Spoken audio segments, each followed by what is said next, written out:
Hello, hello, hello. Good morning. Happy Friday. It's Friday, guys. Hope you all having a great Friday. I mean, you have to be having a great Friday because it's Friday, right? So obviously you're having a great Friday. Good morning, Jens. What's up? Thank you so much for 2 months. Koning, thank you very, very much. What's up? Hey, radios. Hello, my Italian friend.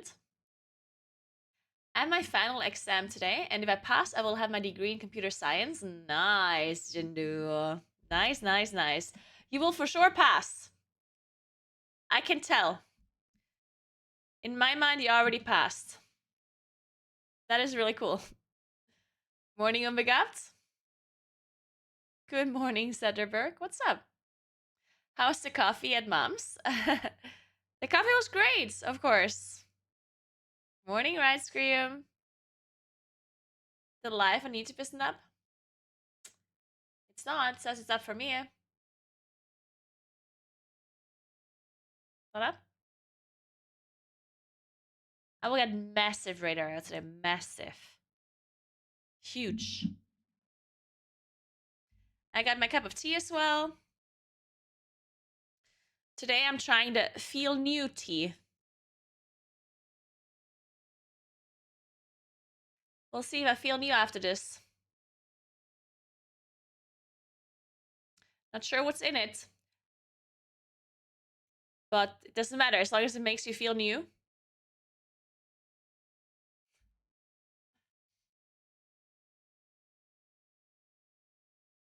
It's not private. I know sometimes it doesn't connect it. I don't know why. I don't know.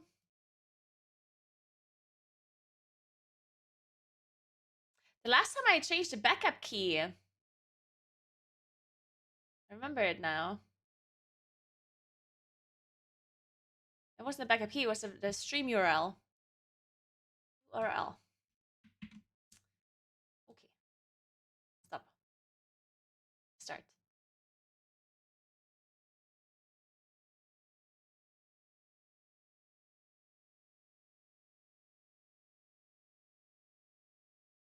Nothing's happening.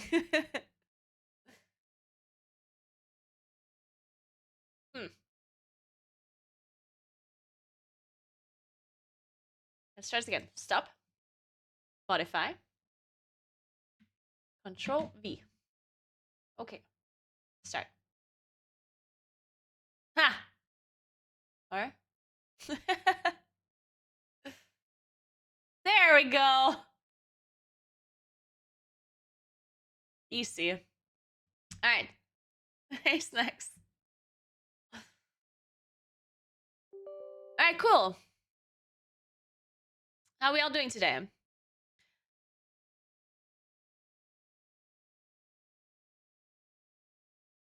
I'm feeling great today. I still have a little bit of a cough, but you know, who cares about that? No one.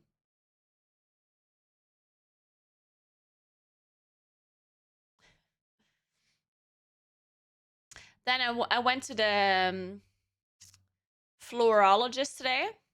Wooden floors. I was picking wooden floors today.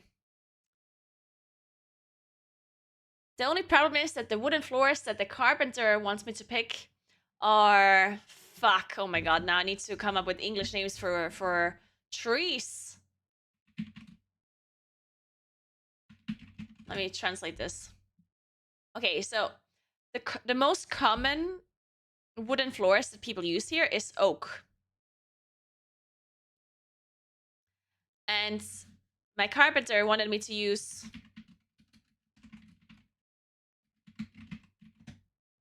maple. There we go. So the carpenter was thinking about maple floors. And the floor person that I went to today basically said that most people use oak and that maple is more expensive. In fact, it's double the price for a square meter usually. So I don't know if I'm gonna go with that maple because oak is also really nice. Why would I get maple when I can get oak and an oak is pretty, right? The only thing is that the maple floor that they chose was kind of like this like ashy darker color, and it looks very pretty. And I'm not sure if I can get something similar in oak, you know.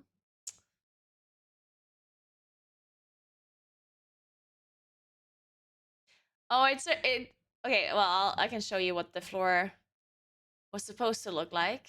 The one that the carpenter's at.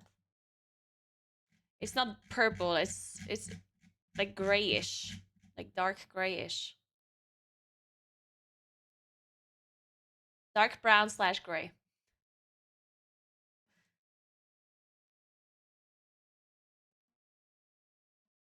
There, it looks like this. It is a very pretty floor. It is for sure very pretty.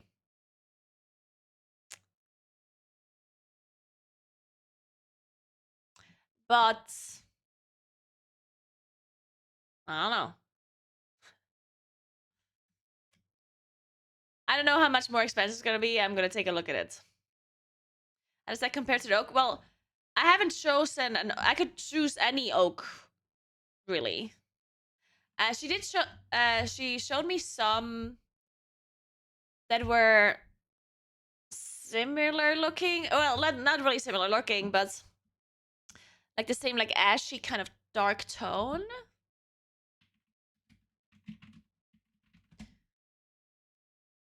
But most of them are like warmer. Most oak is like warmer colors. You can for sure have it be a bit more ashy,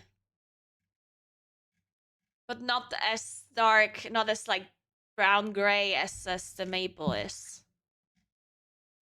She showed me some examples. I took some pictures. Maybe I'll show you the pictures that I took on my phone. Let me upload them.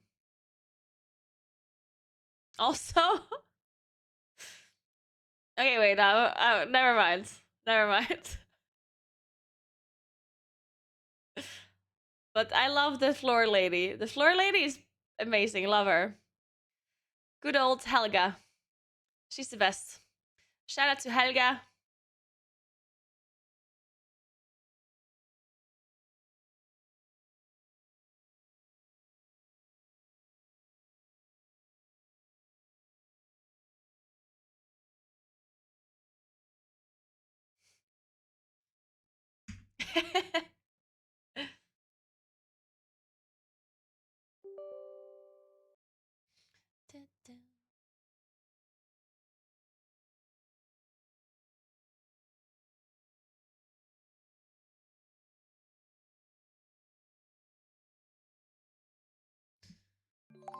Hey, Monkey Torture. What's up? Thank you so much for Prime. TY. Alright, look.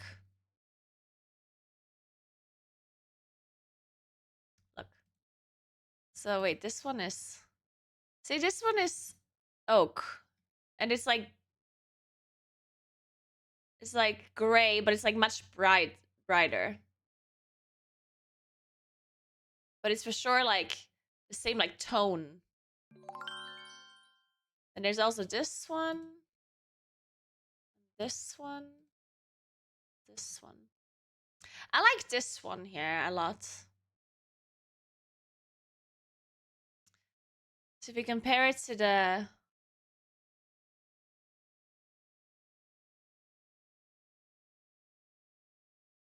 Like even compare it to this, it is very similar. This is oak and this is maple, right?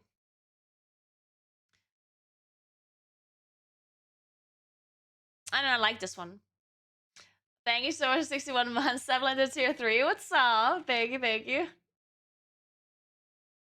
This is your monthly reminder to provide exactly one attention to the idiot, no more and no less. The idiot is to be attentioned only once. Do not provide too much attention to the idiot. Attention to the idiot after midnight, or allow the idiot to come in contact with water. Thank you. Yeah, I can move it a little.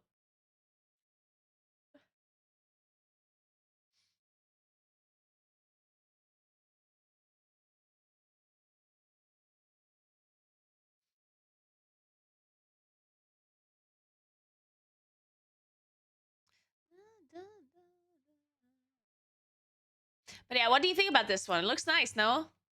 I like this oak. I like it.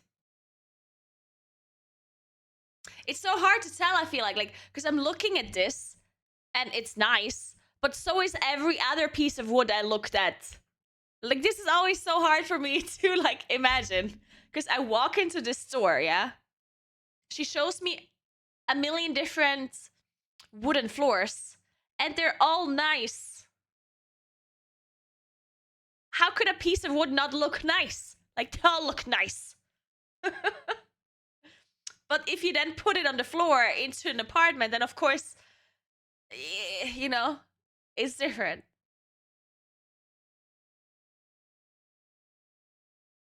Go with your gut feeling. I don't have a gut feeling. See, guys, I can't make decisions, okay? Decisions is very hard for me, very difficult. And people always say, just go with your gut. It's like, what does that even mean? My gut's not telling me anything. My gut is the only thing my gut is doing is I don't know, thinking about food. That's all my gut does.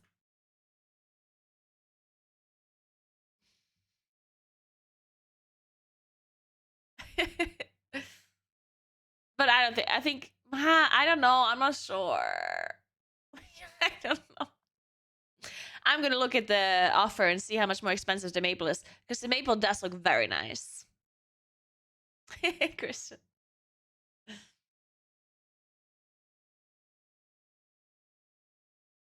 No, deadly.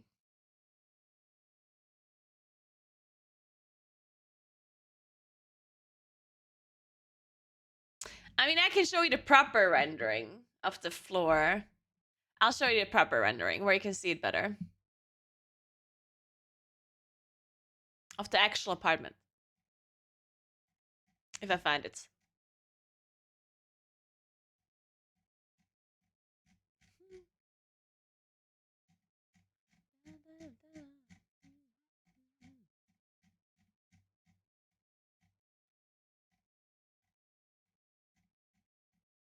Where's it?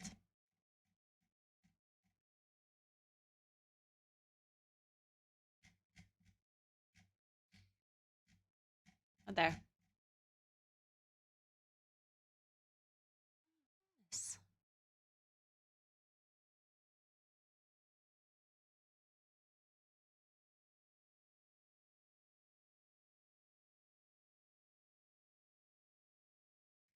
Okay, so like this is one of the renderings of the actual apartment. You see the floor is very dark. And it also has this like, it has this like really cool tone. Which I guess is just like a maple thing. I don't know. It's like very, I don't know.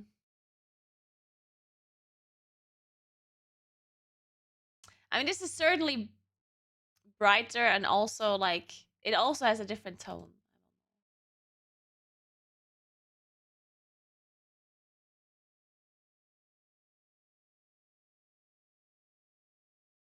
I don't know. Good morning, Theo. What's up?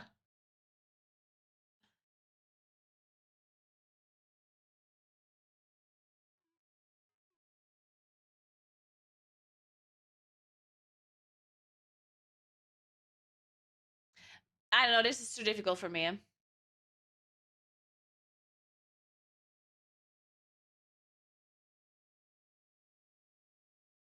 Hey, Nika. What's up? Thank you for the raid yesterday. It was an amazing experience. Still, I've been in shock. I hope you have a great day. Oh, you're so welcome, Nika.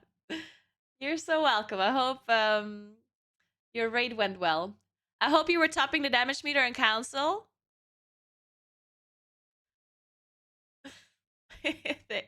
Thank you so much for stopping by. You did. Let's fucking go. I knew it. Let's fucking go. You get Helga to put out 10 samples, then close your eyes and pick one at random. That is a very good idea. Maybe I should do that. Now, here's what I'm gonna do. I'm going to wait for the offer that Helga is gonna send me, and then I'll see if the maple is worth it or not. If it's just a little bit more expensive than whatever.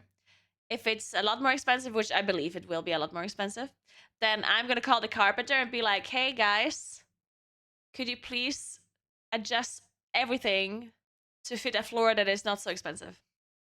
And then they should do whatever they're doing, you know? Just do their thing. That's the plan.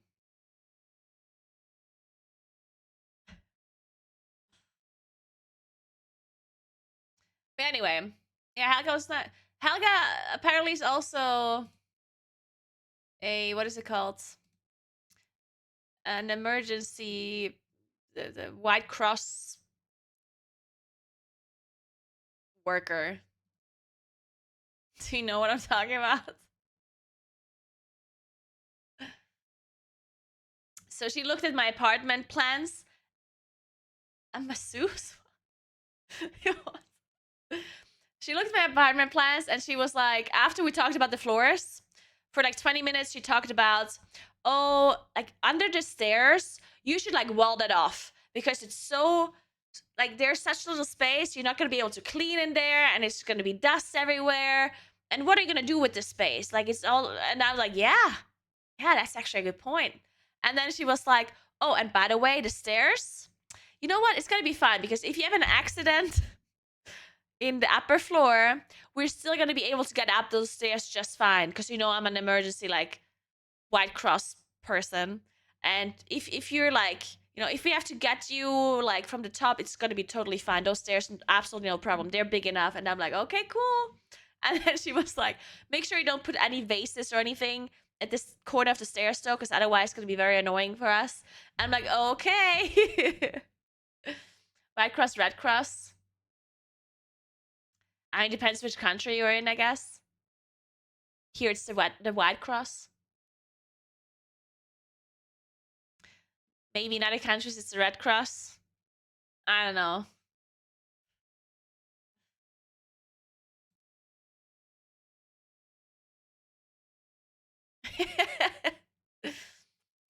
Maybe, dude, honestly, maybe Helga also is a masseuse simultaneously.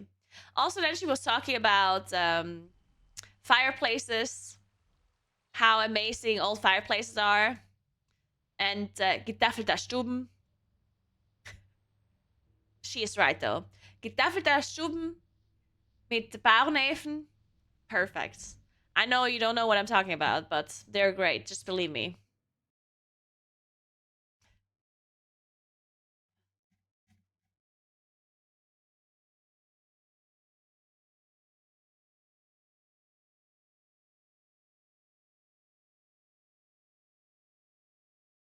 All right, let's play video games. All right, so we're gonna play some in Plus today until approximately 6 p.m. Then I have to leave because I'm cooking for my brother and Molly's. I think I might be a bit stressed today at the end of the day. But it's okay, we only go skiing tomorrow. So it doesn't matter. I don't need that much sleep. I can also just not stay that long at my brother's place. Oh my god, that looks so nice. Wait, that is so cool. Look at that.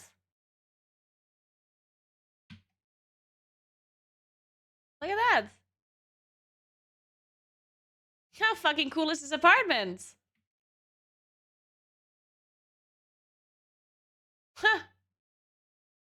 That's so nice. Wait, they have a fucking swing.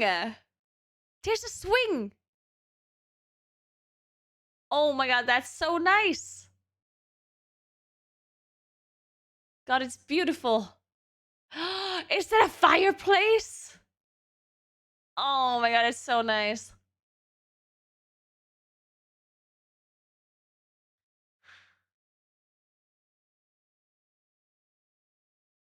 I don't think that's a sex swing. I think it would be a bit difficult to have sex on the swing.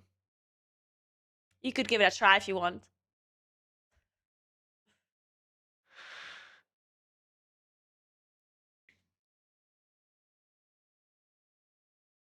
Light floors. They do have light floors, yeah.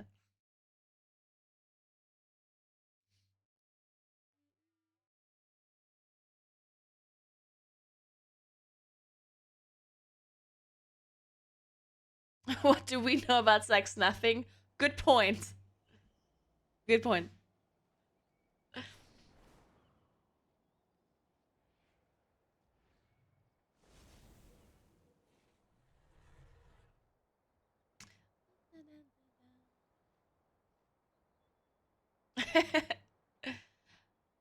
But yeah, so plan is I play in Plus until 6 p.m. Then I'm gonna go to my brother's. Then let me think before I forget about all of this. I'm making a plan. Okay, so going to run. I have all the things here already. Oh, I forgot to put the beer in the fridge. I'll do that. One sec.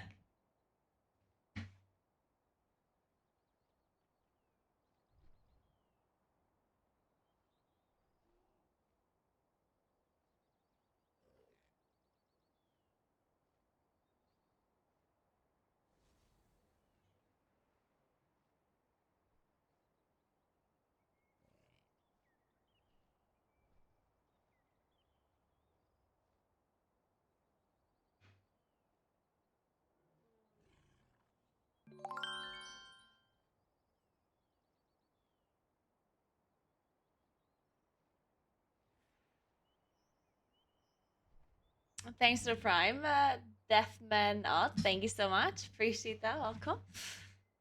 Alright, so all the things that I'm cooking I have here. I just need to take that. Ooh, then I also need to bring my electrician offer thingy. I remember that as well. Okay, and then when I come back, I have to do the laundry. I have to bike a little bit. I have to wash my hair.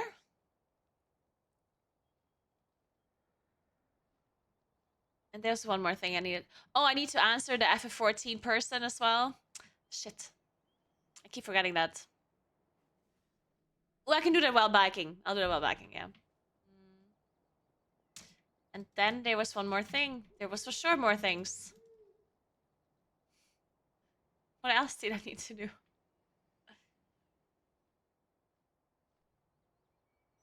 Oh, well, I guess I need to prepare all the stuff for skiing tomorrow. But I don't have to prepare anything. I just need to bring myself. That'll be fine. Yeah, I'm good. And how long do I need? How much time do I need to bike, wash my hair, do the laundry, and some other things? Like 2 hours. Maybe. 2.5 hours. Let's say 2.5 hours.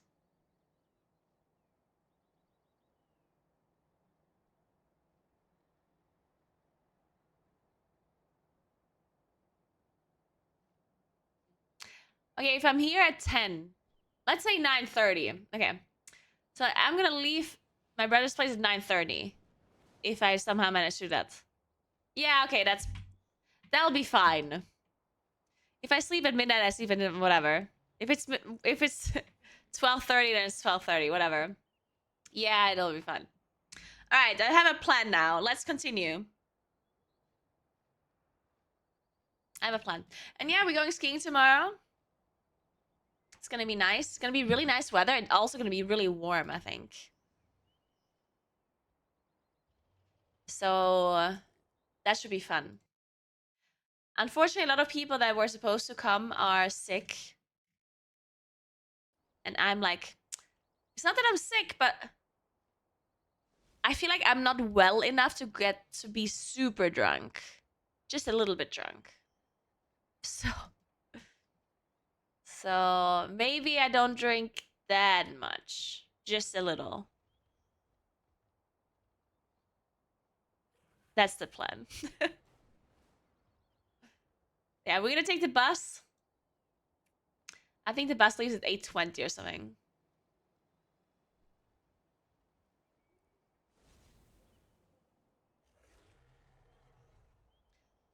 Sunlight.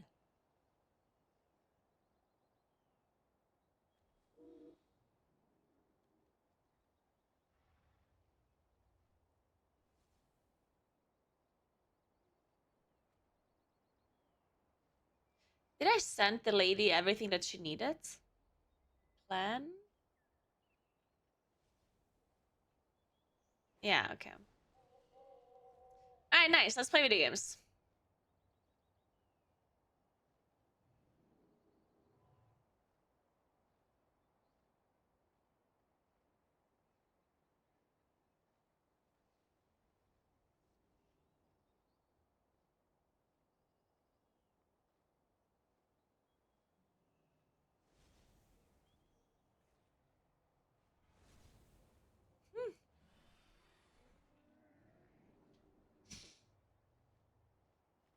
Just a little, hey, Mike. Yeah, just a little, okay? Sometimes you can drink just a little. Also, dude, there's no fucking shot there's ginger in this. I think there's ginger in this.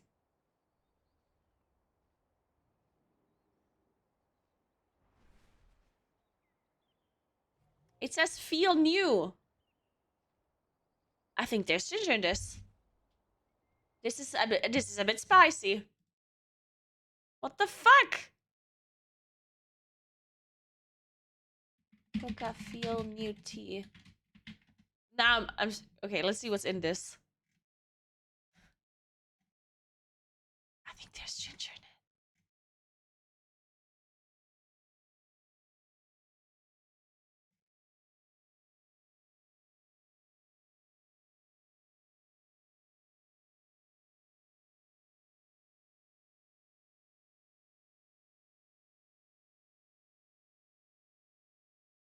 Okay, there's no ginger in it. What is it?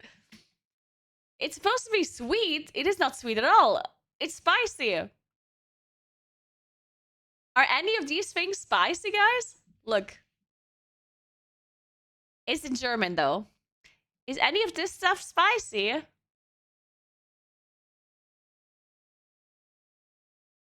I guess most of these words are English as well. Coriander, isn't that English too? And curcuma is also English, no?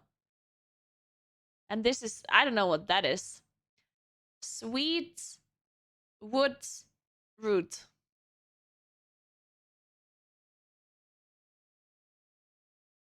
I don't know what this one is in English.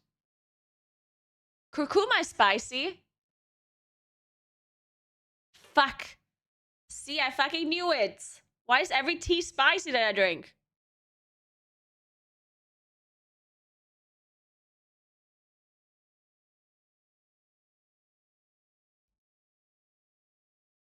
Unbe-fucking-leavable. This is a new word. Alright. Ooh, Petco is playing.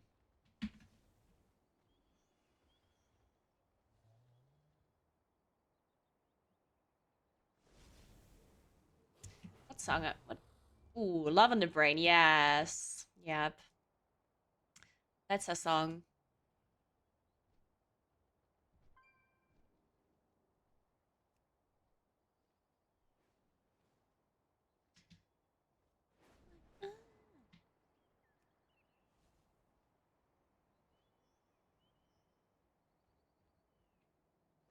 Key to have. 27th throne.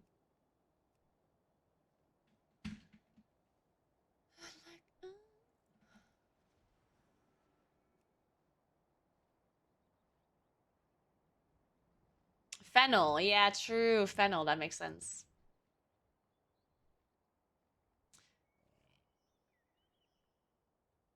Curcuma is a flowering plant in the ginger family. Oh, curcuma is turmeric in English and it isn't spicy.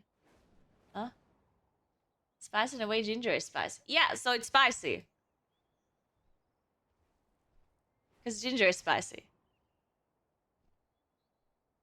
Don't she lie to me, guys.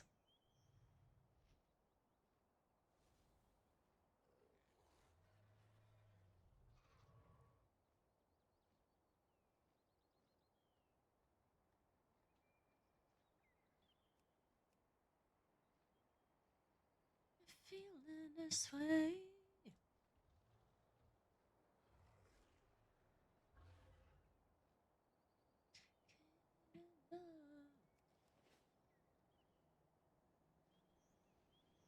It looks like a vibe. It's for sure a vibe.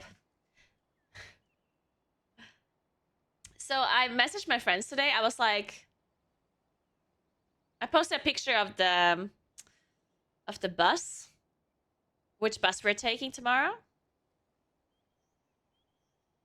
And I said that it might be a little bit less crazy. Because usually when you go on a skiing day, you get drunk as fuck, yeah? Because après ski and stuff, you know? But I said it might get a little bit less crazy because I'm not 100% super, like, healthy. And that some other people are going to stay at home because they're actually sick. And then I said, but 1 or 2 beer are probably still going to be fine, yeah? And then... And then they're like, speak for yourself. I'm gonna drink as much as I want.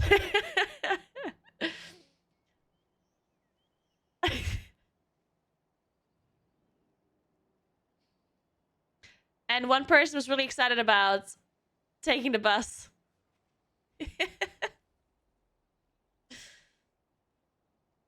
So I don't know if this is gonna be... I don't know, guys. I don't know how chill this is gonna be tomorrow. I'm certainly not gonna drink any schnapps, though. That's not happening. No Williams. Absolutely zero schnapps. It's not happening. Only beer. Well, okay, maybe not only beer. It depends. Maybe I drink a Hugo at some point.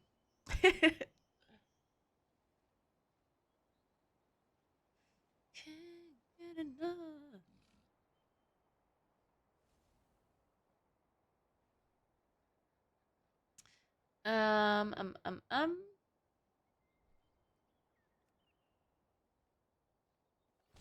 No. Hosier is fine, sure. Go. Let's go with this one. A hot toddy? What the hell is that matters? I never heard of that before.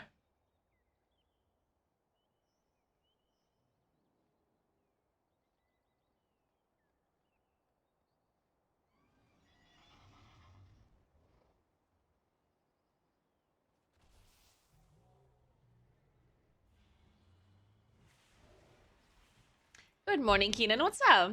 I'm good. How are you doing?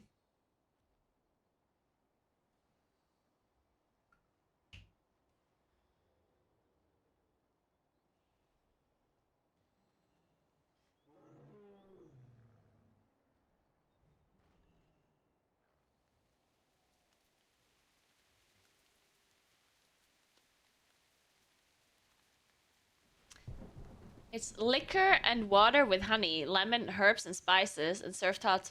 That sounds kind of like yagata, which I'm not a fan of. Sounds somewhat similar. Generally.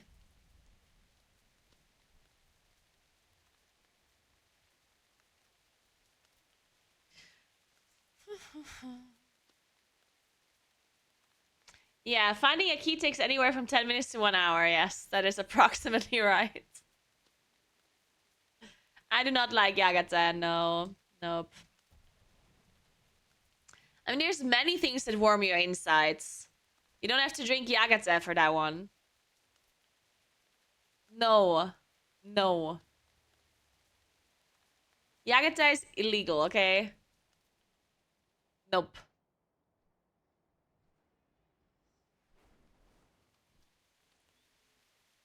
I'm good, thank you. Just dragging myself through work, but your stream yesterday made it better, so hopefully you should brighten up work today as well. That is so good to hear. I'm so glad I could brighten up your workday a little bit at least. That is very good to hear. Yeah, so all the people that are at work right now, don't worry about it. It's Friday. Hopefully you're not working on Saturday, and then it's basically weekend already, yeah? Once it's Saturday, it's as if it's weekend. It doesn't matter that you're working. but you're not working the next day, hopefully. And then it's basically as if you're not working, you know? It's great. Friday, the best day of the week. Better than actual off days.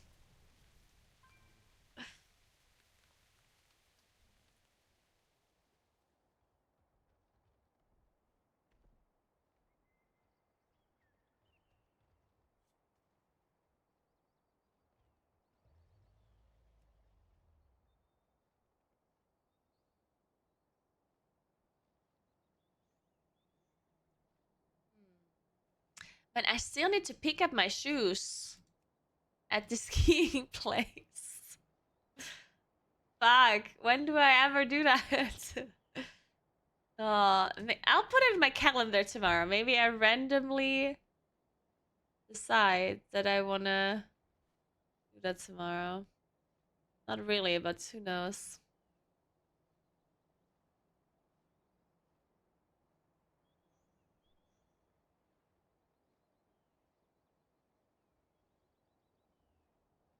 One other thing tomorrow. Oh.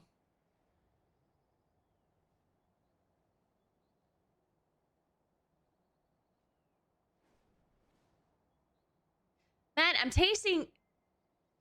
Man, why is it spicy? I'm drinking it anyway because I already have it. But I don't like it. The worst thing about it is it's not spicy when you drink it immediately, but then afterwards you have this like really awful taste in your mouth. It's like licorice. Horrible. Hate licorice. Ugh.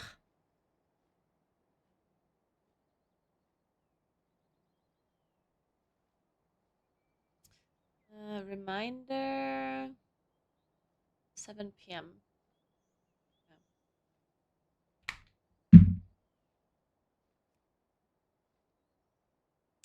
Ooh. I wouldn't mind that key.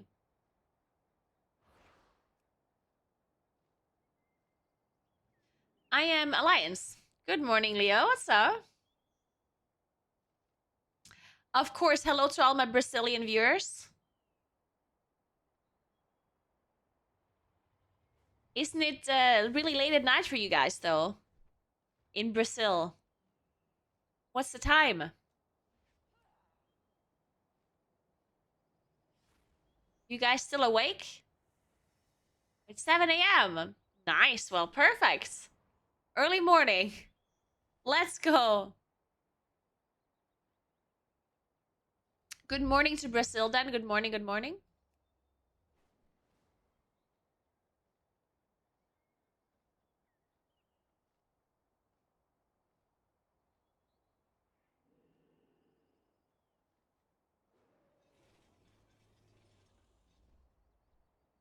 Seven a.m. is late night for a gamer, true. Hello, my Swedish friend, Joja. What's up? What's up? I've been to Sweden in November for some time. Not quite in Stockholm, but in. Wait, I'm sure I'm gonna get the pronunciation right this time, right? In Vecchia.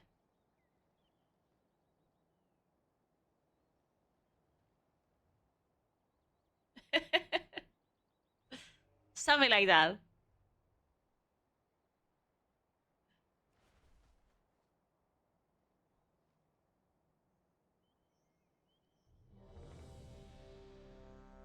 Vecchia.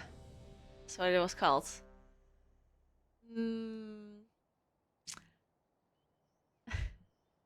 something like that.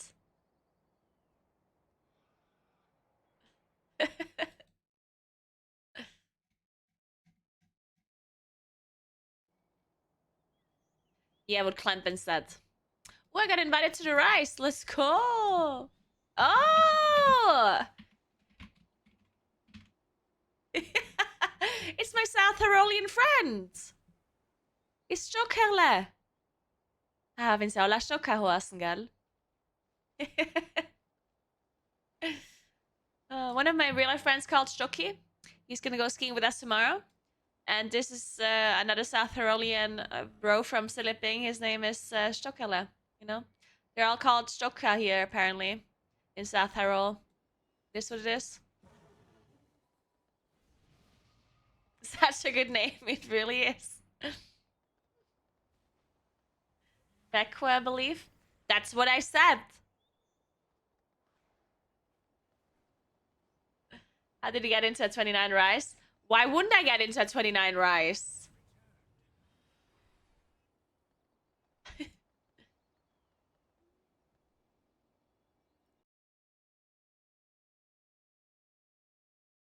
I'm gonna answer this person now.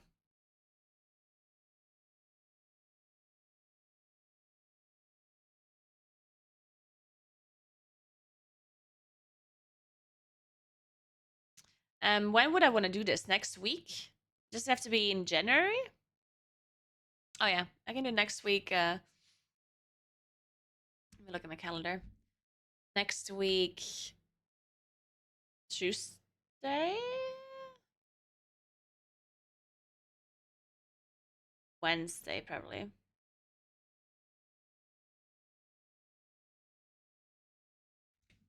Wednesday.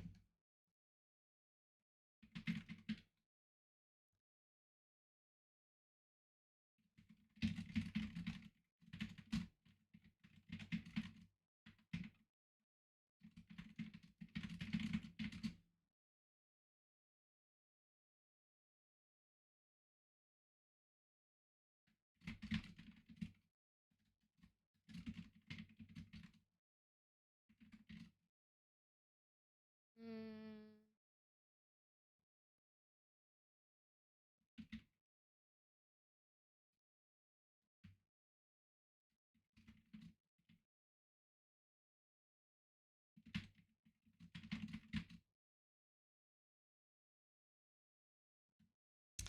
All right. Hey, Tyro, what's up? Any door/window checks you'd like chat to keep track of today?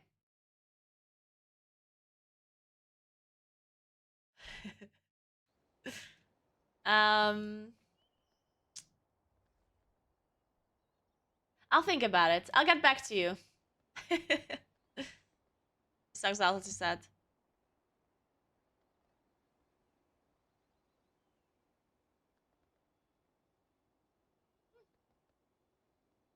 It's fine. Let me answer this.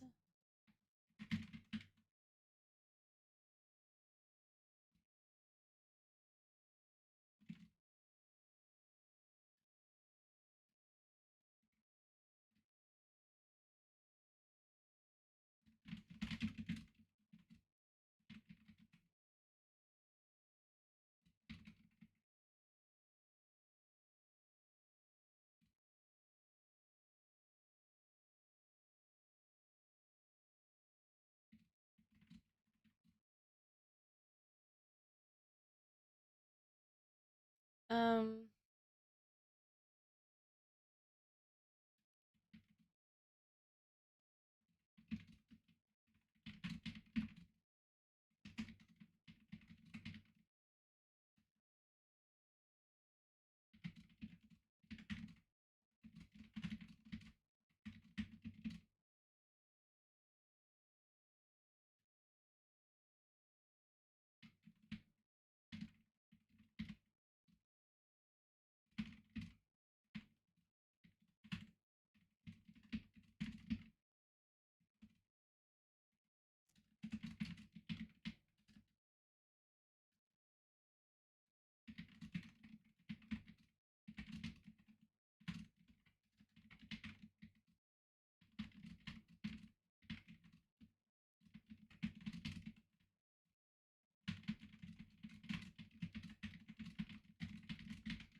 Alright, sorry.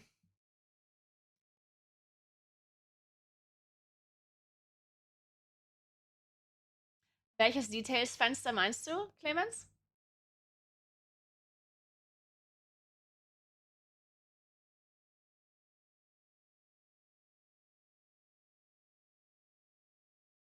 Hey, Chippy. Hey, Felina. You're from Luxembourg. I've been to Luxembourg in February last year. What a fancy city that is. I don't know what I expected from Luxembourg, but not that, I guess. I like the city a lot, but it's very it's a very modern city. We were not there for a long time. I think we were only there for like a couple of hours. We walked through the city, had lunch, and then we left again. But very fancy. I liked it.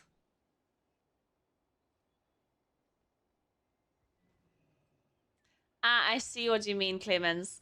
That window only opens if you do a 28 key or higher. It depends on the key level. Also, wenn der Key unter 28 ist, dann geht das Fenster nicht auf.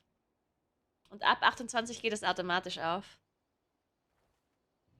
Luxembourg is a city and a country. I was also in the country, but I'm specifically talking about the city.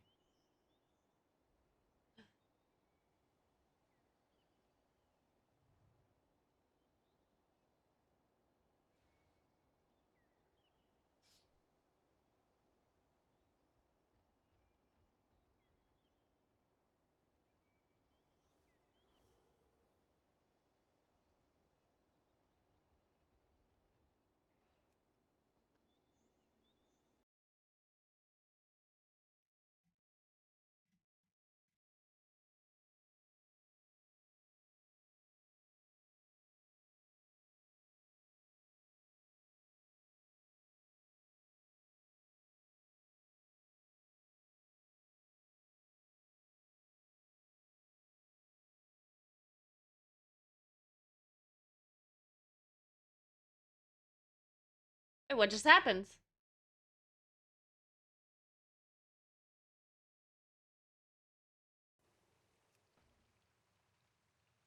Did my stream... Is my stream fine?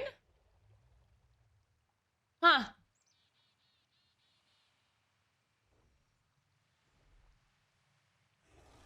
Hmm. Weird.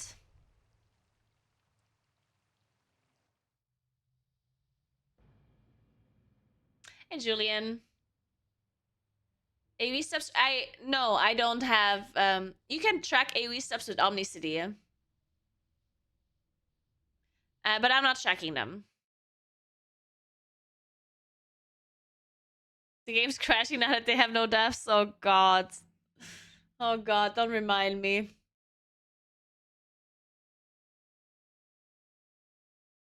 Hey, Freaky, what's up? Man, I have to drink this. Are you kidding? What is going on?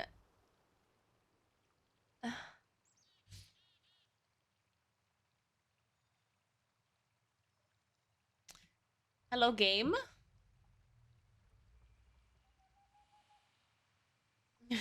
Keenan. Probably.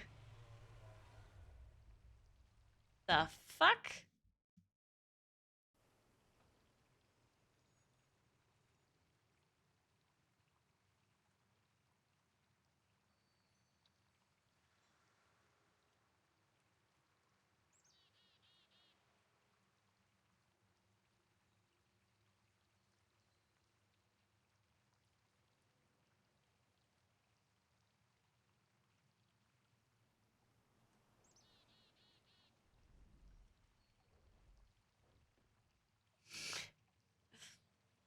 I do miss Thomas the Tank Engine. In hindsight, it was actually really creepy. Is anyone else's game not working? Am I the only one that is... What is going on? Oh, I'm also deceived. Wait, this is the same issue I had the last time. I think this has something to do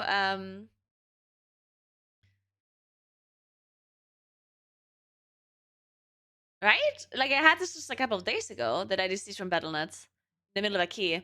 And then some other Italian person also deceased that was in my group.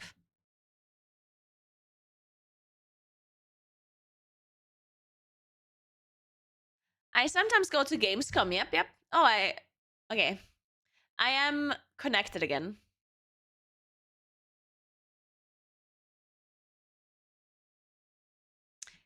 It's like some ISP issue, I guess.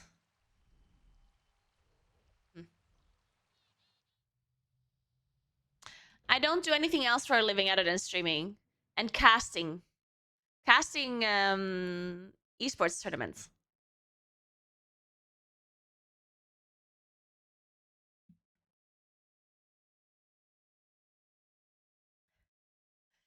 Yeah, Blizzard fired Microsoft fired all Blizzard employees, so guess this is just what it's gonna be now.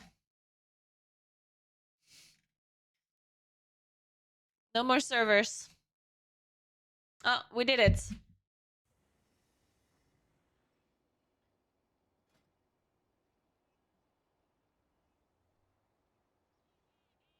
Okay, just need a healer and then we can go. Perfect.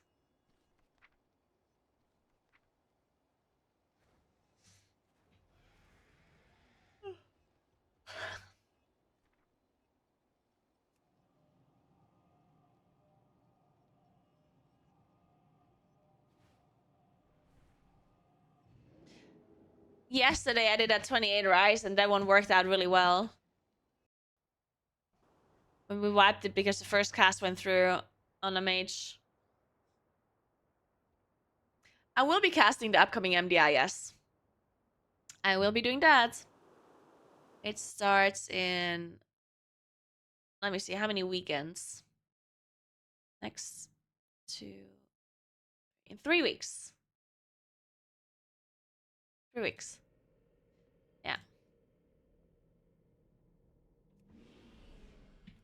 It's on my birthday weekend. It's my birthday on the 17th, and MDI starts on the 16th.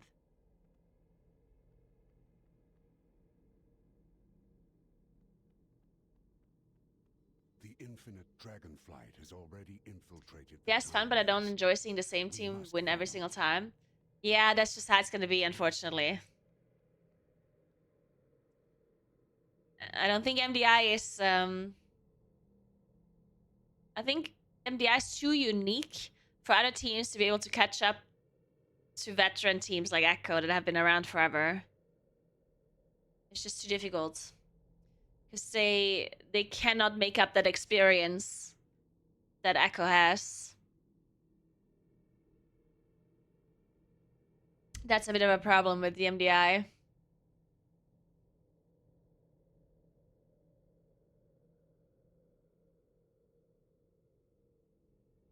I personally like watching it even if I know who's... Or even if it's likely that a certain team is going to win. I still enjoy watching it. As long as it's close. Because sometimes it's true that... Like, yes, it's true that Echo wins a lot. Or most of the time. But sometimes it's very close still, right? So...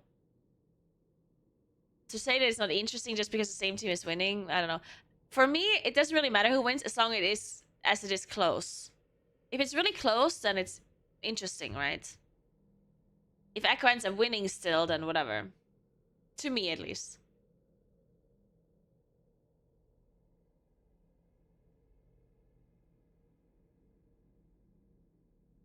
I don't think Liquid could beat Echo, no.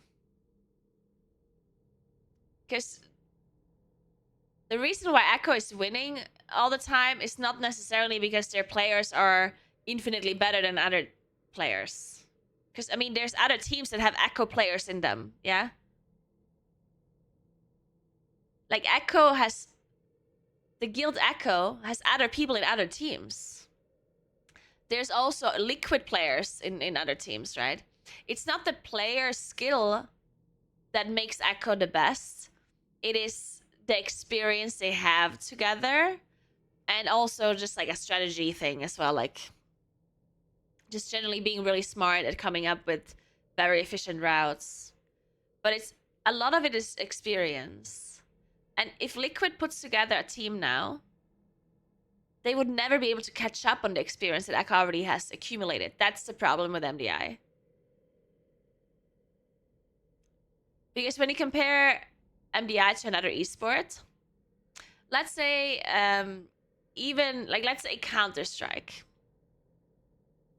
Like obviously competitive Counter-Strike is always different than normal ranked Counter-Strike, right? So even if you're super, super good at solo ranked Counter-Strike, that doesn't mean you're good at competitive Counter-Strike, right? Like there's always a little bit of a difference between competitive and normal ranked. But at least it's closer in experience. The difference between competitive Counter-Strike and normal rank Counter-Strike is a lot more similar than the difference between MDI and live server key and plus playing. Like it's not even the same ballpark. It's completely different. So the skill that you require for the MDI cannot be obtained on live servers. It's actually impossible. Because yes, you can play M+ on live servers, of course, but you cannot try speedrunning them without way too much effort, right? Because what is MDI? How do you get good at speedrunning keys? Well, you go on the TR, on the tournament realm, you do a dungeon, try a big pool, wipe, go out, try again, go out, try again, go out, try again. You do this a million times until you can execute it, right? And then you move on. This only works on tournament realm because on live servers, if you go out and you reset the dungeon, the key is depleted and it's 1 key level lower, right? So on live servers, you cannot practice speedrunning. It's actually impossible. Therefore, all of this experience that a team like Echo has accumulated over the years, no one else can catch up to this experience. Because they can, like another new team can participate in the MDI, of course. They can participate now, and they can start accumulating experience now. But there's just an imbalance between experience at this point, right? Will you ever be able to catch up to Echo? Certainly at some point there's going to be diminishing returns in experience, right?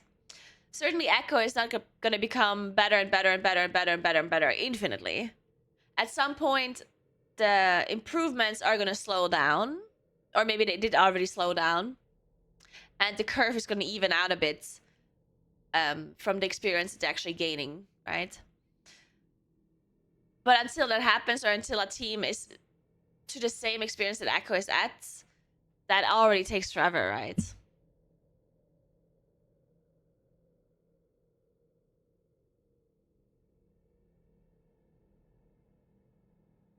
I would disagree because in Counter-Strike you have skills you can't reach in normal competitive. No, like as I said, I am not saying that something like competitive Counter-Strike is the same as normal rank Counter-Strike, but it's similar enough that you can at least practice it. But you cannot practice speedrunning on live servers. Not at all. It's literally impossible.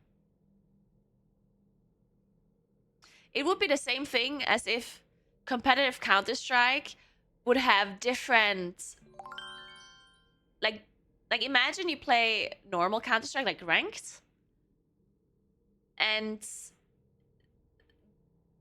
the weapons work differently. They have like different spray patterns or something. That would be the equivalent. Like imagine if you play ranked on Counter-Strike, then the spray pattern of an AK is like, I don't know, it's like an upwards T, like this.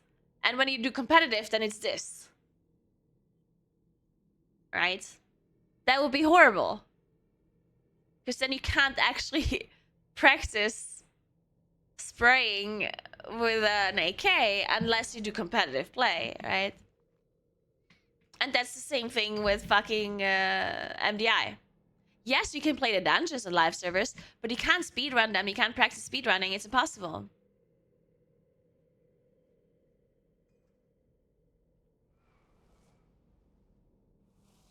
So yes, of course, competitive play is always a little bit different than ranked play. There's always going to be some difference, but not as insane of a difference as MDI is versus live servers in World of Warcraft. I'm ready, sorry.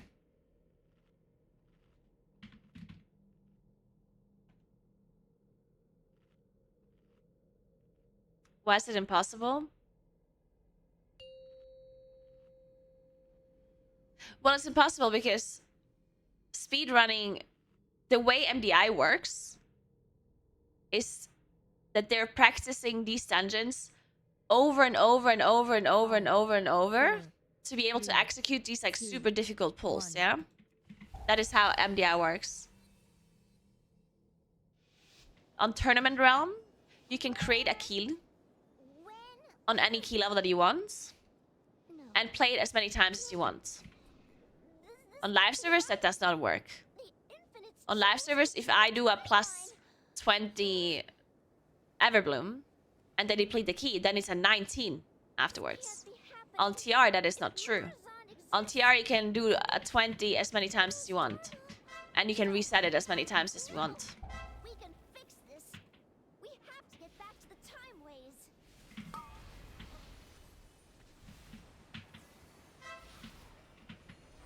Shielded. And that is how they're practicing. That's how they play the game, yeah?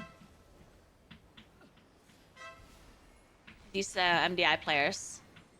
They're just sitting on Tournament Realm and practicing a dungeon over and over and over and over until they can execute the key that they're trying to execute. And this is not something that you can do on live servers. It's just like not a possibility, right? Incorporeal. Incorporeal. Incorporeal.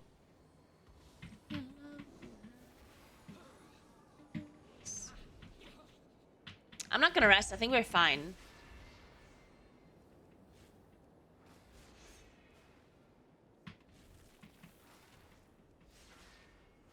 Oh, wait. I mean, if he pulls, then I guess I'm resting.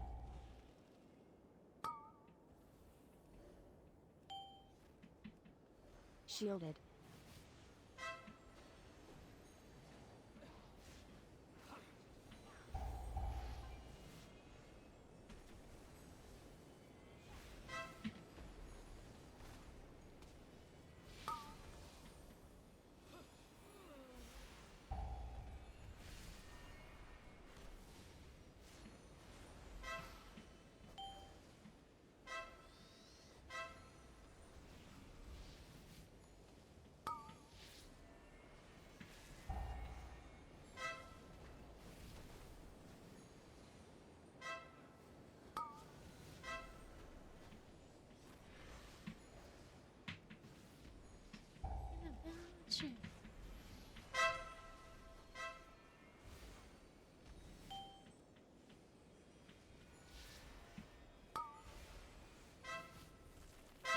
Incorporeal.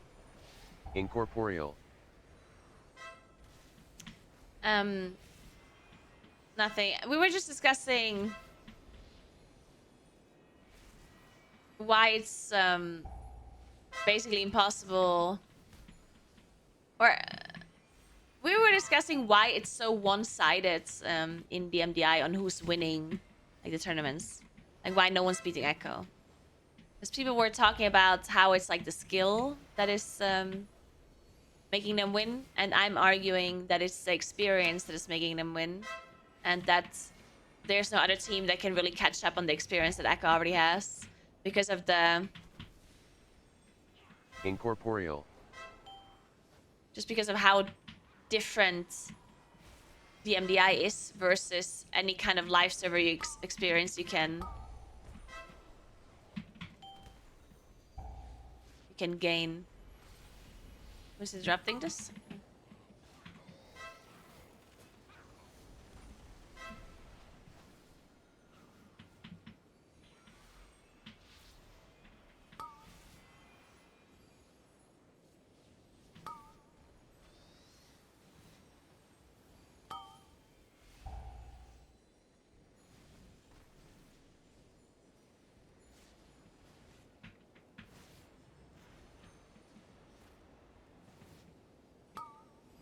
There's no way of practicing runs, then I get it. Yeah, there is no way of practicing runs. That is what I'm trying to say, yes.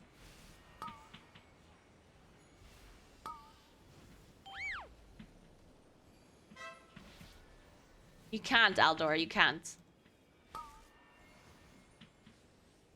There's no mode or nothing where you can practice these runs. Except in Tournament Realm. Once the MDI is actually has started.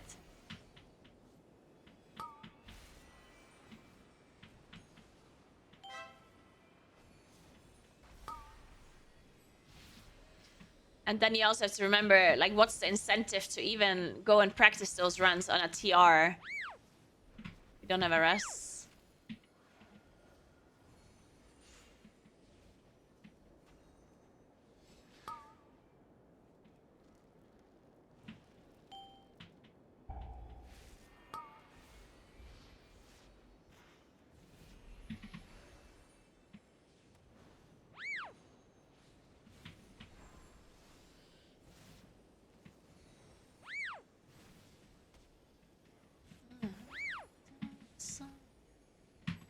Oh. Tyr is fighting for the infinite? No, this isn't right. It's Sandbolt almost went through. Incorporeal. Incorporeal. Now my mind is open to infinite possibilities. But your path ends here.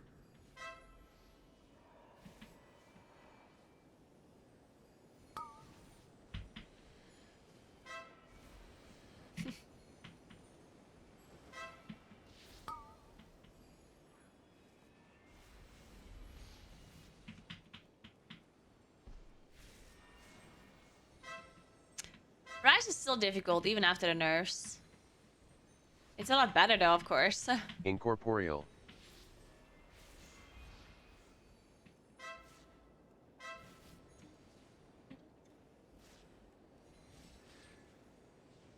Oh.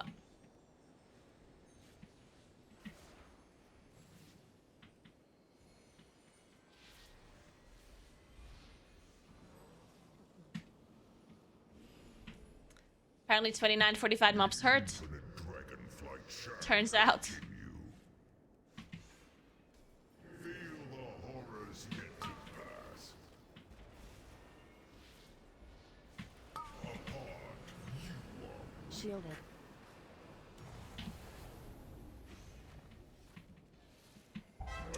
Ah, today's such a good day, guys. Oh, it's Friday. Tomorrow's Saturday. Then it's Sunday. Oh my god. If only I wouldn't be drinking spicy tea, I would feel even better. The spicy tea is ruining it a little bit.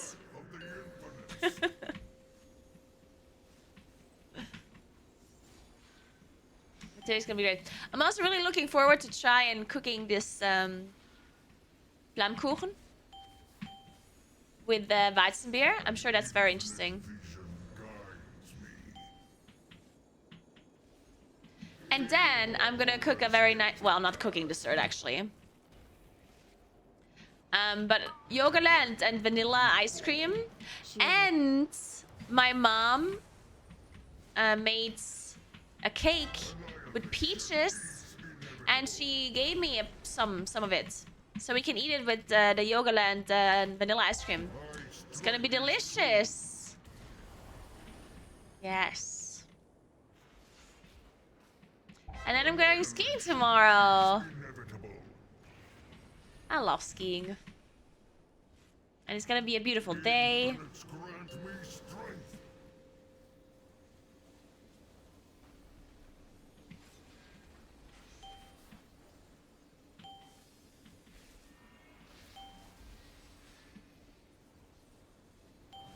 An infinite vision guides me. Feel the horrors yet to pass. What else do you want in life? Oh. Behold your Sorry, I baited that a bit badly.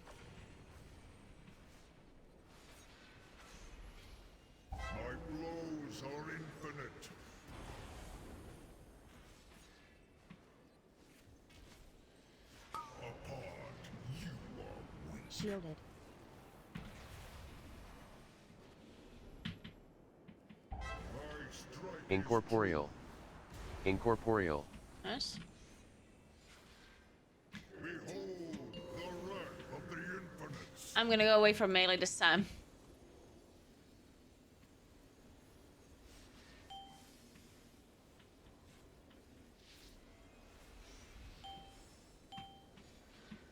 An infinite vision guides me. Feel the horrors. I'm gonna save my income for next. Divided, Oh. you fall. Ah! Annihilation is inevitable. Incorporeal. My strike is true.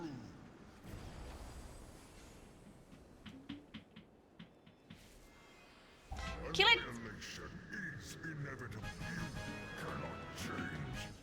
What? Key strip? What do you mean key strip? Tyr has always been a hero to dragonkind. Why? I just have to keep telling myself this wasn't really him. Okay, let's fix this. We just need to...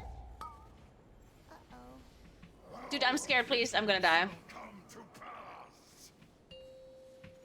Shielded. Oh, oh my fucking... Oh, Jesus Christ.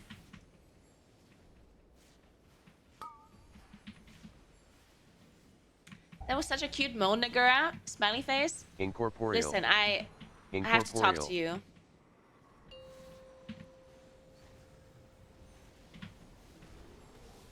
Life cocoon. You sound like a serial killer. You should work on that. You might have a hard time meeting somebody. You should, you should reconsider saying things like these in the future. Just trying to help out here, yeah?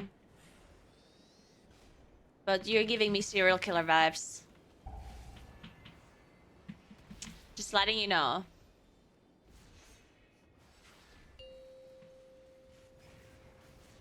Ha!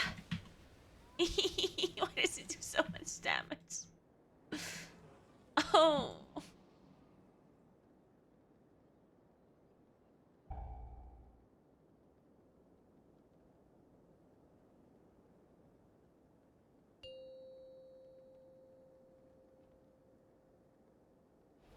I'm just fucking dead. Yeah, it's impossible.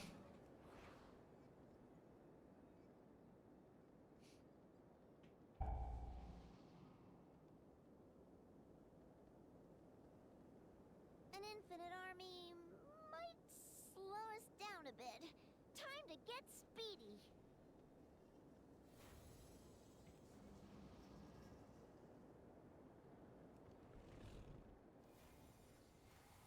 What?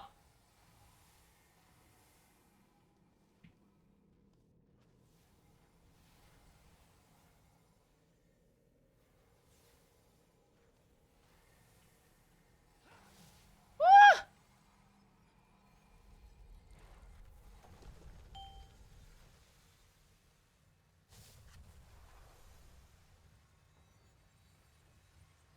The time ways are ours. Hey, Miruru, what's up?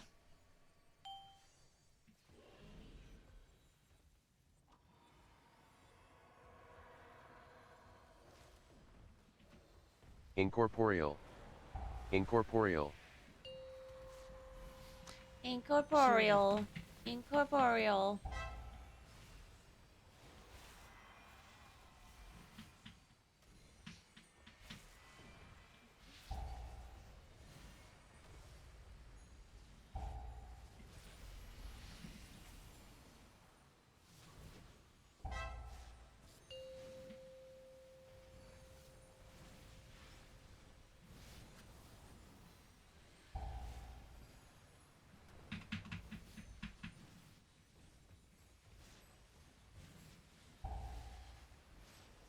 God, are we getting one more AoE?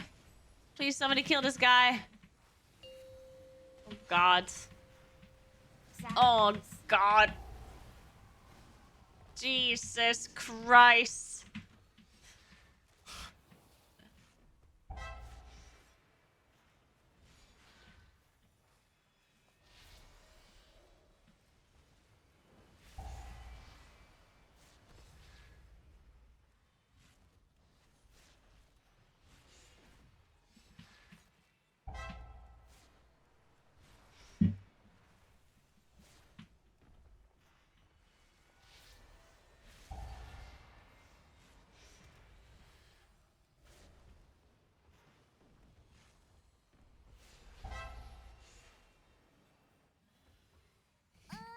The time waves are even twistier than before.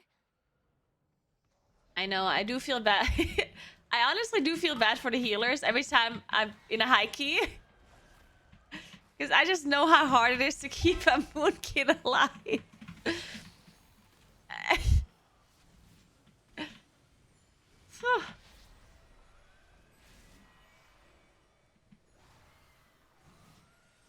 It just feels like the moonkin. It feels like the whole group is doing a 29 key, and the moonkin is in a 35 key. That's probably what it feels like to the healer. It's like there's different scaling going on. Moonkins are by Incorporeal. default 3 key levels higher than the rest of the team. Shielded.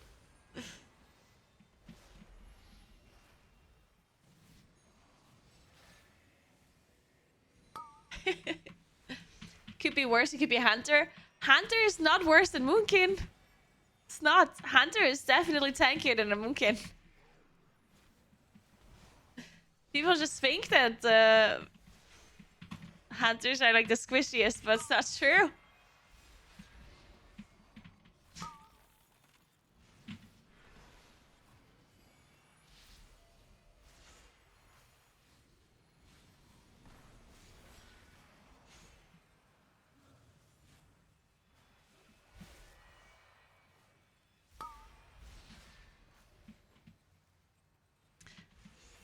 Hunters have more defenses, but they also just have more HP, right? Hunters have Hunters have a lot of HP. PM Hunters, obviously.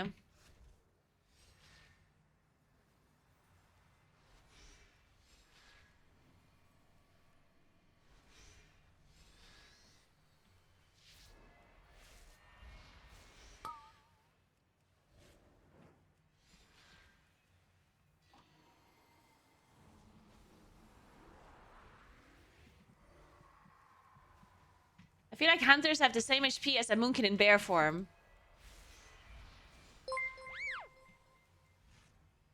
Thank you so much for raid. Wow, Grandma. Hey, what's up? Thank you so much. Thank you very much. How are you doing? How was your stream?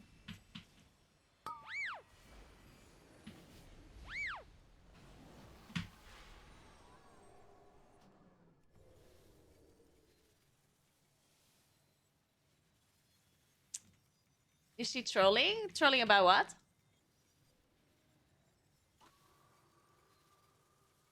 Dragon racing is driving me crazy. I can imagine.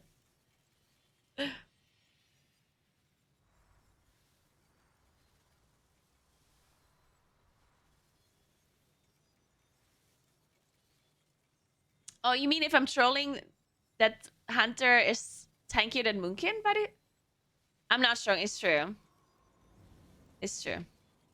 You can literally ask anyone that is doing high keys or doing high-end mythic rating. Trust me. It's true. Even if you don't believe it. In theory, Moonkins are tankier? No, not even in theory. I don't know what do you mean by that. I mean, if you're saying that if I would just be in bear form all the time, then we're tanky, then I guess, yeah. I mean, yeah, if I never go into Moonkin form, then yeah. Sure.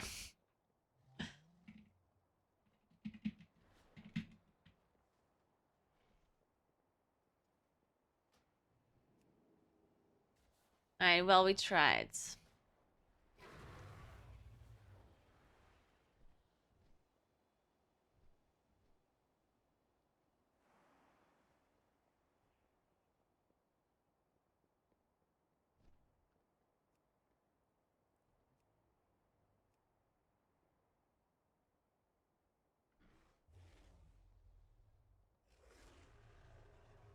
Sappy.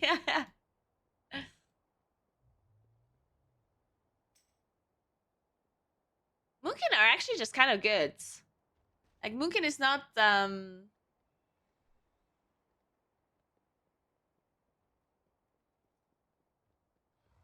like, damage-wise, Moonkin is really good. Moonkin also has Market of Wild, which is really good. Moonkin also has a lot of utility that is really good. The biggest downside of Moonkin is just that they're so squishy.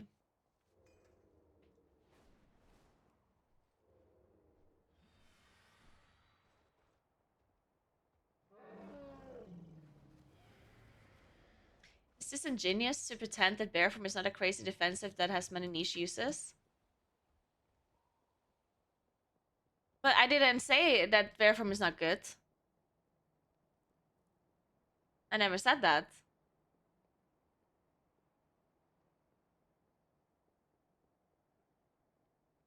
I don't know why you're saying that I say that. I said that. I never said Bear Form is bad.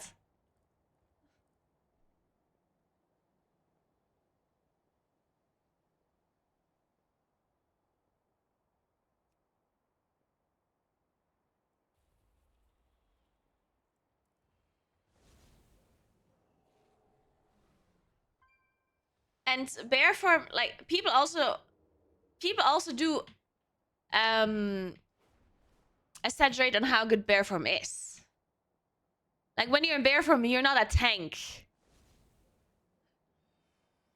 Yeah. Like, Bear Form is good, especially when you switch into it initially when you have Ursus Vigor. But look, I have 1 million HP in Bear Form, right? Which, of course, is good. But I don't have, like, a million more defensive stats. Yeah? I only gain more HP. You do get a little bit more armor than in Moonkin form. But armor only counts against physical damage, which almost all damage you're taking is not physical damage, right? Almost every damage that a damage dealer gets is magic damage, right? So to say that Bear Form just makes you invincible to damage is like, it's just wrong. It gives you more HP, yes.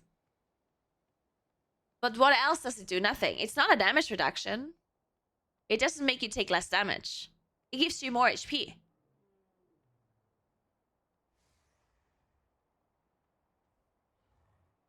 Because, as I said, the armor that you're gaining... Look, I have 16.8k armor in Bear Form. And 11.8k armor in Moonkin form. So yes, I have more armor, right? But then think about it. Like, what actually does armor do? It reduces some physical damage. Not even all. And the amount of damage that a damage dealer gets that is physical is very low. Most damage that you're taking is magic damage.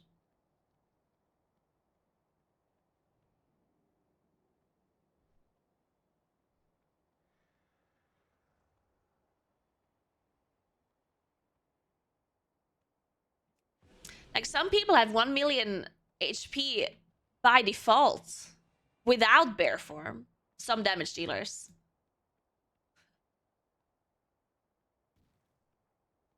So to say that Bear Form is this, like, incredible thing that makes you invincible is not actually correct. It just gives you more HP, which, yeah, it's nice. It's, of course, nice. But it doesn't make you, like, an invincible tank or something.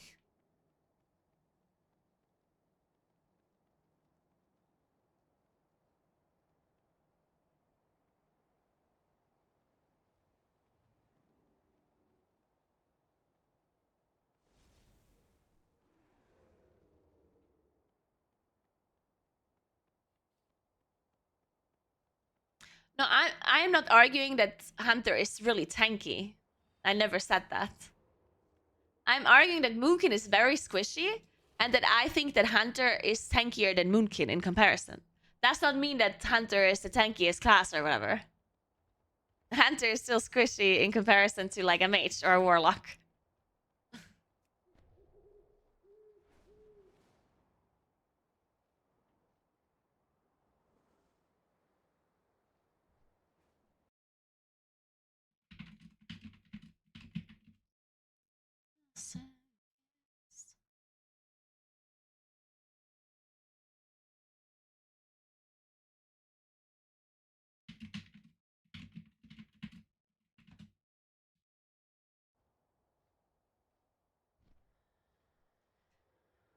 I'm gonna have to ignore you.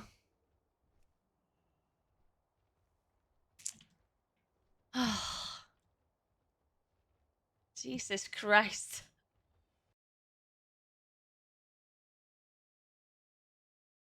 Sorry, I was not talking to anyone in chat. I was talking to someone whispering me in game.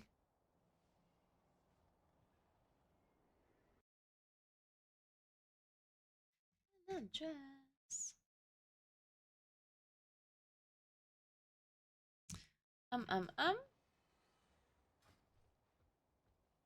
It's not what I wanted to press.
No, yeah, I do also want to say about mages that yeah, have mages are very, very tanky when they use their spells, their abilities, but if they don't have any abilities that they are using or they can't use or whatever, then mages are also pretty squishy.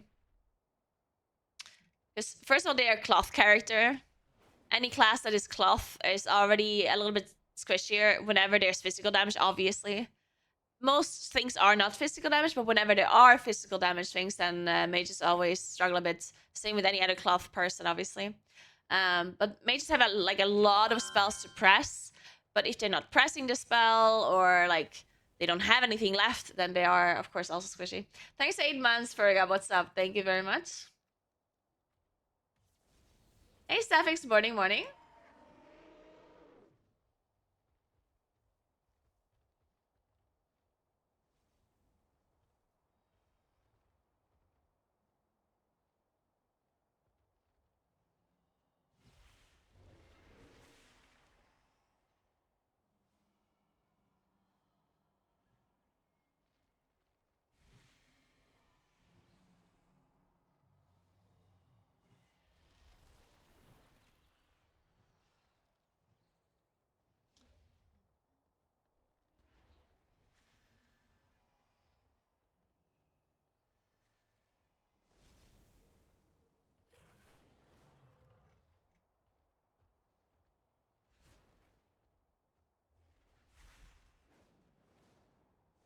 No, I do have more armor in bear.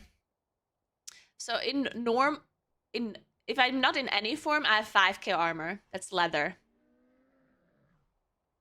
In Moonkin, you have more armor. Like, Moonkin form gives you extra armor. So you have 11.8k armor in Moonkin form. And in bear form, you have 18k armor. So you, of course, like, as a Moonkin, by default, you don't take as much physical damage. Moonkin is good against physical damage. It's not like a plate character, of course. It's not like a red paladin or whatever. But it's still good. It's just that most things... And if you're in bear form and you take a physical hit, it is, like... Then you definitely don't take a lot of damage. Like, there's... Against physical damage, Moonkin is fine. As long as you can mitigate it with armor. There's some things that do physical damage, but you cannot actually mitigate them with armor. Usually, if it's an AoE mechanic, then armor does not work. If it's an AoE damage, like something that does damage to everyone, that does physical, you usually cannot be reduced by armor. Armor only works on direct hits that are physical, which is usually somewhat...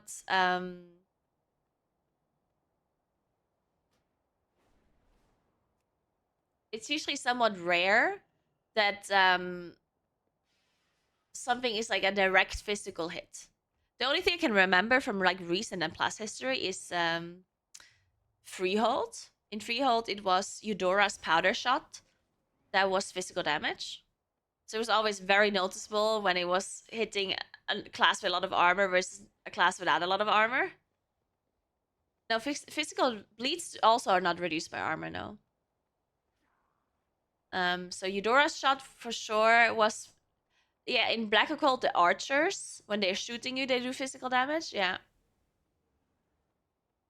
And like, there are some things like that for sure, but it's not like a super common thing where you would say it's like every other dungeon has like 10 spells that you reduce with armor. Hey, Satinvan, thank you so much for 63 months. What's up? Happy Friday.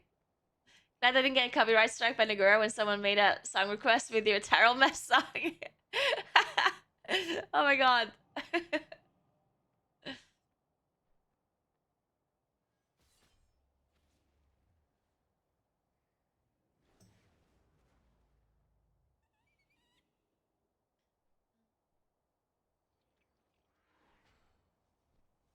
Now flare.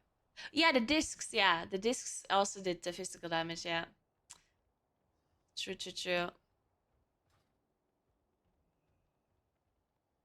I did play a little bit of Pharaoh, like very, very little. I played Pharaoh for the Lich King in Wrath of the Lich King, and then I played a little bit of Pharaoh. When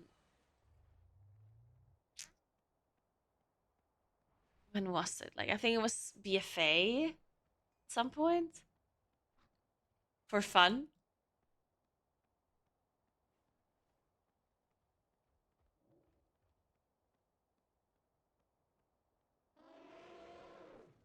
No, I don't have more armor than your Blood Decay. No. You don't have 11.8 core armor as a Blood Decay? I don't think that's true.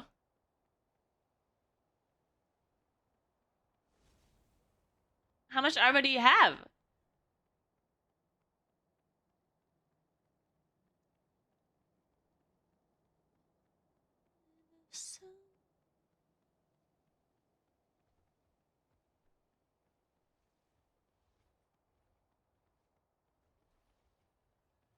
I didn't know that.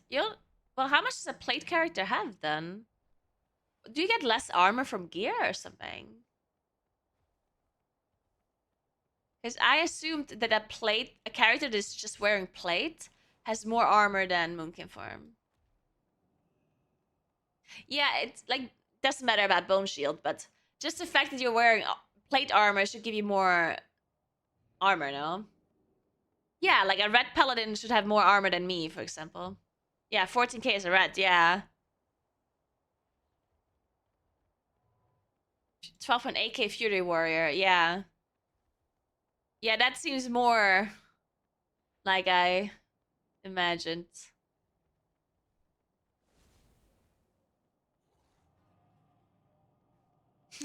So many. But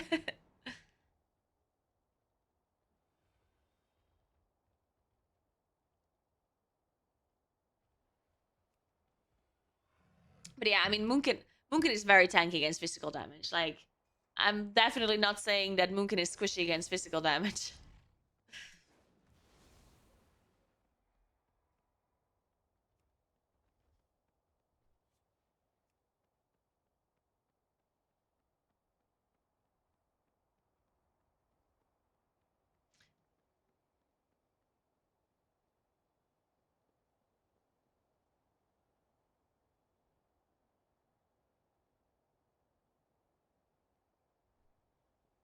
I used to think rats were invincible, but I somehow ripped aggro with Bob once and died in one shot. Revelis are so tanky, it's crazy. They are actually pretty fucking tanky.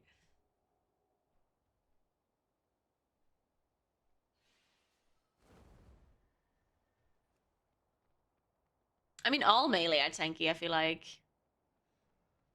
If you compare melee tankiness to range tankiness in Dragonflight, I feel like almost all melee are just invincible tanks.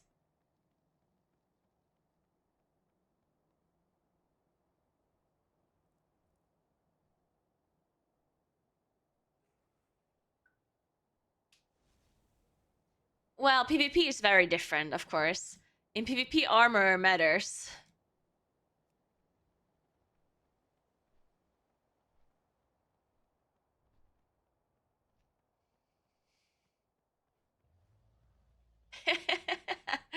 Miss Fank.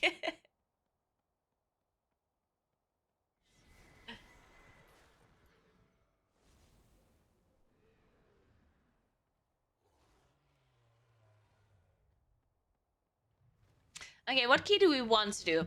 If there's no key that we gain score from, then what do we want to do? Like, which dungeon? Hey, Market, thanks to the Prime. How are you doing?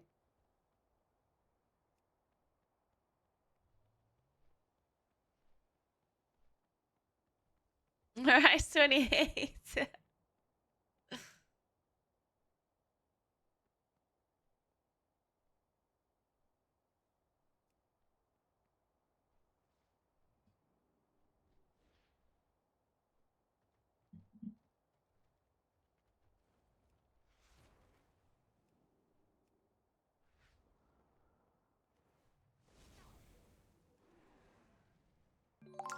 28 EB. Hey, Wally, thanks for 3 months. EB is kind of difficult this week, though, isn't it? Like, fucking Sanguine, and then it's fortified as well with all of these Berserkers and stuff, and it's not as bad as Bolstering, at least, but...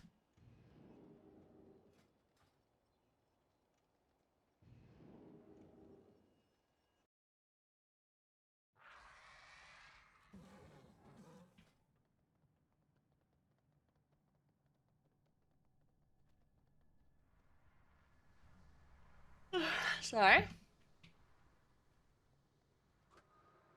I did have one coffee today so far at my mom's place. I think I'm allowed to have one matcha tea later, right? A double matcha tea in this glass. I'm allowed to drink that, right? Certainly.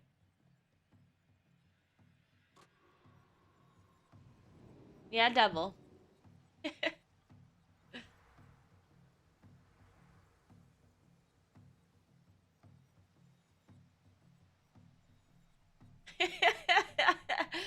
You can have as many coffees as you want as long as they're in the same cup. It counts as one. True.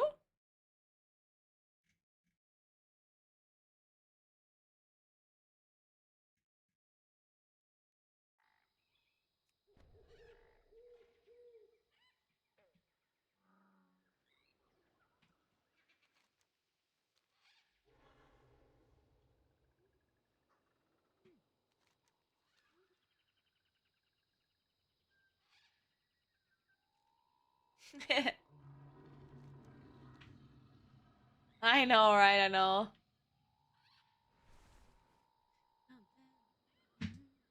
Alright, we're back. I'm gonna get my double matcha green tea with a little bit of caffeine in it. Just a little. Shella wants to join.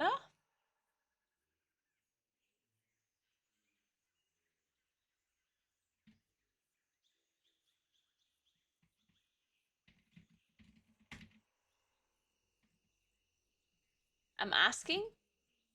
What is Shella playing nowadays?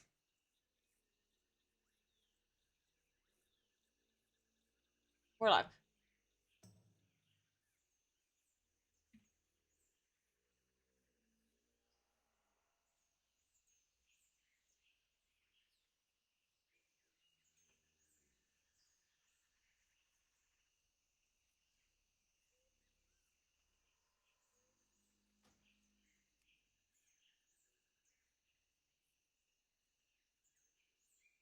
There we go. Alright, bear back 1 second.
You are too late, outsiders.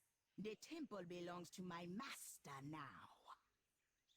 Soon, Zul will awaken Dazar. Then the Troll Empire will rise again.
All right.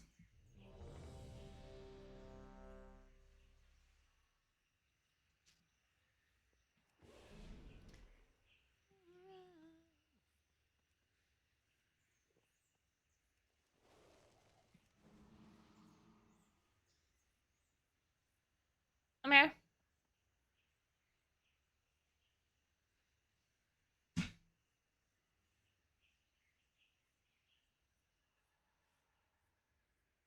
Lately, I really enjoyed a chair stream.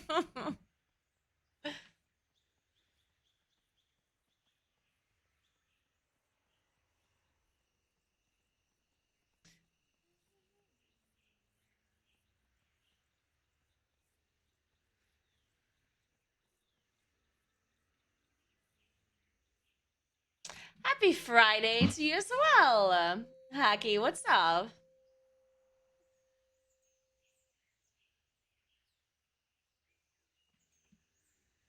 Five, four, three, two, one. Alright, I did not look at the route, but I'm sure... I'm sure it's fine if I just press W. Left or right, left or right? Looks like we go right.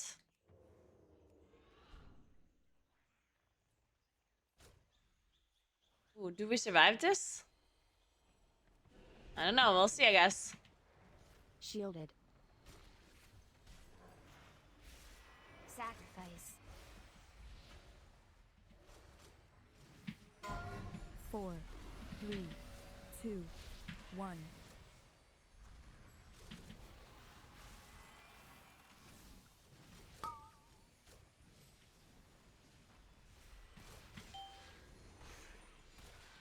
Life cocoon.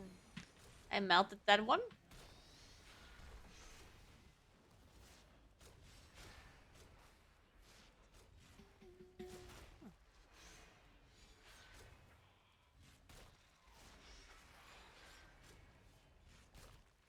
And I didn't even dot these guys, yeah? Because, I mean, I don't know. 3, They're just so annoying for me to damage. 1.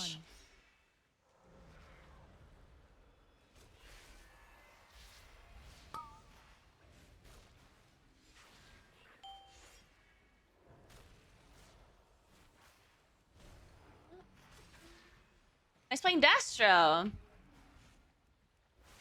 Shielded. Interesting. I thought everyone just plays demo.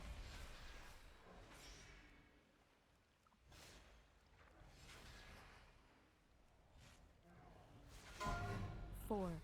If Dastro's a thing, then Nagini can come back. Maybe this is Nagini's time to shine.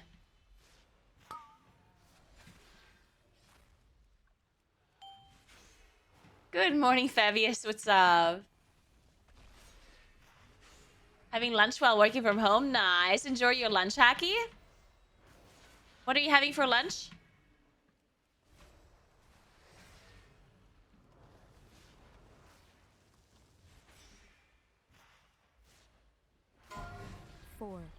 3, 2, 1.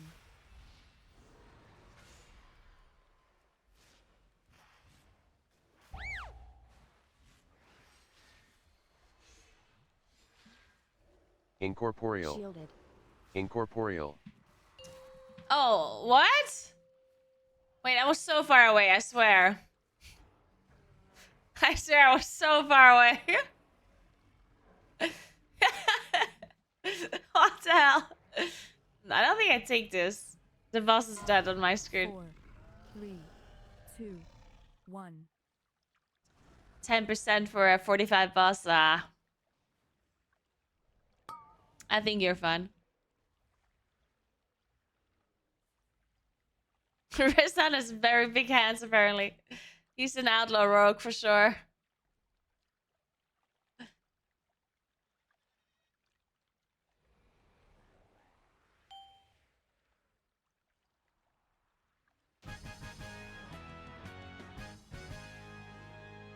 Rezan was a powerful Loa. Perhaps you will make a worthy sacrifice for Zul.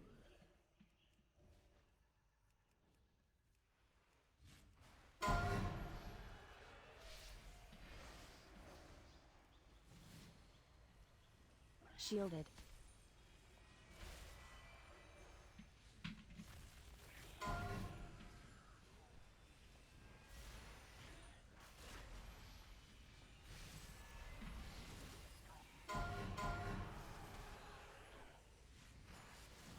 Incorporeal.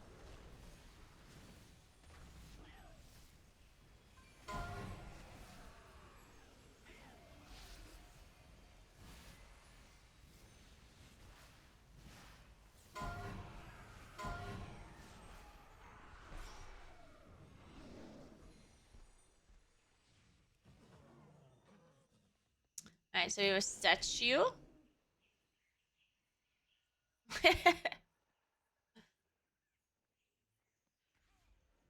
Protect the priestess. Let no one make it through.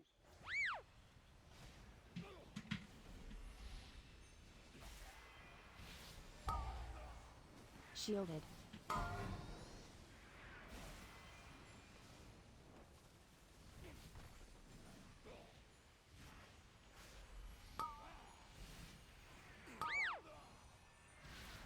Just beaming this, whatever.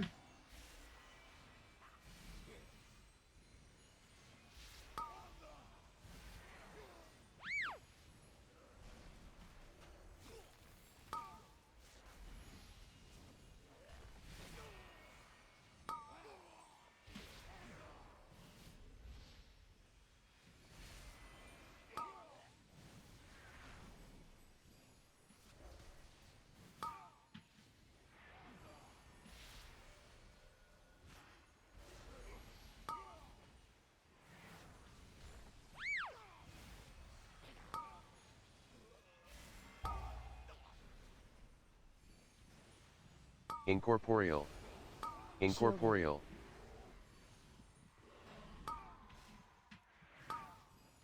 Guys, you have to change the playlist.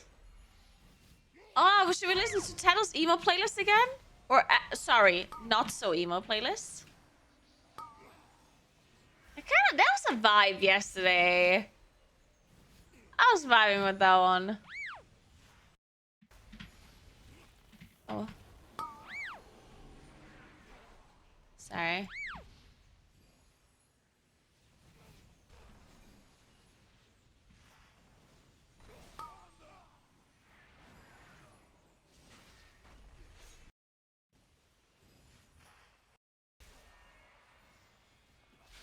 There we go. We're shuffling it up. Big shuffle.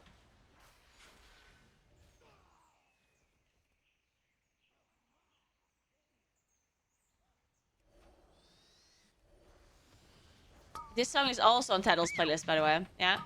Just so you know. I'm not playing a random song right now. It's on Tattle's playlist. Of course it is. Shielded.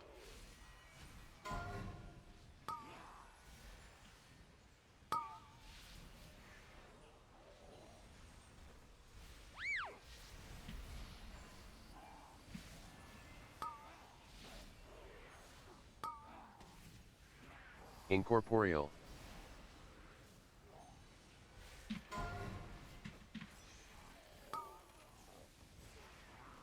That was such a good. That was a good Shadow Melt. I mean, you obviously also kind of want to. You always want to Shadow Melt, but if Shelly didn't have Shadow Melt there, then this Colossus would have healed to full HP basically. Because I Typhooned them up too late. That was dying.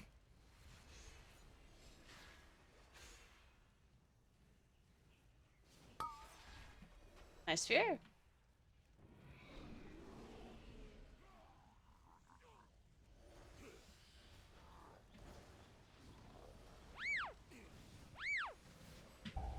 Shielded.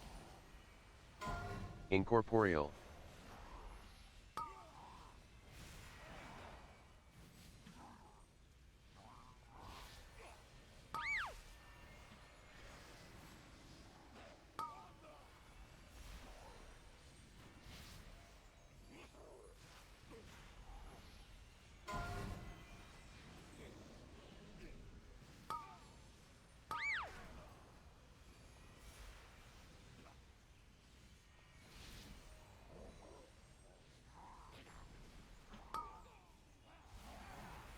Oh, well, that was unfortunate.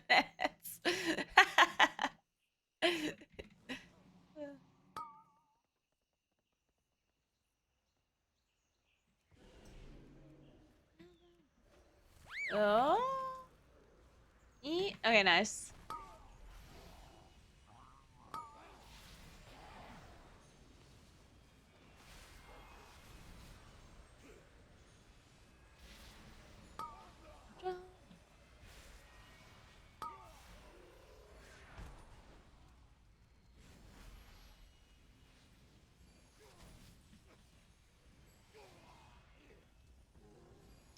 Nice.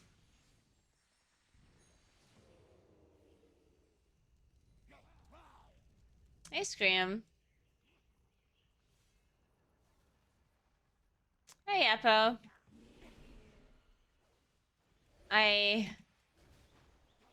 Incorporeal. I don't really play PvP. It happens incredibly rarely. Shielded.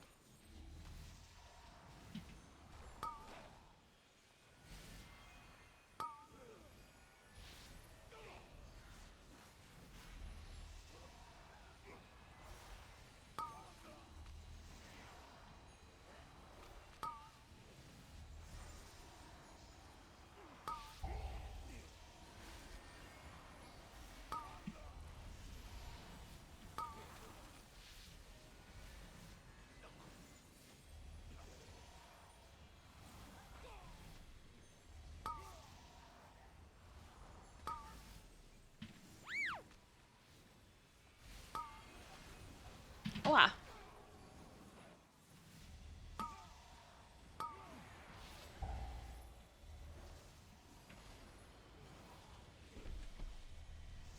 Am I dying? Oh, I've tainted blood on me, that's why. Shielded.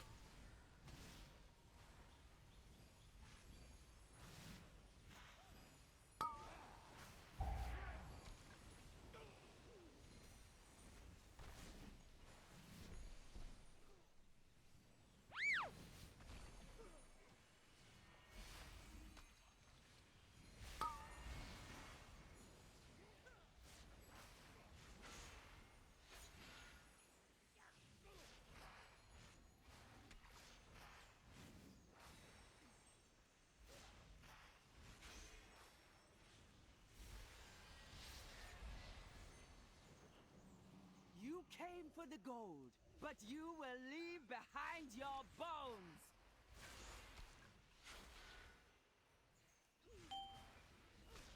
Ataldazar's power flows through me!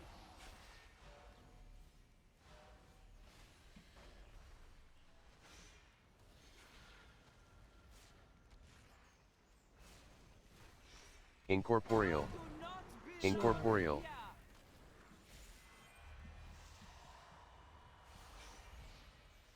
Ow. I will root the next.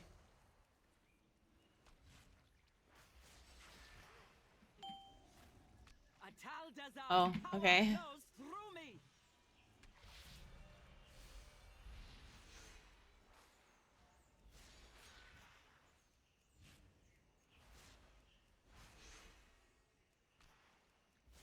You do not belong here. Sacrifice.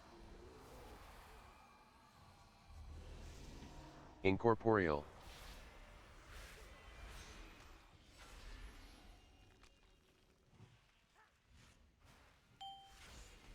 Ataldazar's power flows through me.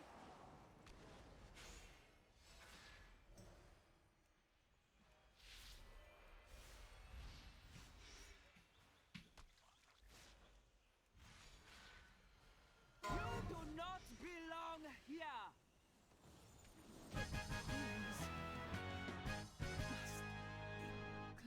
My thanks for killing the priestess. You have only succeeded in strengthening my whole. The most difficult range DPS or class? I don't know, because I don't play all range DPSs or classes. Only a person that actually plays all of those classes on a similar level would be able to tell you. Incorporeal. And even then, it's pretty subjective, because sometimes a class that is difficult to play for one person might actually be much easier for the other person. But in the end, they're all pretty similar. Like, World of Warcraft generally is not rocket science to play. Like, the skill ceiling of... The mechanical skill ceiling of World of Warcraft is really low in PvE compared to other games. If you don't look at the content that you're doing. There isn't a single spec in a game that is really hard to optimize. If you're just standing still hitting a dummy, for example, every class is quote-unquote easy. There isn't a single class that is super difficult when you're literally just hitting a dummy standing still in Valdrakken. Shielded.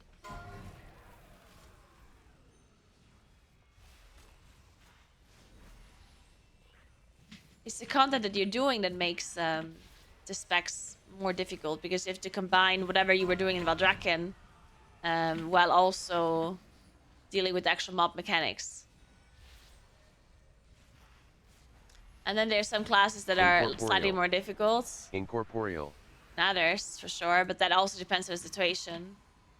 And since there are so many different situations, it's kind of hard to tell.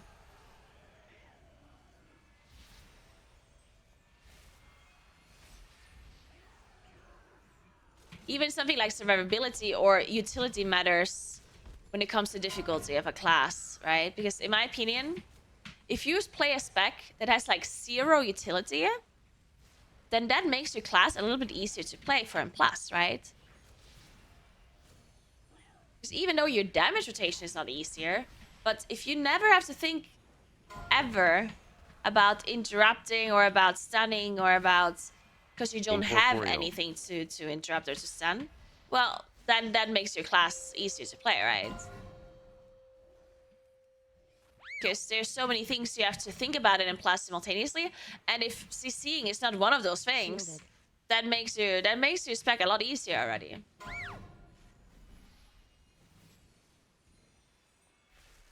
So the less utility you have, the easier your class kind of becomes, in a sense.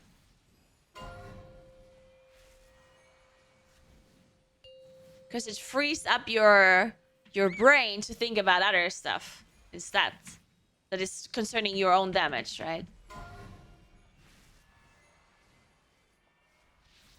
Same goes about survivability. If you play a really tanky class, then your class also a little bit easy to play, because first of all, you can probably make a mistake here and there and not die. But also you don't have to think about how to use your defenses ever. So your brain is not distracted thinking about, oh, how do I survive this? When is this ability happening? When do I have to press this defensive, blah, blah.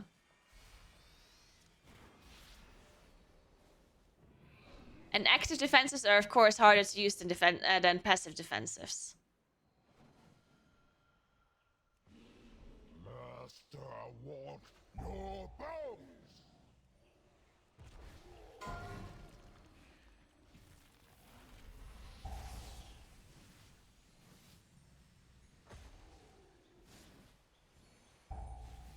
I'm gonna hit the guy that Shell is not havocing, I guess.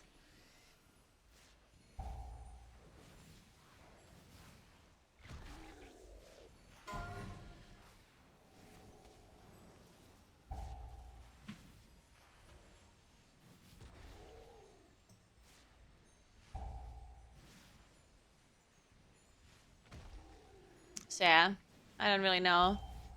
From a pure... From a pure, like, damage rotation perspective, I don't think any class is, like, super difficult, but to say that, like, there's certainly easier classes and harder classes, I just think it's too hard to tell.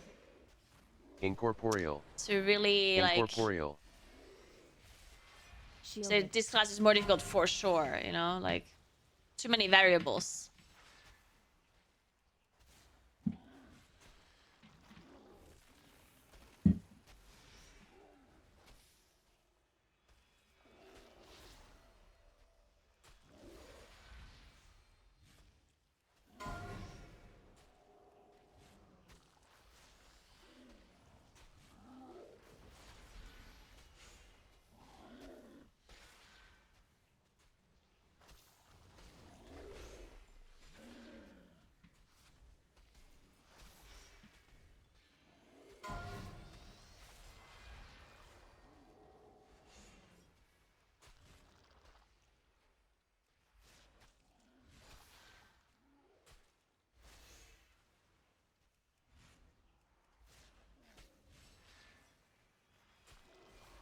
Life cocoon.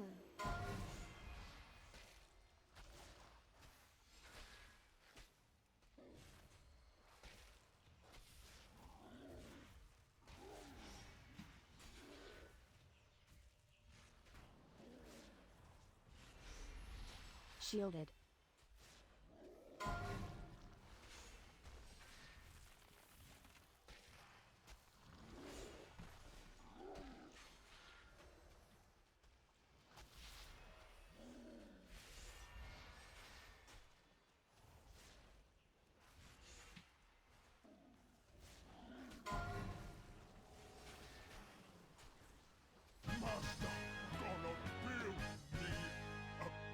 Yeah, mobilities, like everything. Yeah. Pieces again. That's why I'm saying it's kind of hard to tell. Because I guess, like, I think you all agree that the rotation itself from each class is not... Like, none of the rotations are super, super hard. If you only look at the rotation itself without anything else. And if you look at the rotation plus everything else, well, at that point you have to also consider all of these other things, right? So sometimes, even if a class has a really easy rotation, it doesn't necessarily mean that that class is also, like, much easier to play than others. If they have a lot of utility or a lot of other things to think about on top.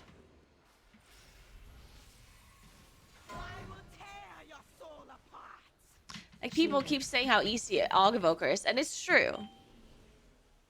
Augavoker rotation is very easy. There's no doubt.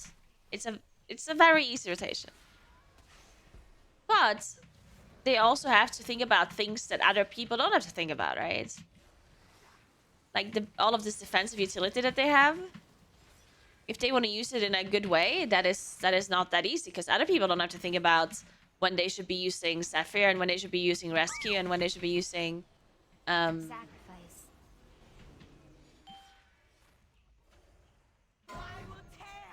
Life cocoon. Obsidian Scales, and, you know, like, they have a bunch of stuff that they have to, like, constantly think about, while other classes don't really have to do that. Not to mention, of course, when they use... they also have to think about when to use their offensive buffs as well, of course. Incorporeal. Incorporeal. So to say that Evoker is, like, much easier to play than than other classes is also wrong, in my opinion. If you really want to optimize it in an N plus. I will tear your soul apart. Shielded.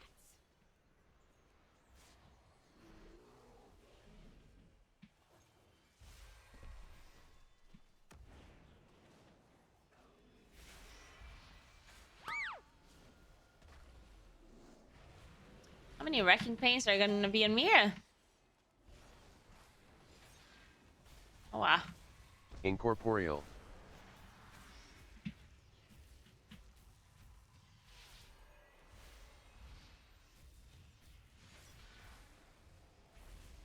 But it also just depends as well on like what kind of I will tear your soul apart. difficulty you're talking about as well, because there's like basic difficulty, and then like there's playing a class on like a casual level, and then there's playing a class or a spec on a high end level as well, right? And that's the difference. Because sometimes a class is somewhat easy to learn just for like a basic understanding of the class, like to just play it on an average skill level. But then it's like really hard to play like super optimally, right? That is also a difference again.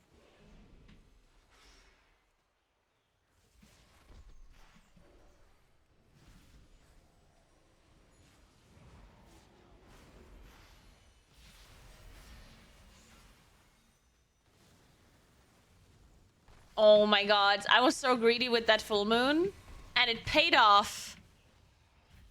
I got my full moon out. Your spirits apart.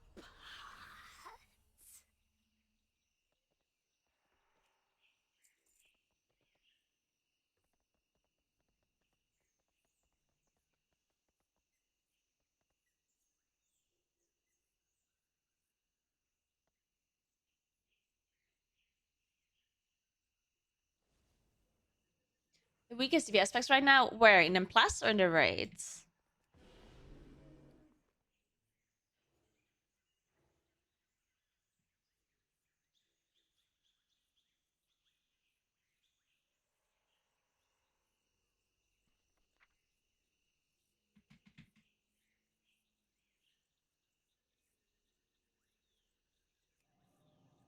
Hey Milchbrot. So dieses plugin, it's not a plugin, it just appears on 28 keys or above.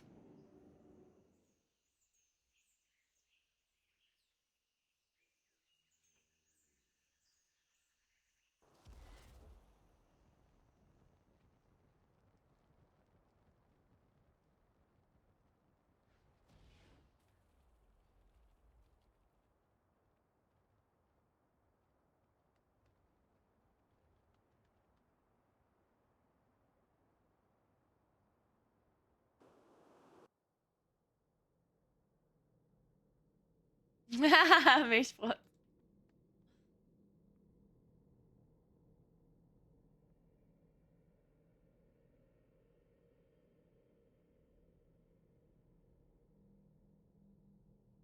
Hind and plus. Oh, the classes are the worst in Hind and plus.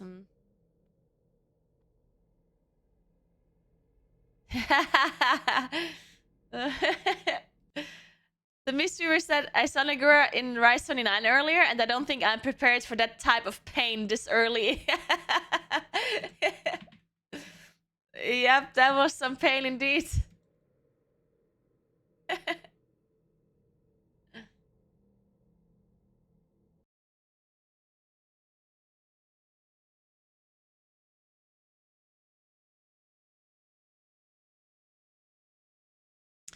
Alright, so if you want to know the worst classes for high and plus, then what you do is you go to Radario, and then you go to timed run leaderboards. Then you select this filter and plus level 25 and up. Yeah? And then you look at the classes here. The classes that are played the least are the ones that are the worst. And it's not always correct. This is not a 100% presentation of the actual viability of the classes, but that doesn't matter because in the end, it's close enough that the perception of the player base is represented here more, which directly impacts how you get invited into keys, right? So let's say, for example, what I mean by that is, let's say there's 1.5% of all damage deals are Fury Warriors, right? And 3.7% Windwalkers. Now let's assume that technically speaking, Fury Warriors are better than Windwalkers. Let's just randomly assume that, okay? Even if it's not true. The difference is not going to be big enough for you to play Fury Warrior, because from looking at it, it seems like Windwalkers get invited more because the community perception is that Windwalkers are better. So even if this is incorrect, even if Fury Warriors are better, I would still pick a Windwalker in this case, because it seems like Windwalkers get invited more. So I would always look at this rather than actual facts and numbers. Okay, it doesn't matter if this is misreaders. I'm just trying to make a point. Like, you know what I'm saying, right? Obviously, I'm just like, I'm trying to tell you that you should be looking at the numbers. You understand what I'm saying?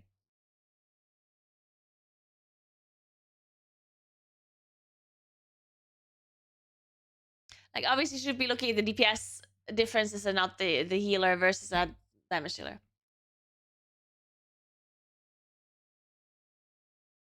So yeah, the worst damage dealers or classes is Shaman, DK, Shadow Priest.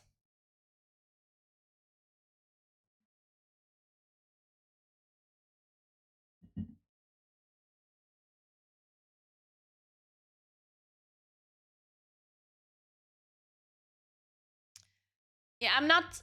Well, I personally am not looking at specs because something like an Arcane Mage or something like an Affliction Warlock, which, by the way, there's 0, yeah? 0 Affliction Warlocks. Like, not even one. But I'm not looking at specs. Like, I'm not comparing one spec to another. I just don't think it makes sense to compare specs because there's a difference between an Affliction Warlock and a Red Paladin. Because Red Paladin is the only damage dealing spec for Paladins, and Affliction Warlock is 1 out of 3. So I think comparing specs to each other, it's like, yes, Affliction Warlock might be worse overall compared to Shadow Priest. That might be true, but is that relevant? Like, is how many people that play Warlock only play Affliction Warlock and nothing else in high keys? Like, probably very few people, if not 0. Now, the amount of people that only play Shadow Priest and not play a different class is going to be a lot higher, right? Because re-rolling from one class to another is a much bigger like task than re-rolling from one spec to the same spec of the same class, to a different spec of the same class. So yeah, comparing specs is not necessarily important in my opinion.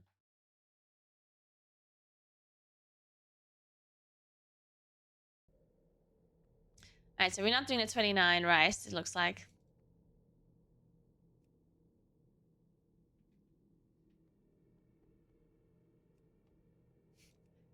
Wow, they didn't offer to invite me? What the hell? Can't believe Shella just left to join Smock and Royben, and then they're not even gonna invite me. This is unbelievable. It's funny not to tell. Keep our healer first. So.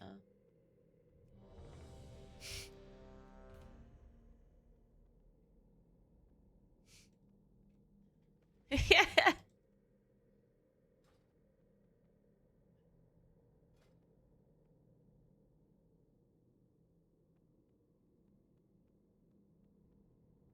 Guess we don't have an evoker, but who needs evokers anyway? Because all of the classes that we have are super tanky, so we don't need an evoker.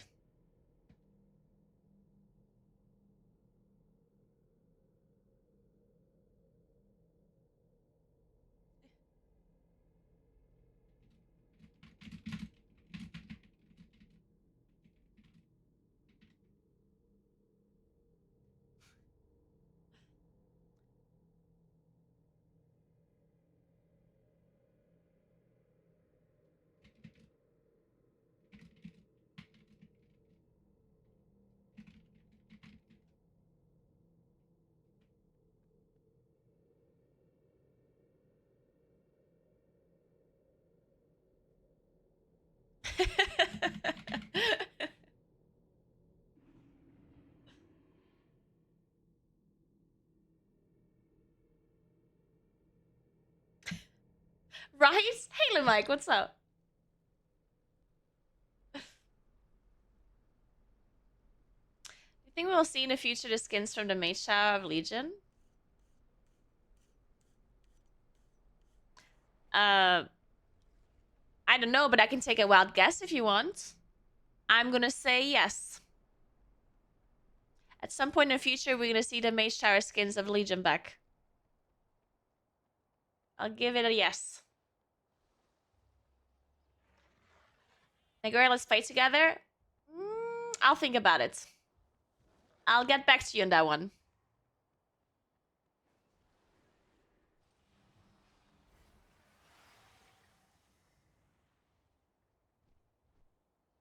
How many T-Bags are in there? 2! What do you mean? It's a big cup. Don Carlos will call you.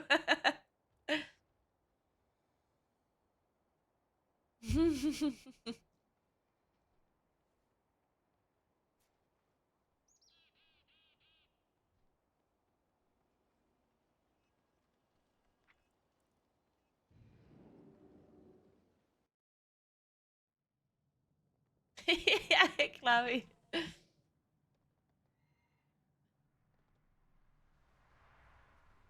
it possible to pack to 3.5k IO? I did. I packed to this key level, to this rating. I mean, technically speaking, you impact to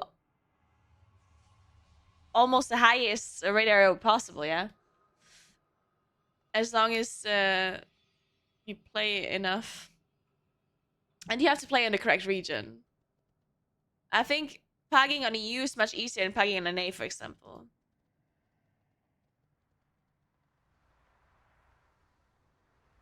Yeah, I would have even more score if I didn't have these low keys in here. Because I didn't play that much this season. I didn't play that much on Plus. So there's some keys that I just never did. I gave a 24 Wake Crest, 24 Throne, 25 DHT, 25 Rise. Like, there's a lot of score I can still get.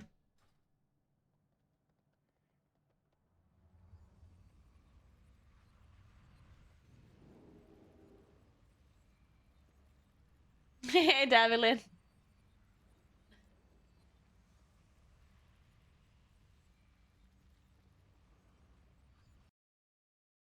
I agree, fuck Rise and Throne. Yes. I mean, there's a lot of dungeons I really don't like this season, though, but...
Oh no, I can't believe she's yelling on the phone again.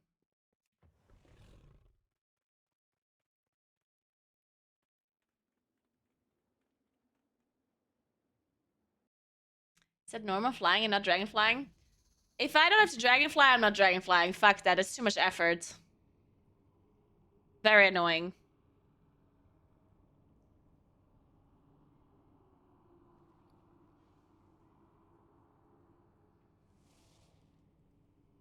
Right? Rayan? Yeah, I agree. It's tedious. It's annoying. I don't care if I'm a bit slower. Phew.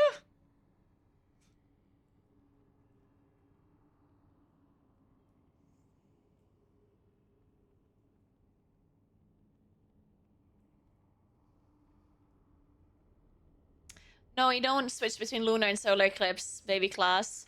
You always join the same. You always enter the same eclipse depending on the situation.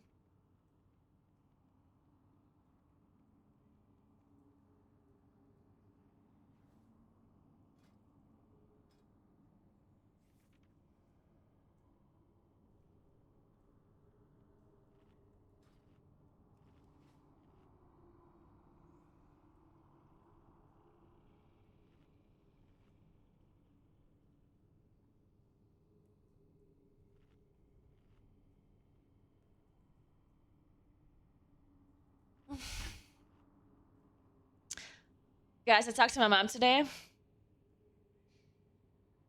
And she wants to hike a mountain with me. Well, she more like said that... Like, my mom has this thing where she's not asking. But it doesn't seem like a demand either. Just, you know? Like, she has this thing where she just kind of says something. And then that's just how it is. And it doesn't feel bad in a moment. But then afterwards, you're like, wait a second. Why didn't I get to say it? Why didn't I get to have a say in this? So anyway, apparently I'm hiking a mountain with my mom during Carnival Week. What if that's the English word for it? I don't fucking know. During the week, apparently. Before MDI, she said. So on like the 14th or something like that. Or the 13th, I don't know, something like that.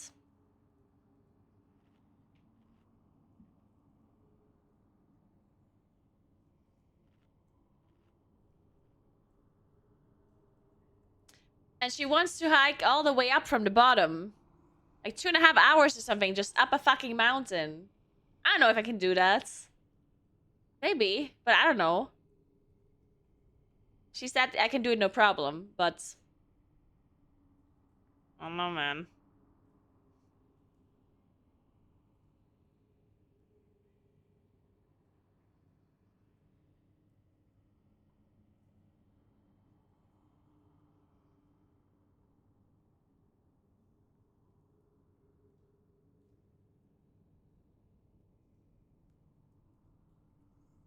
Uh...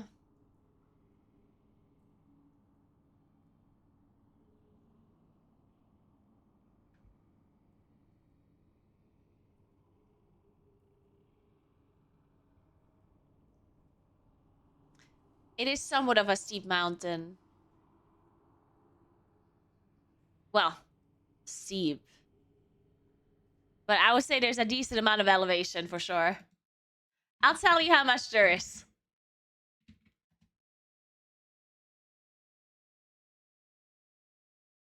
I will tell you exactly.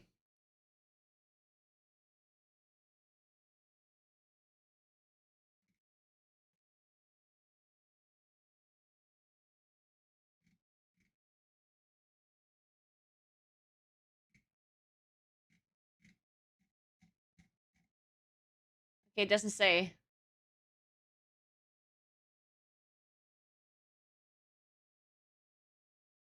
Why doesn't it say?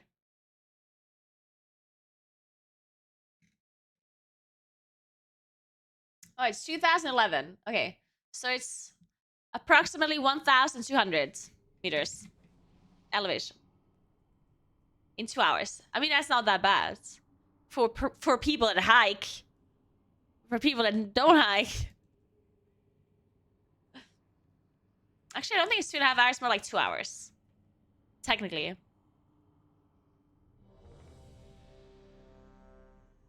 My mom says she walks it in less than 2 hours.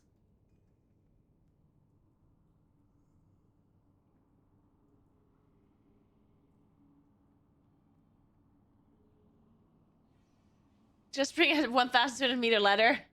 Hey, Odessa, what's up? How you doing?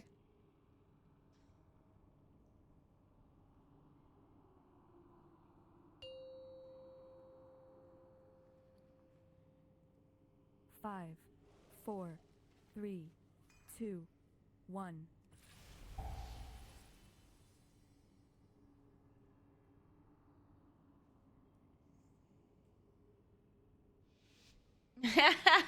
Grandma likes hiking. Really, Silverback? That's awesome. She should join me for a hike. Odessa.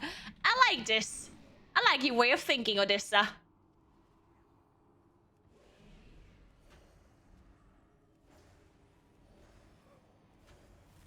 Double protector. Alright, alright, alright.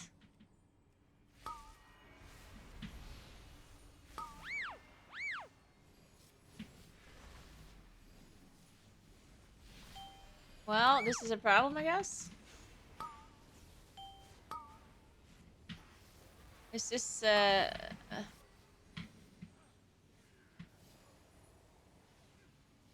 Pain's up. Are we gonna be able to kill these protectors?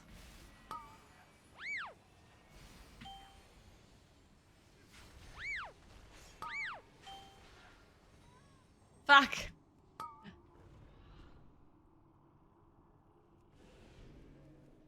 One is almost dead. Kill it. Nice. Oh shit.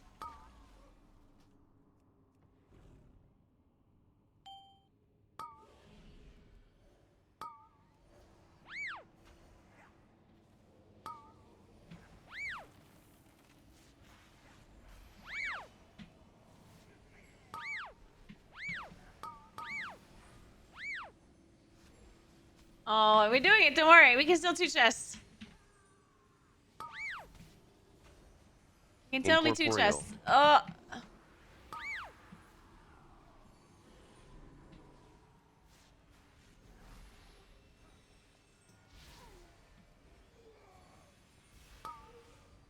Alright. Easy for us.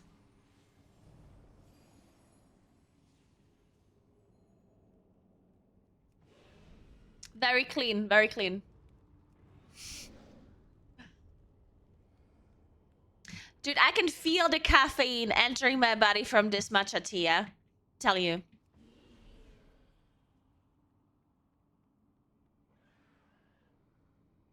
This caffeine just hits different than the coffee caffeine. It's like I'm drinking it and I can feel it.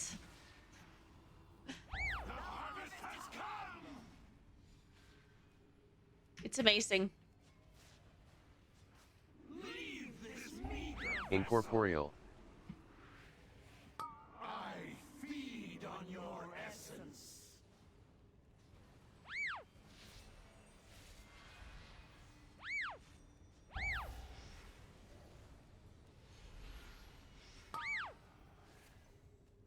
Oh.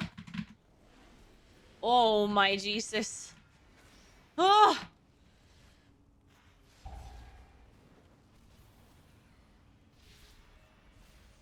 Wait, where's Royben?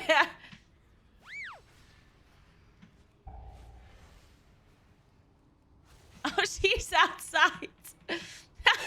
Ah, we don't need a healer. Back this. Incorporeal.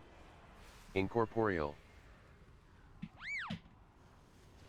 Oh shit. I'm dead. No. Well, we have a rest, I guess. Shit, I could have survived this. But I was distracted looking at the incorporals.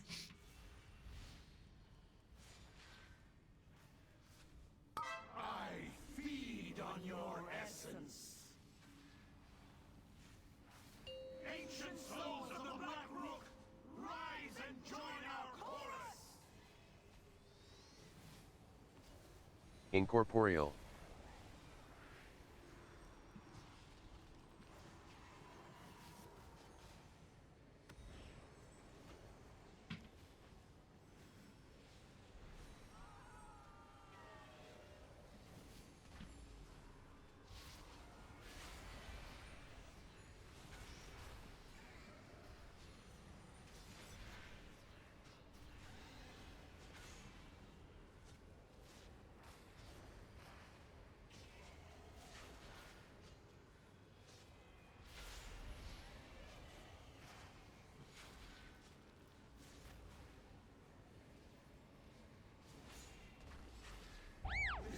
This energy, it is too much.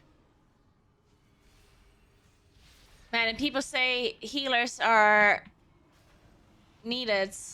Look at that.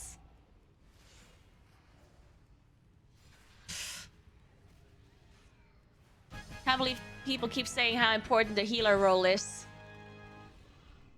Now, Healers are so I important. see. You need them. That turns out you don't. You aren't the ones who did this?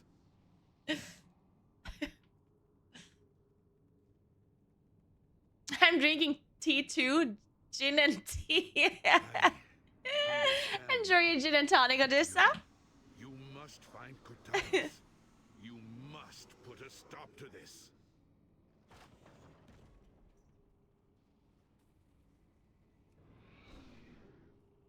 I'm not actually using any add-on to remove the quest log. I'm just shift-clicking the quests every time.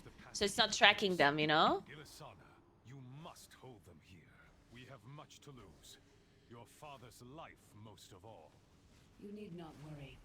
I will not fail, Etosius. Men, the invaders come for us. Do not let them pass. For Kalimdor! Incorporeal.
What to do with my incarn? Just use it here?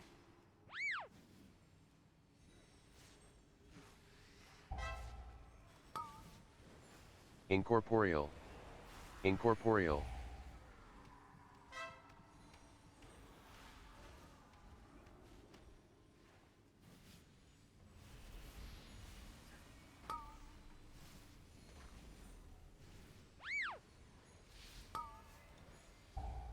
Pains up.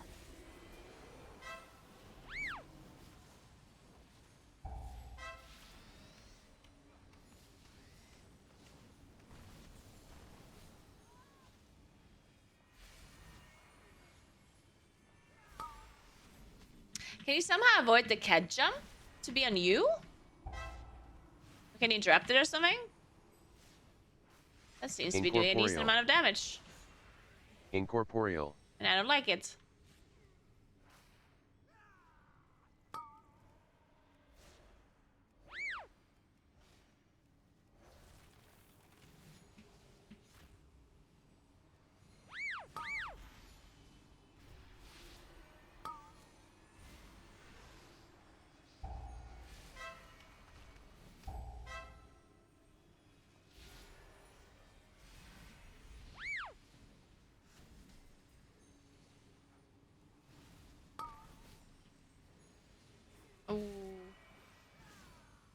Guess we have to rest because... Oh, we don't have a rest. I can melt rest. Oh, I had dogs. Just kidding. My dogs keep me in combat.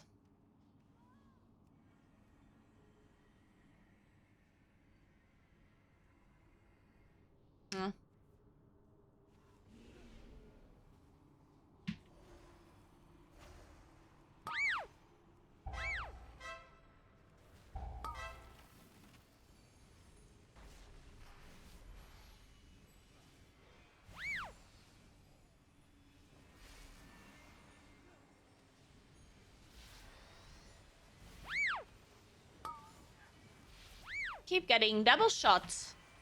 And I don't like it. Oh, ah. Incorporeal. Ow, Jesus.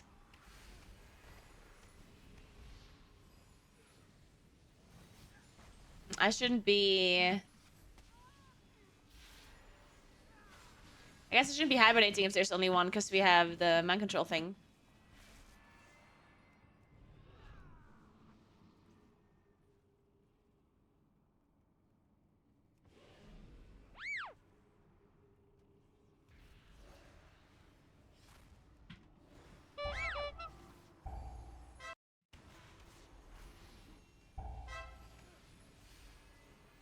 These archers are just so annoying. I'm so glad I have a lot of armor, because if these archers would one-shot me with their barrage, I'd be so upset. Or with the shoot as well. Incorporeal.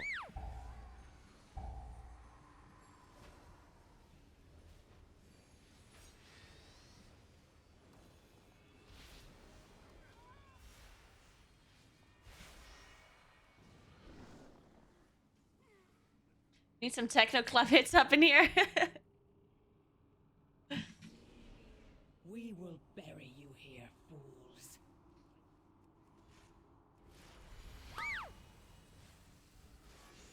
You cannot escape!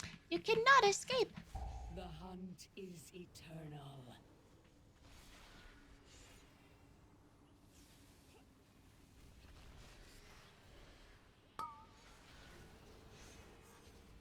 You cannot escape! Incorporeal. Pain sub. Gods, hold them off!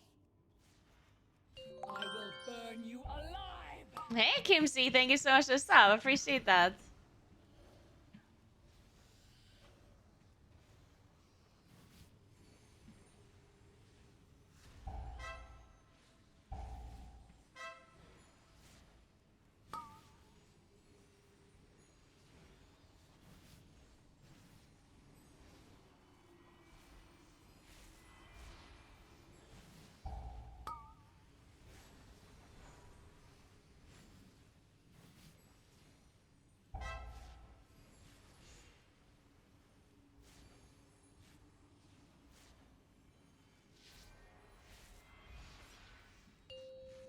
Remind me to get some water after this, please. And I think it's fine. My laundry's outside, but I'm pretty sure it's fine. As long as it's not raining or freezing, it's fine, right? Alright, yeah, I think it's fine. I can leave it there. You cannot escape! Shit, I don't have ink card for the pool. Man. Well, unless Pain sub. it's somewhat soon. Cannot escape!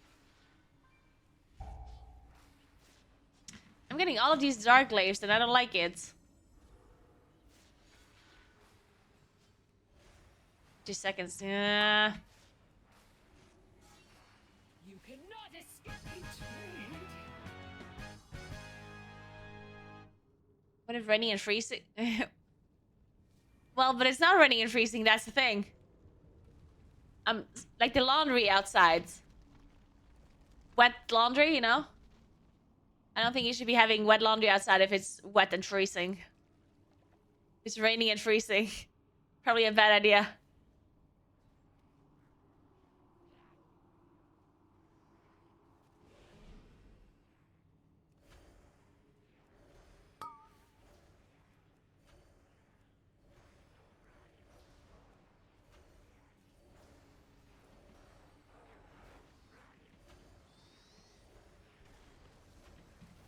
Incorporeal. Incorporeal. Incorporeal.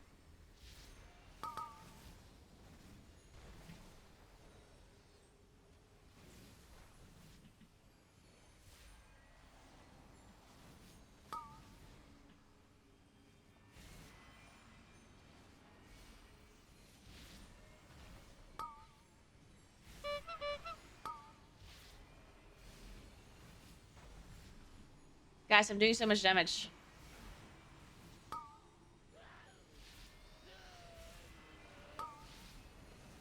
I'm doing big damage numbers.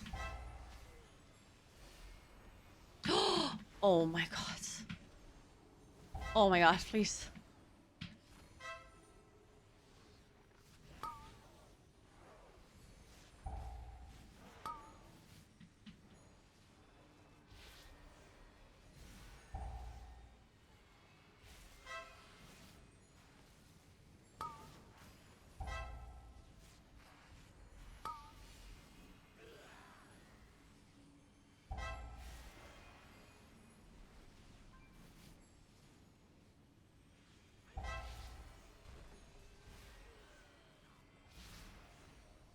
Alright.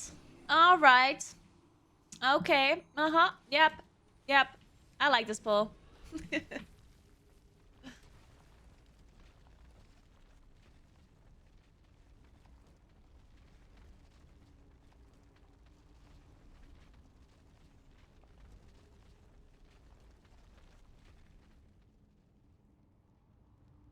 Alright.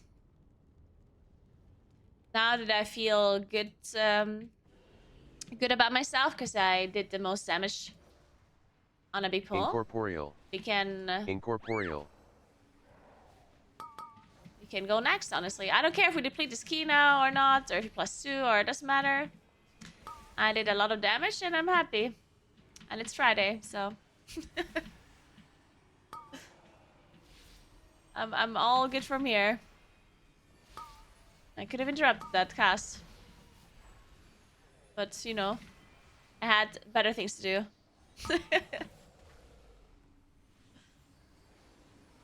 Repair. I'm not repairing until my gear is red.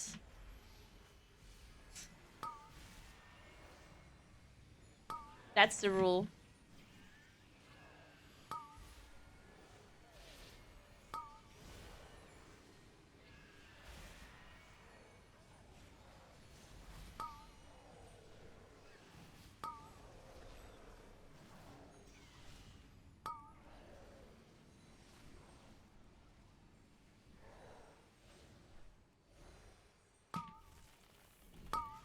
Okay, I'm pressing Incarn.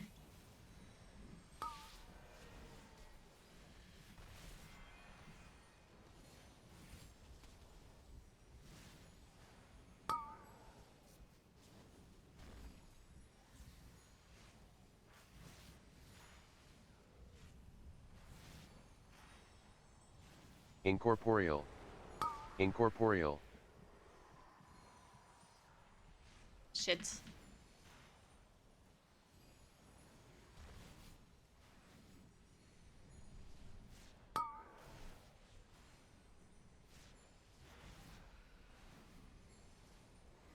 I got the Evans the other day, like, come on. Hey Hannah, by the way, what's up? Is that actually true? I mean, I don't want to do that though. But can you jump in one spot and the laser doesn't hit you? Even though that's not really helpful, because I can't cast anything while jumping, right? But...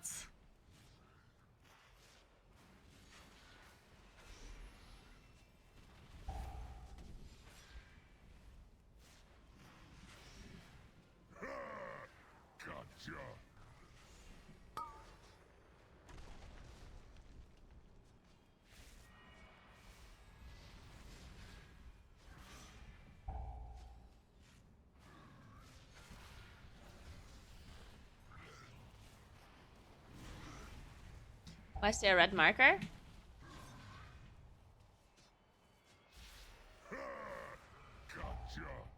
Incorporeal.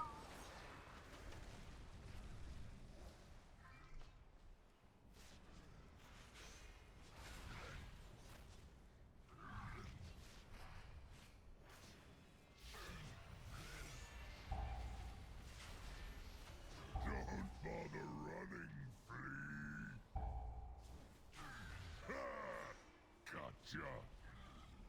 Tremble beneath me.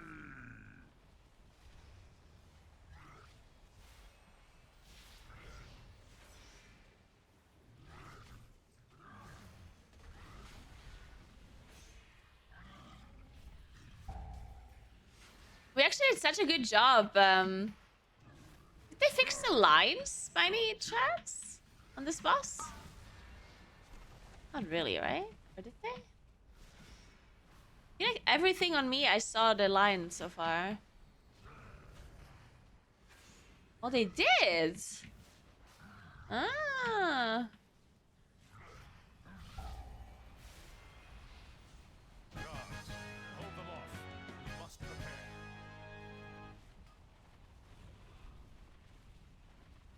Pull all with boss.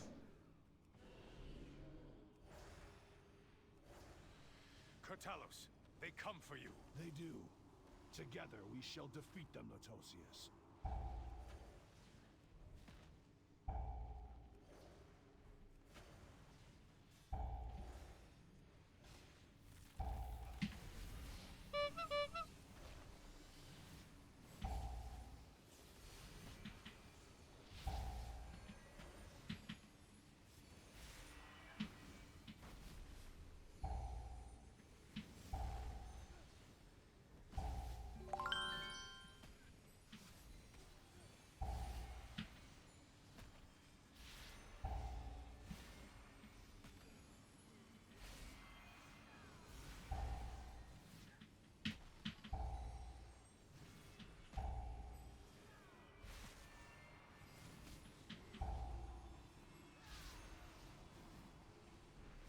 Incorporeal. Incorporeal. Incorporeal.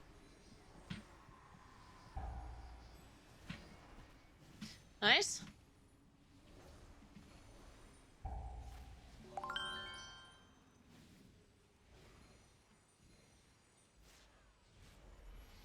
Wait, I'm hitting the incorporeal. Hey, Bloomly, thank you so much for the sub, appreciate that. And thanks to the 7 months crowns. What's up? How you doing? Happy Friday, happy Friday. Fiends, you shall never have our world. I shall cleave you in twain. Burn away.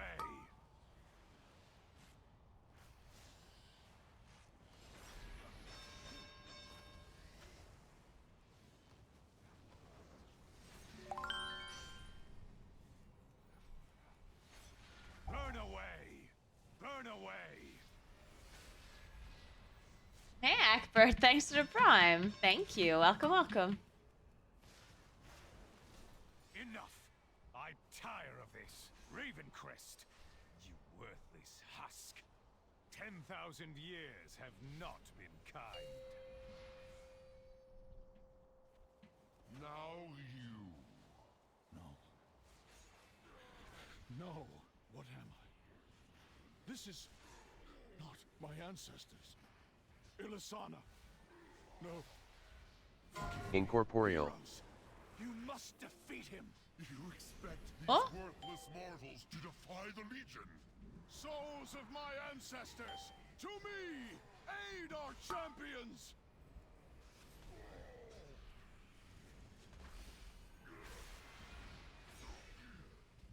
We are Legion.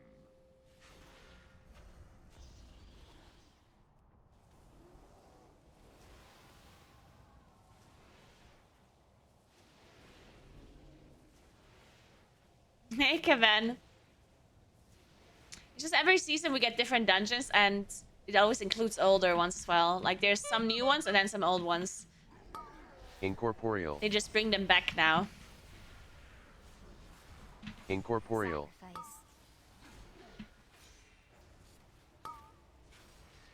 Pain sub.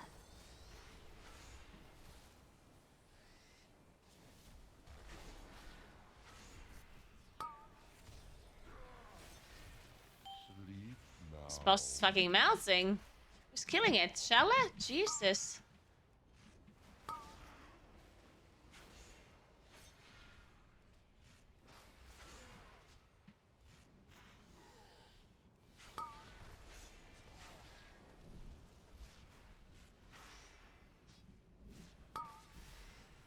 Incorporeal. Incorporeal. Oh, we're missing count. Count on it. Whenever you come, we will meet you, and we will defend our world. Thank you, heroes. The great veil has been lifted from our eyes. We Raven Is the trickster enough count? Much and more in defense of this land. I see now we may rest, safe in the knowledge that heroes still live, who will defend our world.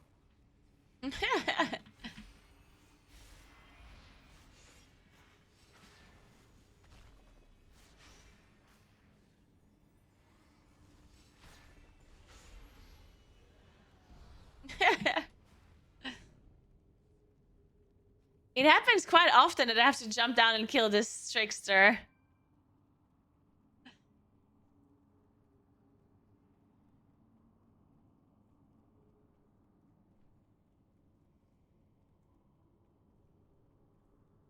I think we missed him up at on the very big pull, right? Because someone said we missed 2 mobs and then we did pull 1, but we didn't pull the other.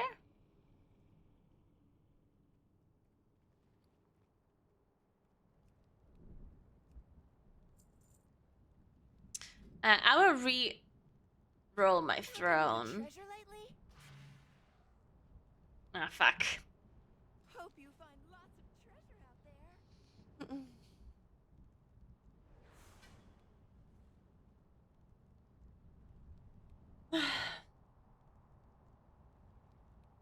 there. Hey, Simsa. I'm glad you were watching my stream to get the drops. And I'm so glad you like my channel. That is good to hear. Thank you so much. How's your day going? My day's going really well. Maybe I didn't sleep enough and not as much as I wanted. But outside of that, my day's going really well. Had an appointment in the morning to pick the floors for a new apartment. Didn't really pick anything just yet, but she was a very nice lady to talk to. Name is Helga. Then I had a coffee at my mom's, and then I came back here for streaming. And now we're playing video games until like 6 p.m. or so.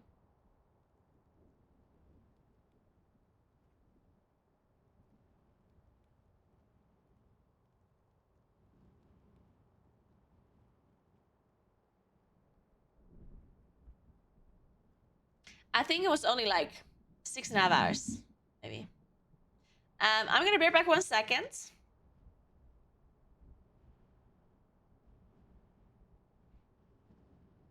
Gonna get some water.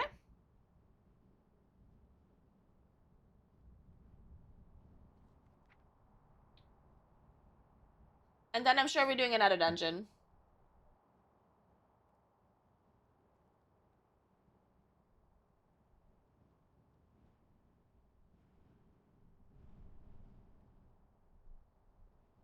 Yeah, I don't think, yeah, I think I was, because I think I wanted to sleep at 11-ish. And then I was already in bed. I was like, oh, let's sleep. And then I was consumed by my phone scrolling, you know? It happens sometimes.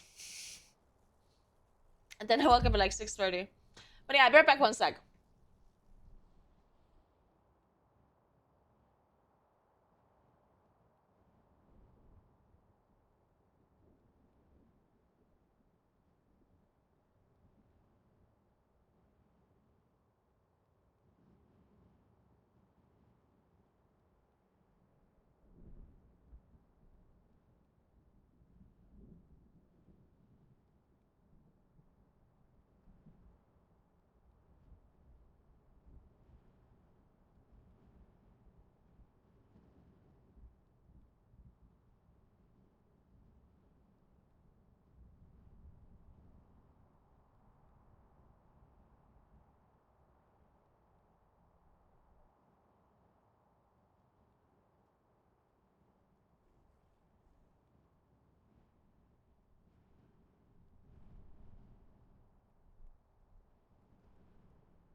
What happened?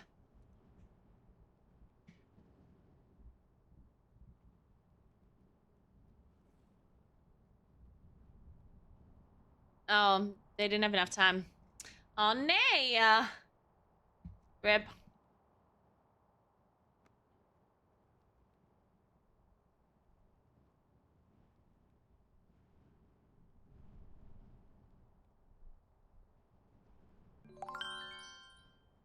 Hey, Vice. Thank you so much for 11 months. What's up? Thank you. Happy Friday. Cheeky TikTok scrolling for 2 hours before bed. Well, it wasn't quite 2 hours. More like 40 minutes. 30 minutes. It wasn't that bad. I don't scroll phone that much. I mean, for sure a lot, but not that much. I can check. What is it called again? Screen time? You can see your screen time somewhere, right? No, what is it called?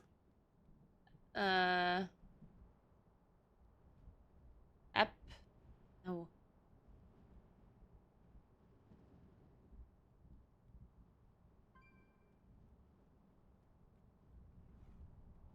I keep getting this like... Yeah, I get like this weekly kind of like rundown on how much time you spend on apps, but I don't remember what it was called. It's certainly always more than what you think. I feel like people look at their phone a lot more than what they think when you look at the actual hours. If you would have to take a guess on how much time you spend on your phone, and then you see the actual numbers, I feel like you always guess less.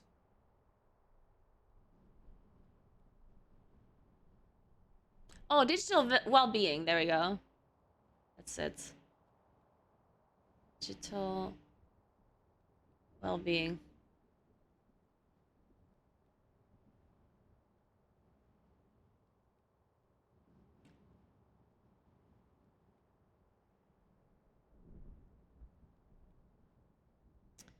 Daily average screen time 4 hours. I mean, certainly a lot, but the thing is, I play a lot of TFT, and yeah, it counts as screen time, but it's more like I feel like it's like watching TV. I always blame it on TFT.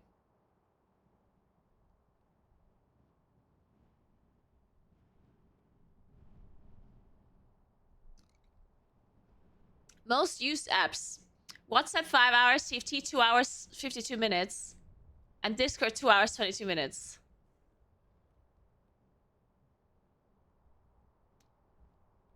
I don't know.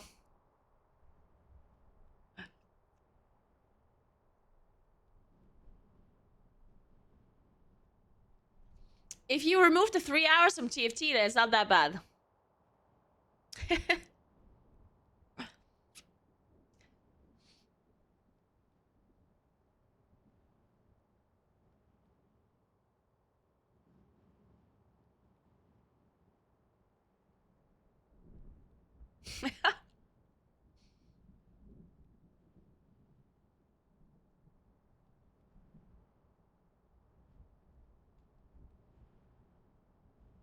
It could be better, but it could be worse.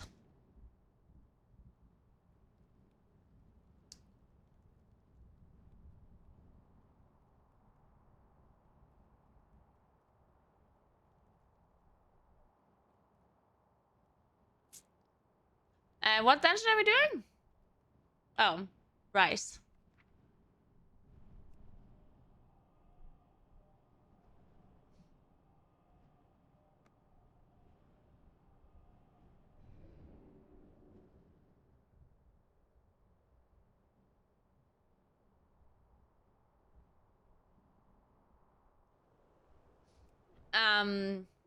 I wouldn't necessarily say that Sanguine is a good affix to push, no. Nope. But it's not like a horrible week. You can do hackies. But you can do hackies any week, right?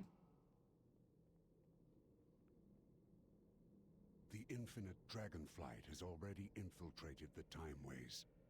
We must follow. Sanguine definitely slows you down. More than other affixes do.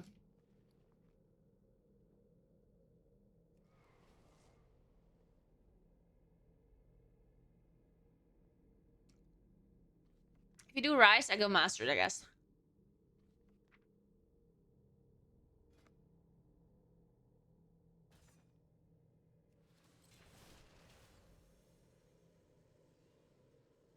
Alright. The funny thing is, I thought after the nerfed Rise that we're just gonna time keys in Rise all the time now. Because I depleted so many Rise keys before they nerfed it, and then I was like, wait, was this all for nothing? But it turns out even after the nerf, I'm still depleting almost all of my Rise keys. Sanguine and Incorporeal are very easy to deal with.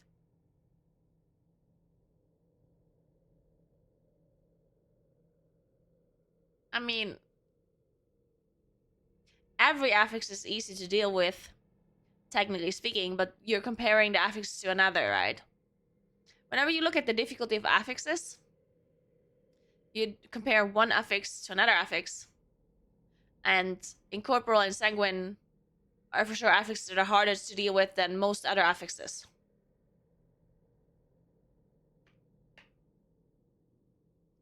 So Sanguine is definitely an affix that slows you down a lot more than most other affixes.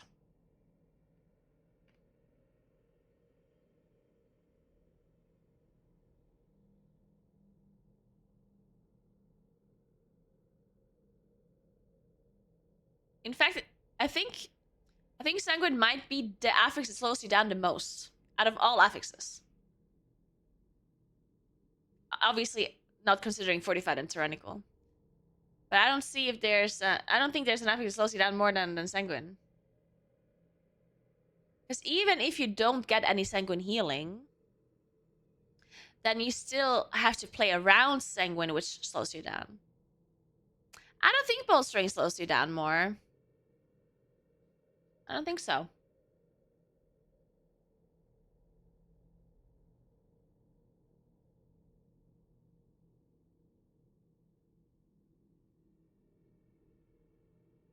I have no idea how much I'm simming.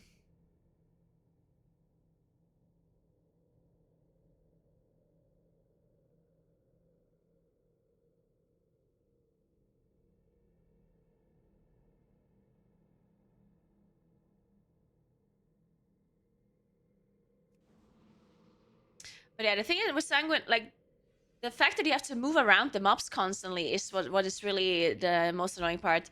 Because yes, of course, you can play around Sanguine technically and never get any Sanguine healing at all. But that's not, like, just the healing is not the only thing that slows you down, right? Like, the fact that you have to constantly move the mobs around, that is, like, big damage loss for a lot of classes. And not only are you moving the mobs around, you're also splitting up the mobs. Because some of them are casters and others are melee. So when the tank moves, some stand still, the others move. Then somebody knocks the mobs out of Sanguine, which means they get spread out. And it just slows you down, you know?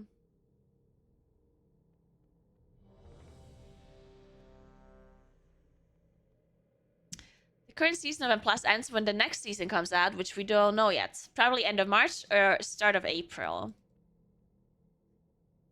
I would say start of April if I had to take a guess. Also, I found this cable in my car. Oh, it's the wrong cable. Yeah, it's the wrong cable. Just kidding.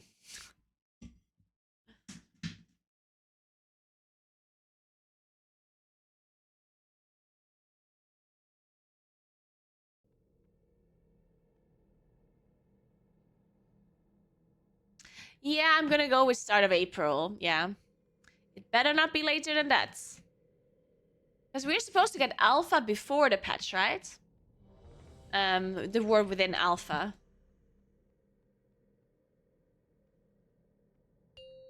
Yes.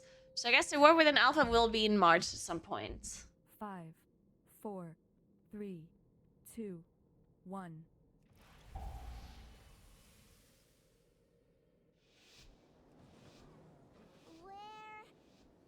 When are we? No. No. This can't be right. The Infinites changed the true timeline.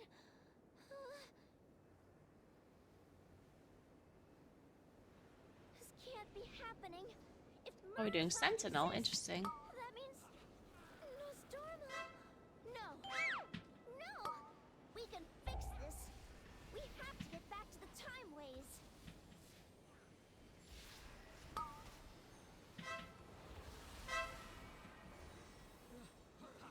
This floor is a bit sketch. Did we last? Any lasters? Am I supposed to drums? You're lasting this, right?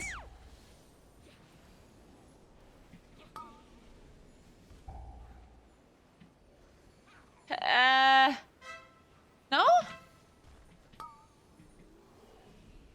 Incorporeal.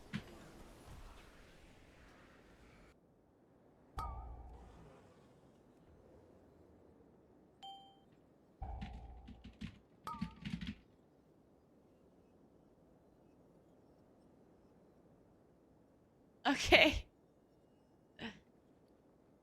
I mean, if we lasted it, we would have been fine.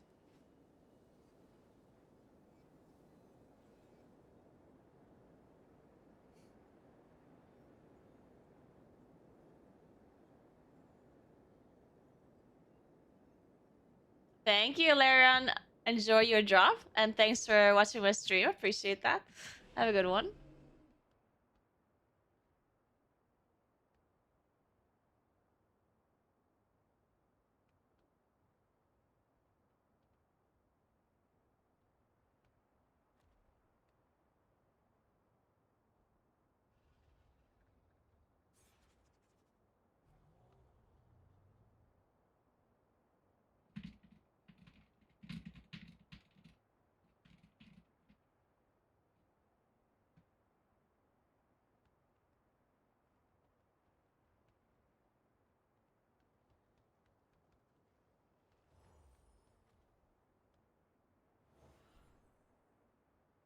Hey, Popcutter.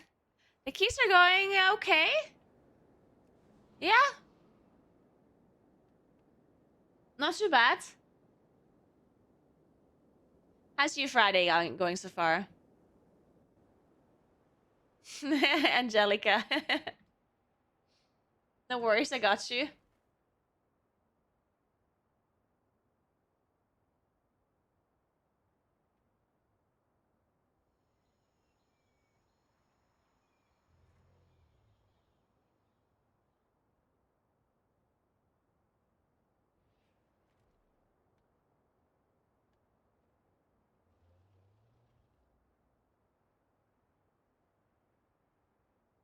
Nice. Good to hear. Good to hear. You'll get your 3K IS soon.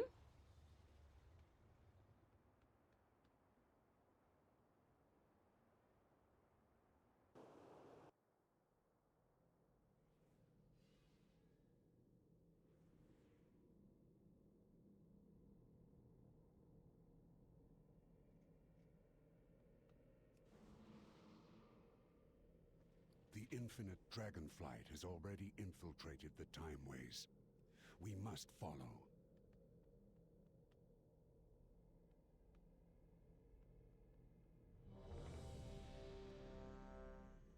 Alright, let's try this again. The affixes are... Like, I don't hate them as much as I hated last week's affixes, but they're still slowing it down a lot. So it's a bit annoying. But it's okay. Could be worse. It could be 5, tyrannical. 4, 3, 2, 1.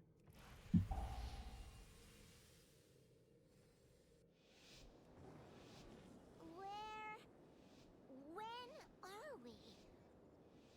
No. No. This can't be right. The Infinites changed the true timeline. I can't believe you just said we should play with a BM Hunter so we can play a 50% healing reduction because of Sanguine. If Murazond exists, that means Nostormo. No. No.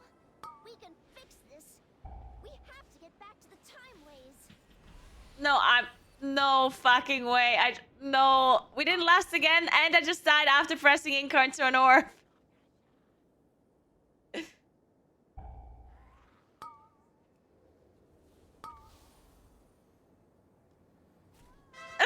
No. Are you kidding me? Oh my goodness.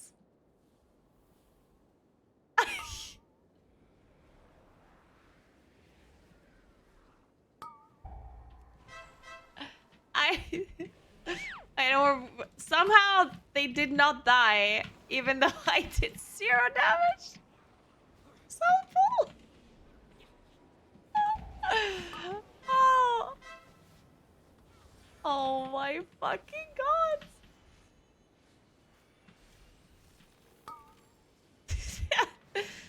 Dude, my group is fucking god gamers.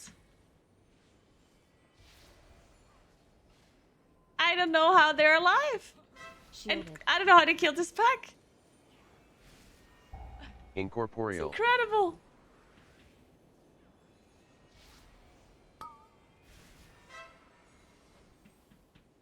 Oh shit. Wait, I jinxed it. We were doing so well. And then I said how they're god gamers. And then they all died. Fuck.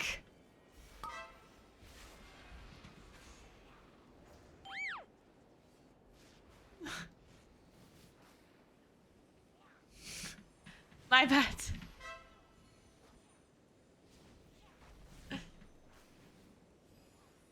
Incorporeal. Incorporeal. Incorporeal.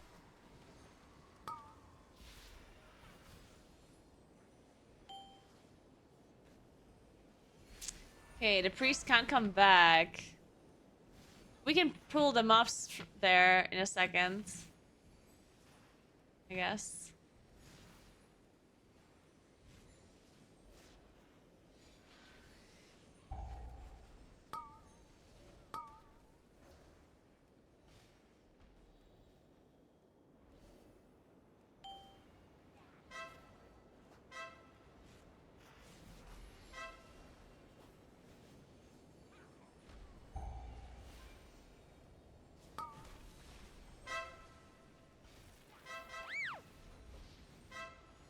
Fuck, I have a bleed on me.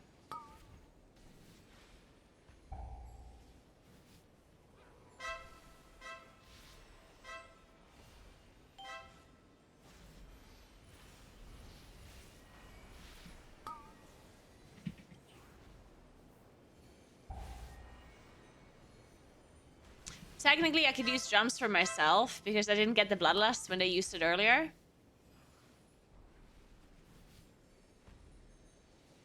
But then I won't have it ready again. They use it later.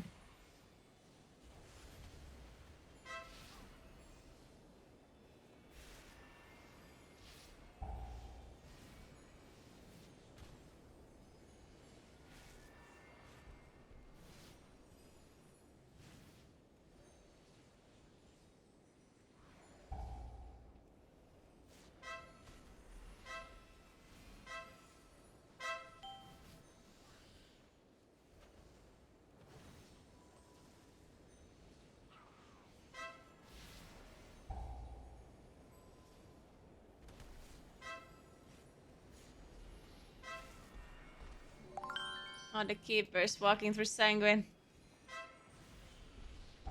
No. Oh, no.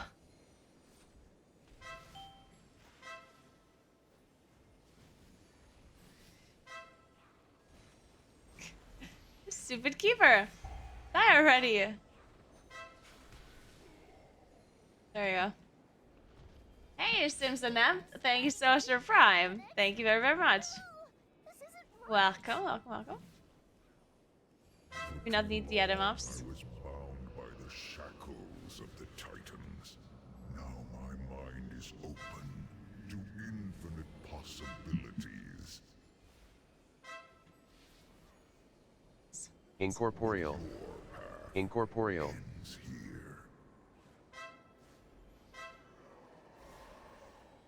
Remember Sanguine? Sanguine? Sanguine? Your greatest fears realized. Nice. My blows are infinite. And so Oh. your tale Watch it, watch it. annihilation is inevitable. Oh my god.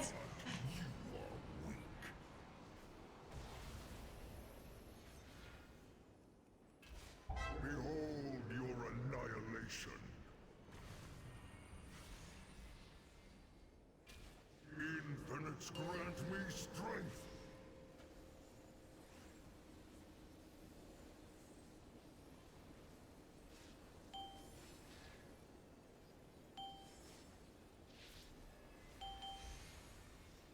I will protect this future.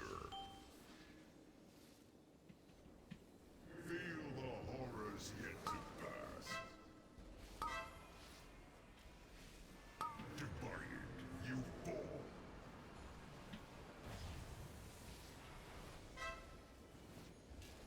Annihilation is inevitable.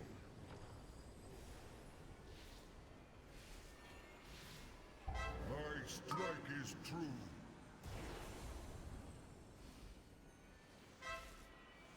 Remember Sanguine? Behold your annihilation.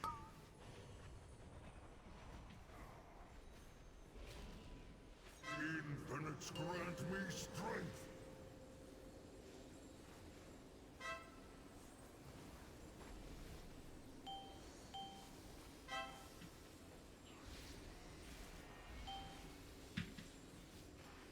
I will protect this future.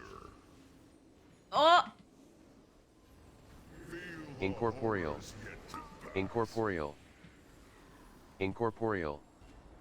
Annihilation Incorporeal. is inevitable. My strike is true.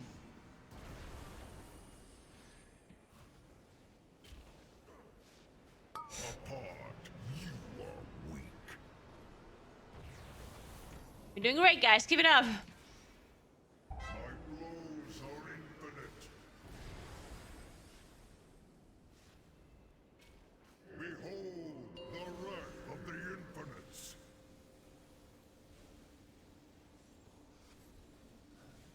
Incorporeal. Shit. It's a lot of orbs. I will protect this future. I went through it. Your greatest fears realized. Annihilation is inevitable.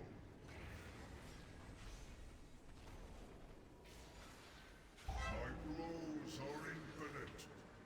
Alright, nice. Oh! Mister! Cannot change what is. Tyr has always been a hero to dragonkind. I just have to keep telling myself this wasn't really him. Okay. I'm scared. We just I'm scared, I'm scared, I'm scared, I'm scared. Uh-oh. Our vision shall come to pass.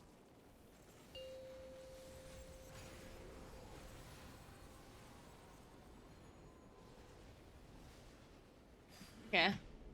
I'm alive. Gonna rest soon. Symbol of hope.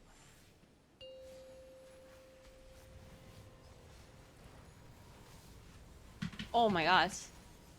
Oh my god. We don't have a rest. Wait, where's... Oh, Smock is alive now. But our healer is dead.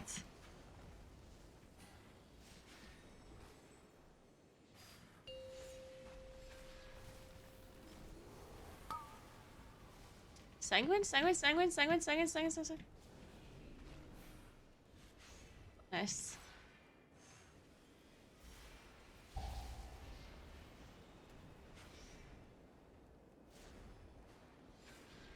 I'm dead. Wait, I'm not dead. Woof!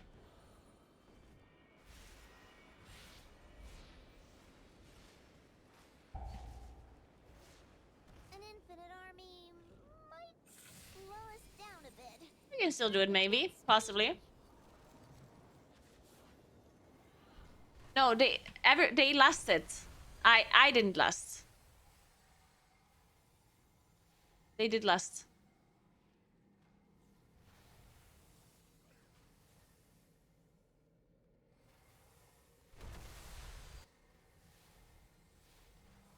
No! So close yet so far.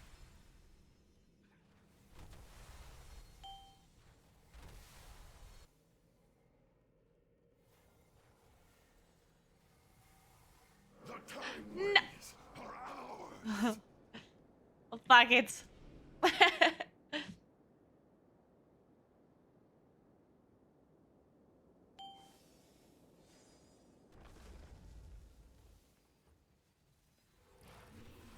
Yeah, chat is yapping. I literally said earlier that I could use last for myself if I wanted to, but that it's not worth it because if they use it in 10 minutes again, you know, then I don't have it the second time either. Or if they use it whenever their last is ready, then mine won't be ready again. That's why I didn't use it for myself.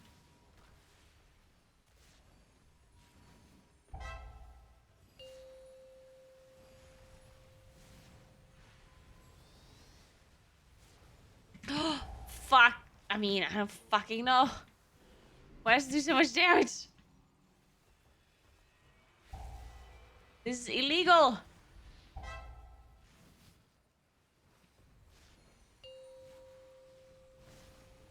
Incorporeal.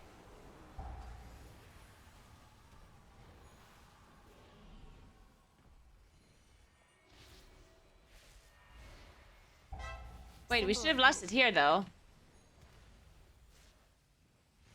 Shouldn't we have lost it? I guess we can lost some trash later. What? I know. I know. I know. My character is so squishy. What can I do? The time waves are even twistier than before.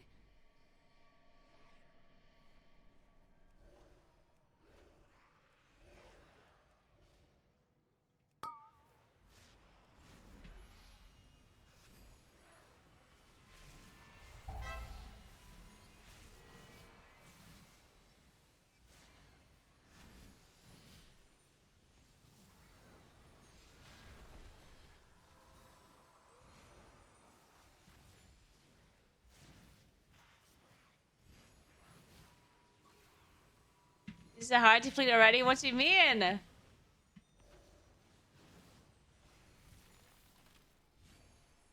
This is totally fine still.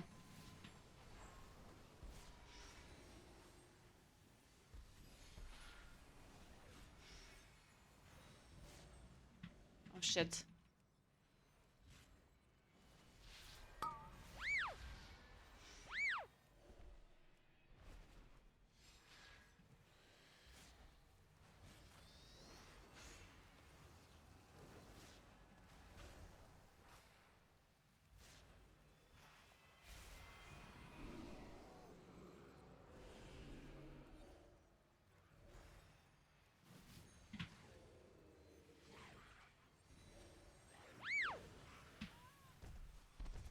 This fucking deviation.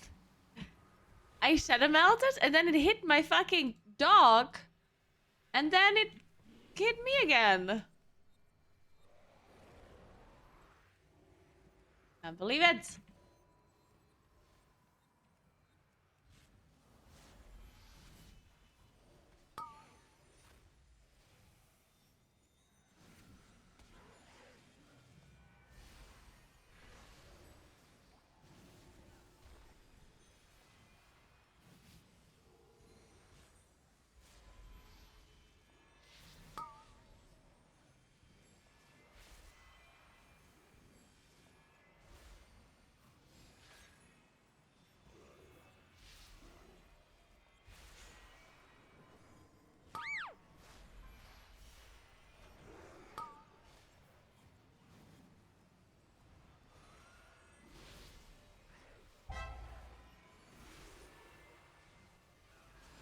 Oh no.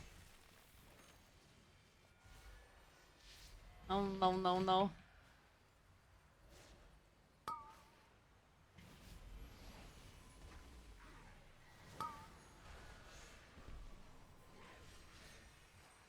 Oh, I assume smoke that to bloom.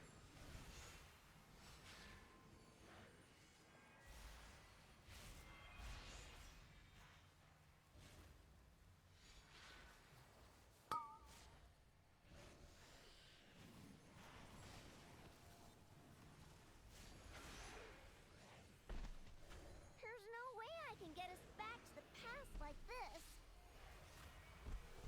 Oh, no. Oh.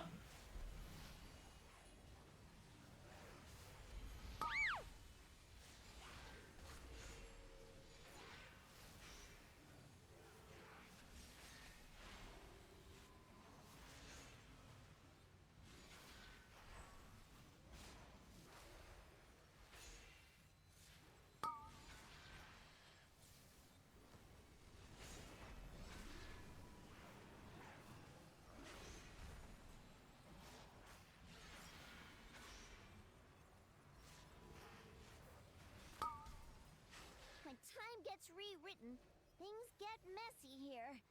Be ready for anything.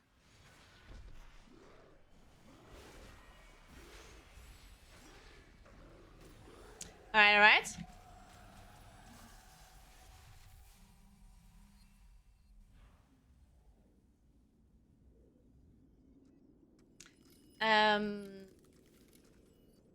Yeah, so the highest scored person is 3,877. I don't think 4K is going to be something that they reach this season. 4K is not happening. That's not a thing.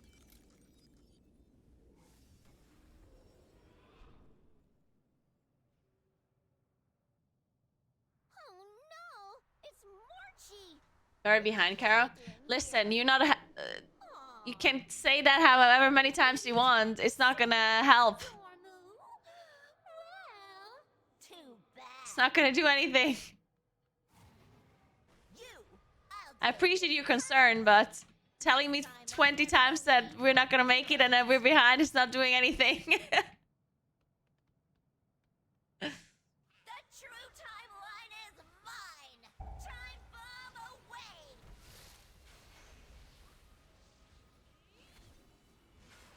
More Morchis are better than one! Oh, 5, convenient. 3, 2, 1. There can only be one Morchi! Incorporeal. Incorporeal. Each time, Sand! Stop in the name of Morchi! I have friends too! Time bomb away! Oh.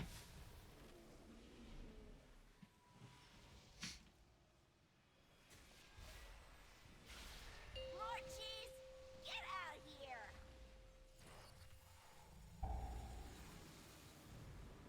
5, 4, 3, 2. Incorporeal. Good are you all? That one's so far away. Incorporeal.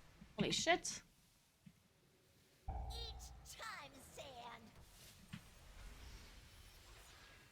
Let's put a pause on things! Time bomb away! I have friends too! Each time, Sand!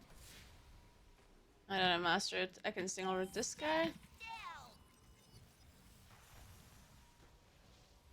Wait, I don't have anything. Time bomb away! Incorporeal. Incorporeal. More Morchis are better than one! 5, 4, 3, 2, 1. There can only be one Morchi! Each time, Sand!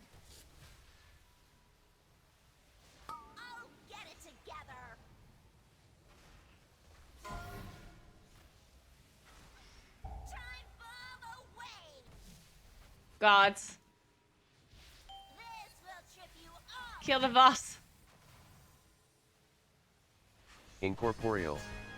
Incorporeal. Incorporeal. Incorporeal. Incorporeal. Incorporeal. My time. You all know what to do.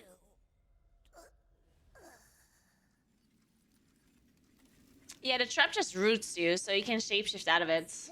Or you can use anything that gets you out of a root. There's 2 arrows pointing to the right.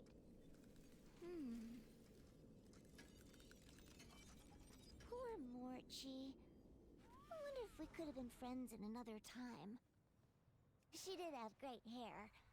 A little heavy on the eyeliner, though.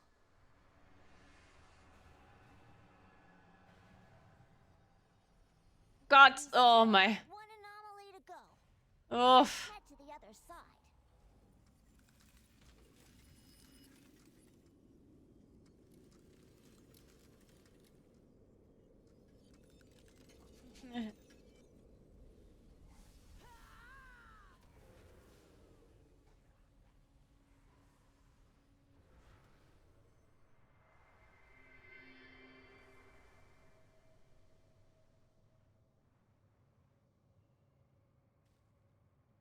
Alright. I guess we can lust, well, just whenever it's ready, I guess.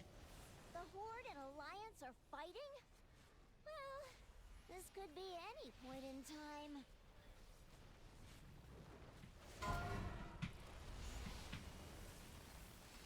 Oh, shit.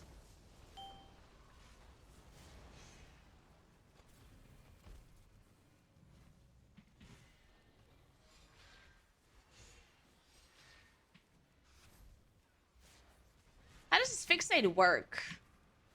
How do you deal with it?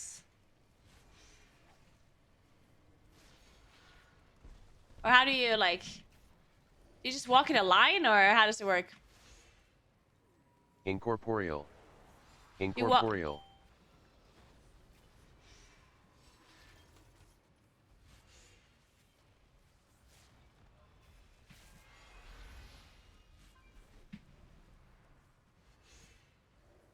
Oh, we lost now. Okay, nice.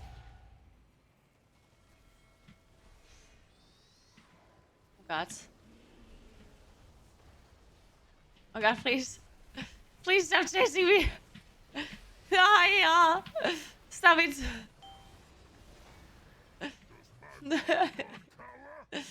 No.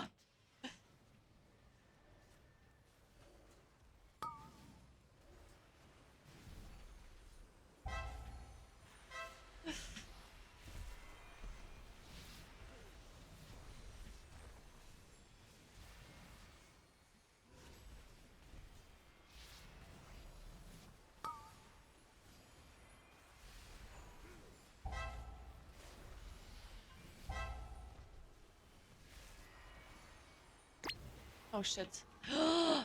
Oh.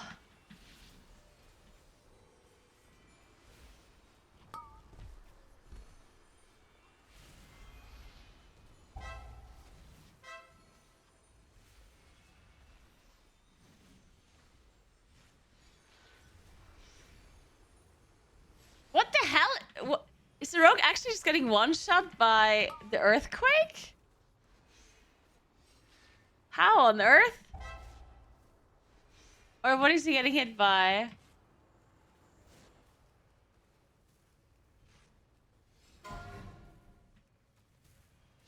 Oh, we didn't have an intro for the healing wave.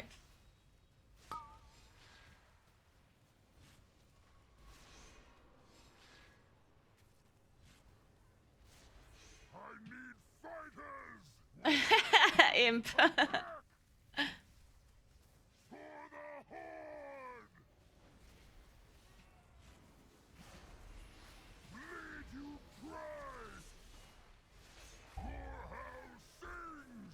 Guardian spirit.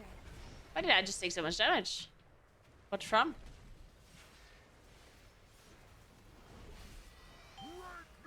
Oh, wow.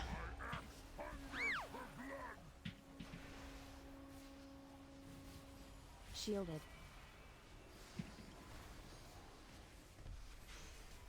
God, this boss hurts.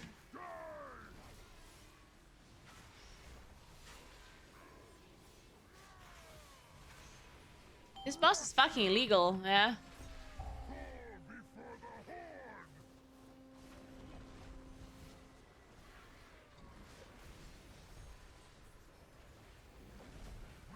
Incorporeal.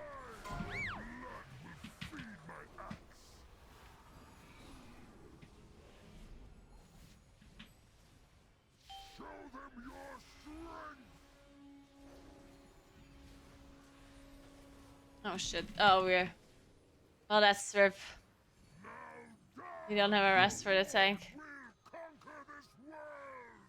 Yeah, well... we tried our best, we tried our best.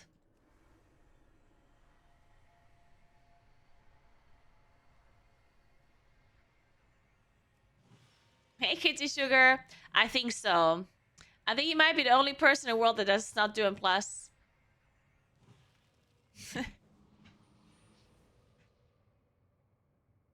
Now, I'm sure there's a lot of people that are watching right now that are not doing M+, actually. Because we have Twitch drops going on, right? So some people might just be watching to get the drop. Maybe don't really...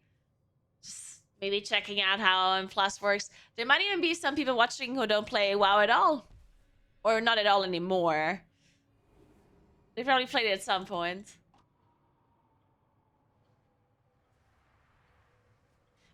I ate a raw potato after watching you do it. It gave me diarrhea.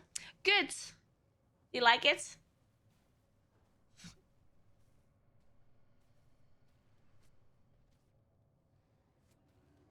I hate watching to get the toy. That's amazing. Keep it up.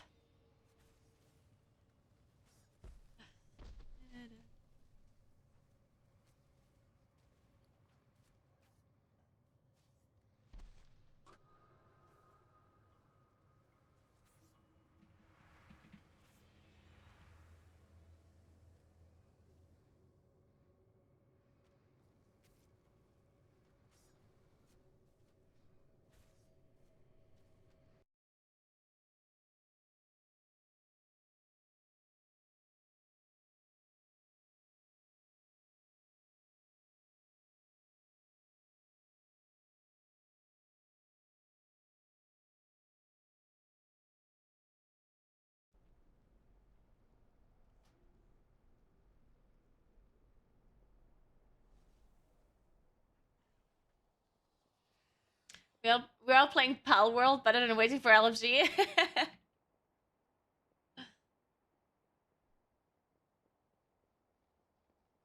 Unpopular opinion, but Pal World is mad. I mean, if he like, I feel like you should never say it's an unpopular opinion if you don't like something, or if you don't like a game, because I mean it's a game. Some people like it, some people don't. It's whatever. If you don't like it, you don't like it. You know. I haven't tried Pal World yet, but I have a feeling that I might also not like it. Just from what people have told me, doesn't mean that it's true, and I kind of want to try it out, but. Okay, I'm gonna leave Smuck alone now. I'm not gonna queue up for this one as well. Poor Smuck can't get away from me. I'm gonna queue for a 29 Atal. Aw, it's Paramore again. Oh, I love Hayley Williams. She's the best.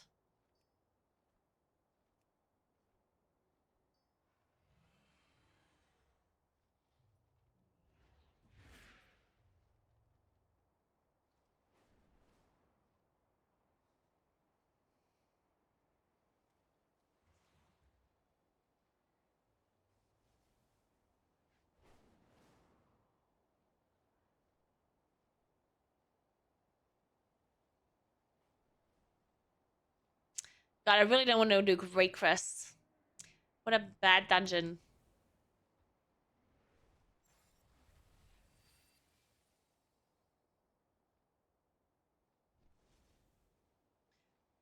What I wanna know.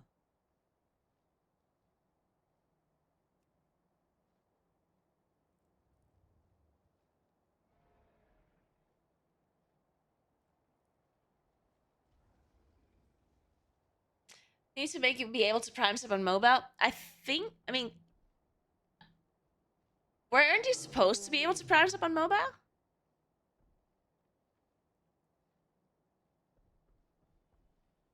Aren't they? Or maybe they do it on purpose, honestly, because you can subscribe on mobile with normal sub. If Prime sub doesn't work on mobile, I think they're literally doing it on purpose. Because when that, like, Prime sub is just a loss of money for them, right? Basically. It's not that they lose money because you're subscribing to Amazon Prime. But if you have Amazon Prime and you're not using your Twitch Prime, then they're making money in a sense. If you use your Twitch Prime, it's just a loss for them. There's no gain for them. Twitch Prime is a 100% loss for Amazon. Therefore, they're gonna make it as hard as possible for you to use your Prime sub. They're gonna do whatever they can so people don't use their Prime sub without making it too obvious. Thank you so much for Prime sub, Karacho. Thank you very, very much. Welcome, welcome. Twitch CEO basically said Twitch Prime subs is going away in an interview. Really? Oh, that is interesting.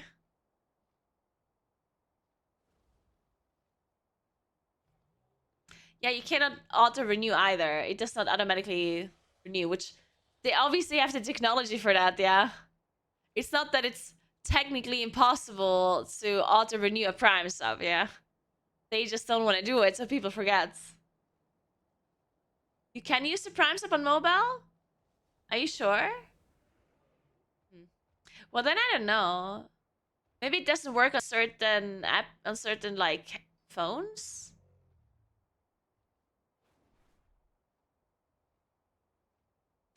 %100% loss is not true in a broader context. The main reason I haven't cancelled Amazon Prime Video is Twitch Prime.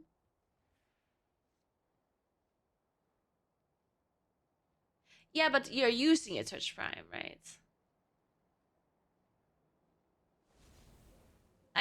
I'm saying it's a 100% loss for them. Like, okay, let me explain this. What I mean is, there's a person, one human being, that has Amazon Prime, right? They're paying for Amazon Prime. And Amazon gets, I'm gonna make up numbers now because I don't actually know the numbers. So let's say they're getting they're getting 20 euros from this person. Now, if this person uses Twitch Prime, then Amazon loses, let's say, 3.3 euros for Twitch Prime, right? For Twitch. If this person does not use this, then they don't make minus 3 euros, which is a 100% gain for them, right? If this person has Amazon Prime and does not use this, it's only plus for them. If this person uses the Twitch Prime, then they lose 3 euros. I am not saying that in a broader sense it doesn't make like Twitch Prime does make sense, of course. I'm not saying it's I'm not saying that connecting it doesn't make sense. But if a person already has Amazon Prime and pays for it and doesn't use the Twitch Prime, which there are many, many, many people doing that, then that's just a 100% net positive for them, right?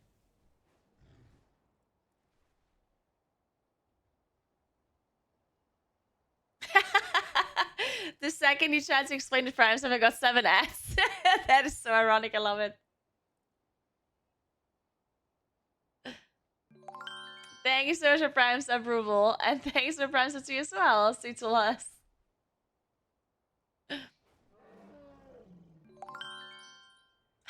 Thank you very much, guys.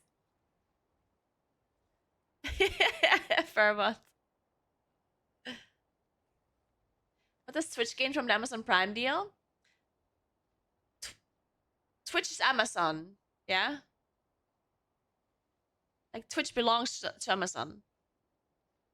So, it's the same.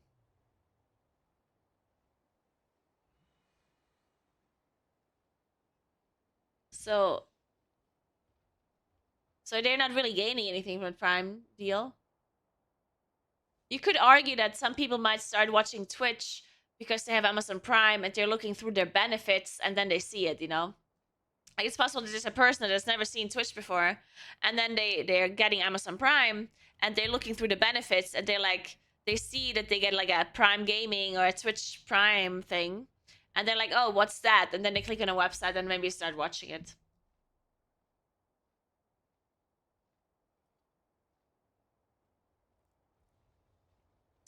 They have to count the -3 euros as a liability, though, on their accounting statements, even if someone does not use it, so it pulls into Twitch's accounting statements.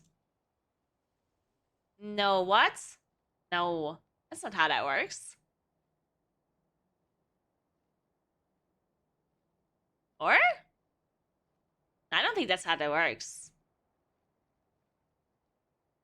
Like, I think, once the person uses the Prime, it count, like, you're not gonna count a loss of money before it happens, right?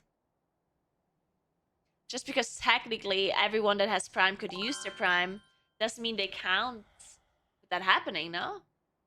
Thanks for 2 months, Voyage Icarus. What's up? I mean, not to say that they, from like a risk assessment, they can certainly count for all of the Amazon Prime users to actually also use the Twitch Prime, but it's not actually going into the accounting statements, into the official statements, right? Because it's not an actual loss of money if people are not using the Prime. Obviously.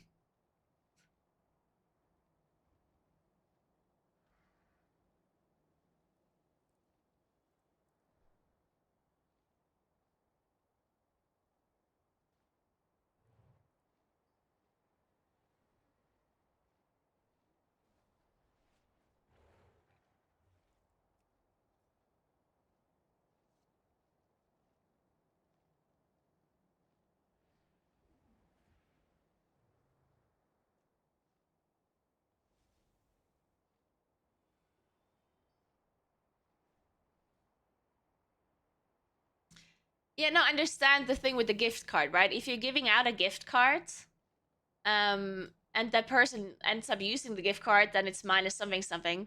But it does, like, if the person, before the person uses the gift card, you're not gonna actually put it into your accounting, right? Like, I don't understand what this, like, how this matters for the discussion that we're having.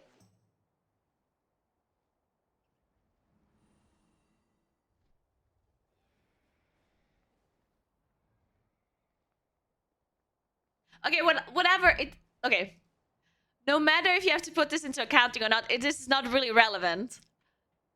Like, why would this be relevant in the end? I'm trying to understand about, like, related to the discussion that we were having. It's not, right? Like, this is not related. Because what I'm saying is that the only thing I'm saying is that Twitch just, or Amazon does not want you to use the Prime sub, right? Is what I'm saying.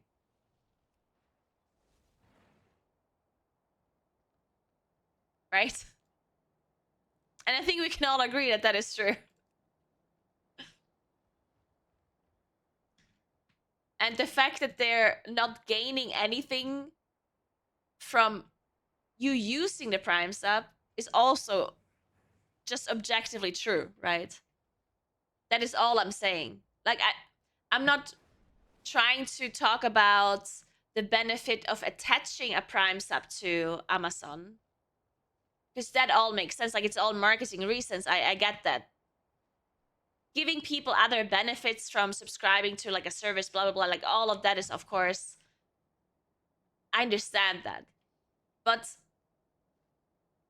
to say that Amazon would gain something from a person using their Twitch Prime is just wrong, right? They gain nothing. They would much rather have everyone pay for Amazon Prime and not use the Twitch Prime. Because it makes zero sense to say the opposite is true, right? Then you would have to do some very backwards thinking. Like, I don't know how that would work out. We gain happiness of no ads. No, you for sure. I'm specifically talking about Amazon.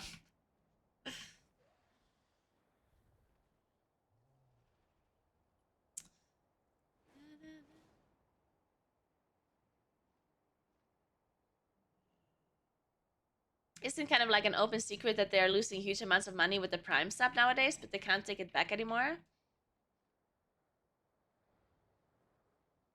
I mean, I don't know if that's true.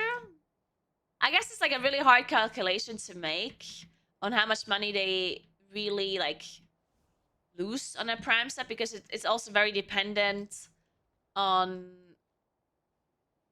the person that is subbing with the Prime sub as well, right?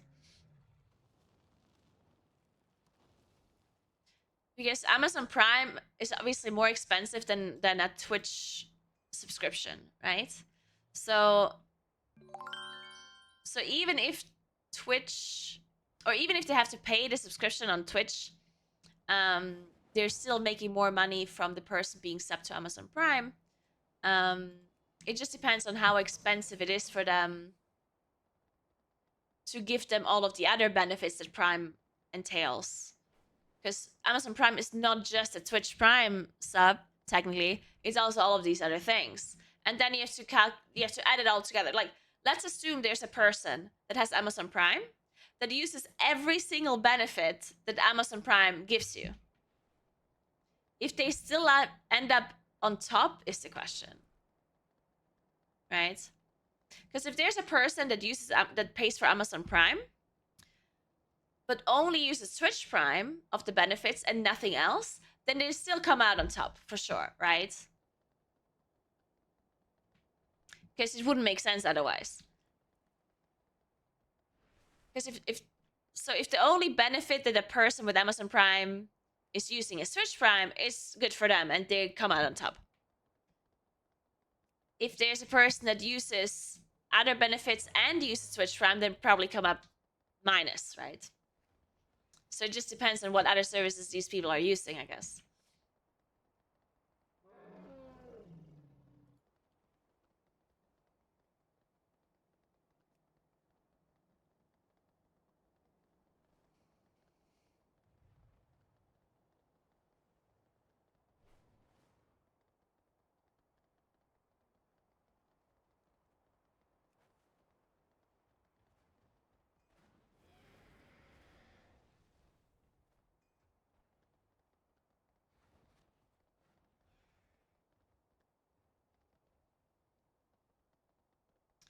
There are new Druid travel forms?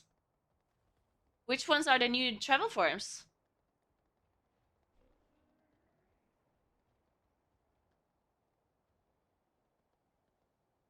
Yeah, I agree, Scavetto. I think Amazon Prime is very, very complex.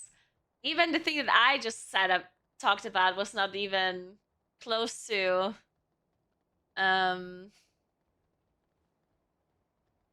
detailed enough. But yeah, I think Amazon Prime is really, really, really complex from a marketing point of view.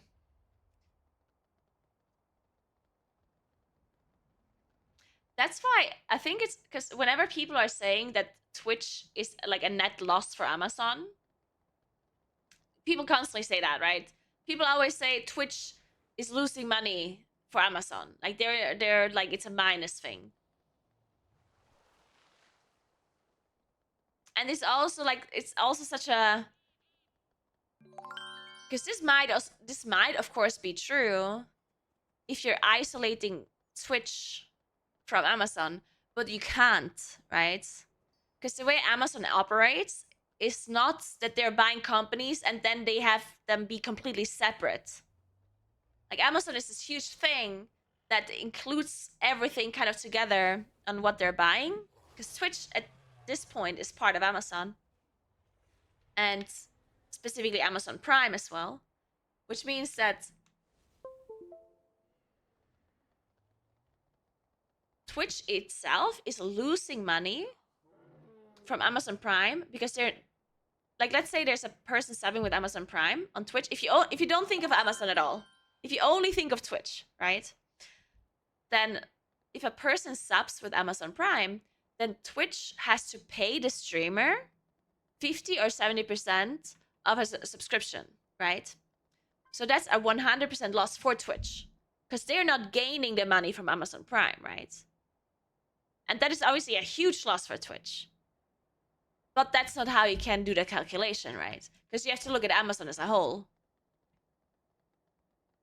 So you cannot necessarily look at the net gain of Twitch because you would have to include the Amazon Prime money. But you can't because you don't know specifically on how much money you're, or how many more people are subscribing to Amazon Prime to gain Twitch Prime, right? That would be like a very complex like thing to look at. So therefore, this whole thing where people are saying that Twitch is a net loss for Amazon is probably not correct. Or at least you can't know if it's correct or not correct.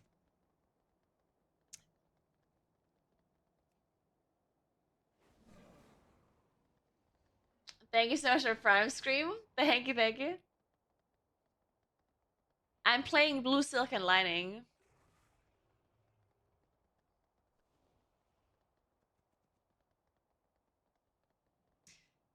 No, I'm not saying it doesn't matter. It matters. But they are not, like, Amazon is not stupid, right? Like, Amazon, of course, understands that looking at the Twitch numbers alone makes no sense. Like, they are not fucking stupid. They understand that, right? So I'm sure they have a very in-depth, very specific team of people that is doing all the calculations and statistics and are looking at how much money approximately Twitch gives Amazon. They can't tell for certain, of course, but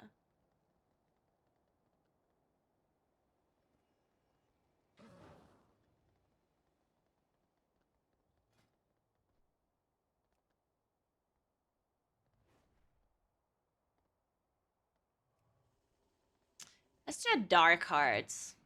I'm feeling the dark cards.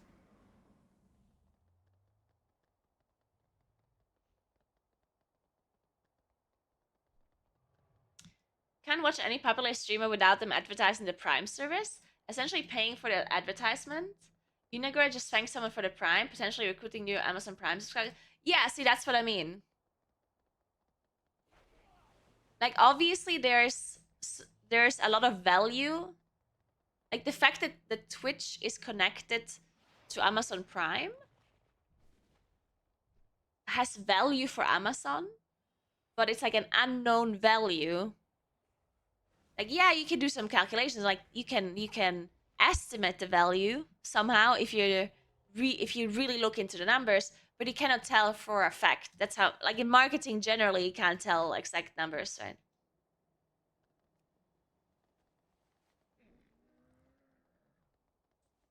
Amazon has enough business without Prime subs. Doubt it gains them enough. That you can't say. What does that mean?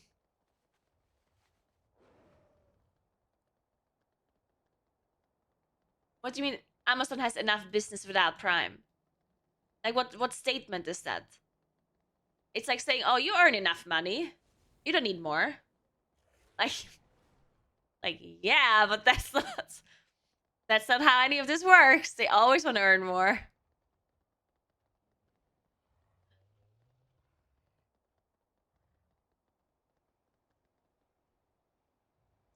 Both get some popularity value that might net them more money, but that's not something you can count. No, but you can count. Well, oh, you mean You can't count it exactly. Yeah, you cannot count it exactly, of course.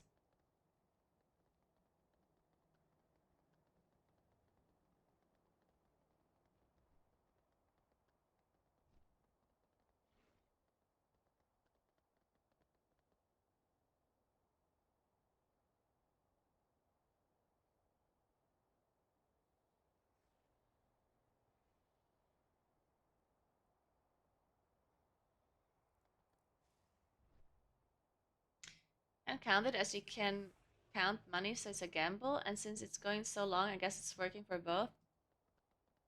Yeah, I mean, obviously, like, I do think they probably have some idea. Because there are ways, there are for sure ways for them to get a little bit of an idea on how much more Amazon Prime customers they have because of the Twitch Prime connection. Like, I'm sure they have a better idea than any of us, obviously, because they have all of the numbers. They have they are tracking IPs. They know what we're doing, you know? Like they probably see how many people are at first, like maybe they see how many people registered on Twitch first before they created like Amazon Prime, and the other way around. Like they have so much data they can look at, and they will for sure like look into that a lot and have their marketing teams figure out what the fuck's going on and how much value it has. Again, they don't have an exact number clearly, but they certainly have an idea. Just the fact that they don't know an exact number, they cannot calculate it into their Twitch like revenue, and therefore they keep saying that Twitch is a net loss for them, which again might be true if you're not counting any of the other value they're getting through Amazon Prime.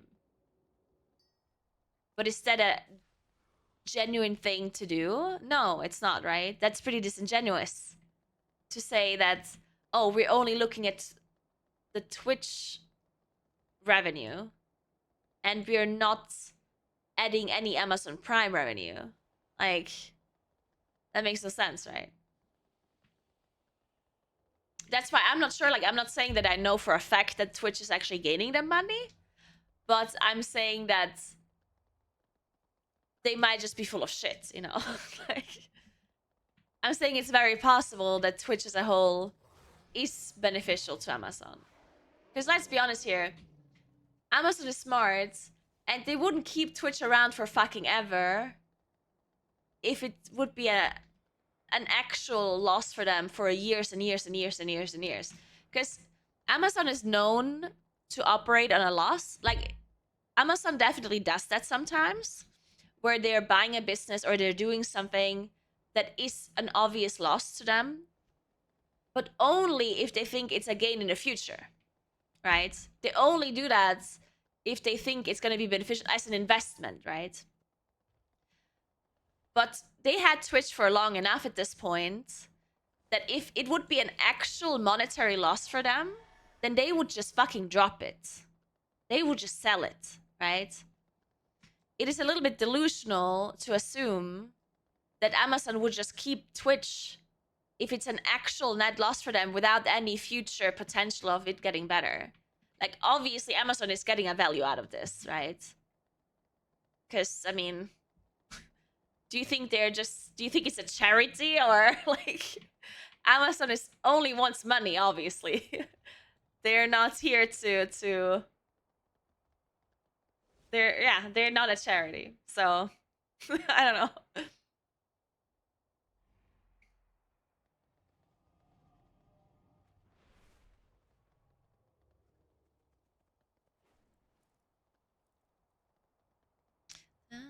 Yeah, I'm not saying that it doesn't necessarily have to be a monetary value from Twitch directly, but from anything. Like, it could literally be anything.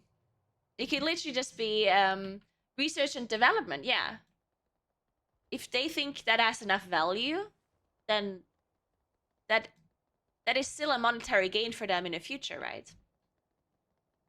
Like, whatever it is they're gaining from Twitch, it is something. It is certainly not nothing. Because that would be completely logical. Yeah, yeah, Scavetta, for sure. Yeah.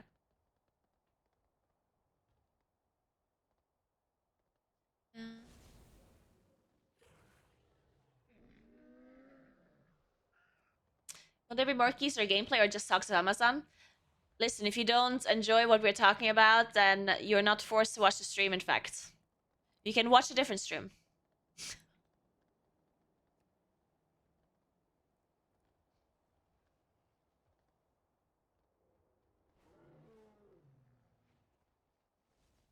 My personal reason for Twitch Prime was the league drops, which will stop in March. Yeah, why did... I think there's a lot of, like, a lot of Prime drops or Twitch drops are gonna be stopped. I don't know what happened with, like, the leak thing, with the Riot thing.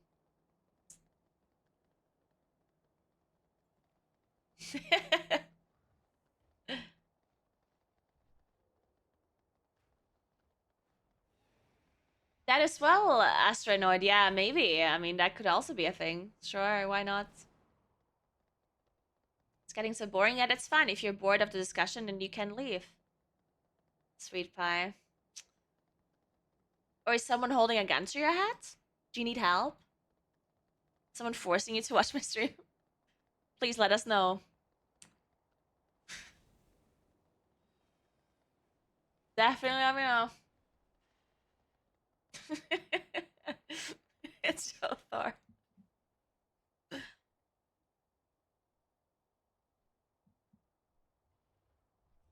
Okay, not this one though. Come on, titles. Like some songs are just a little bit too sad.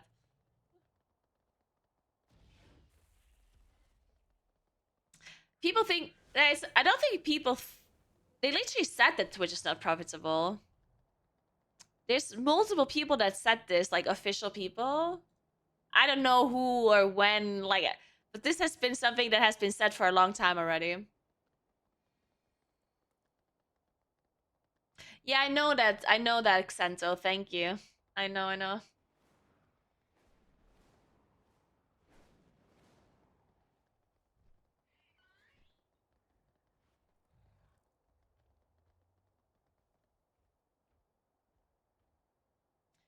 Hosting costs for roughly $10 million on a monthly basis. Thanks for Prime, Xento. Thank you very much.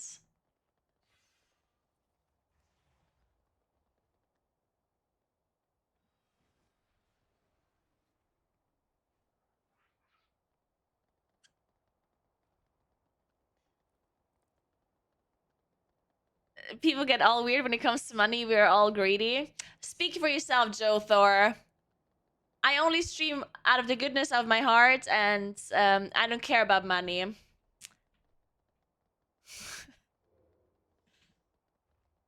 Yeah.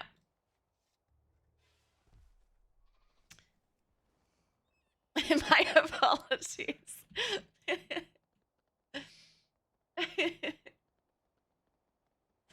Thank you, Xento. Thank you, thank you. Making as much money as you can is a good thing. Nah, if I make too much money, I throw half of it away.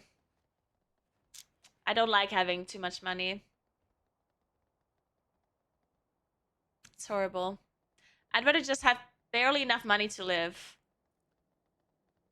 Just to have this constant feeling in my head that I might not have enough money for the next day, you know? I need this pressure. When I go to sleep at night, I want to think about the fact that, oh, can I eat lunch and dinner tomorrow? Or only dinner? Without that, I don't function properly. So as soon as I earn more than that, then then I throw it away. I don't like it. Having too much money is boring. Agreed. Hate when that happens. I only keep 5% of my income. The rest I throw out of the window for the poor. I'll also die of starvation in like 5 hours, probably.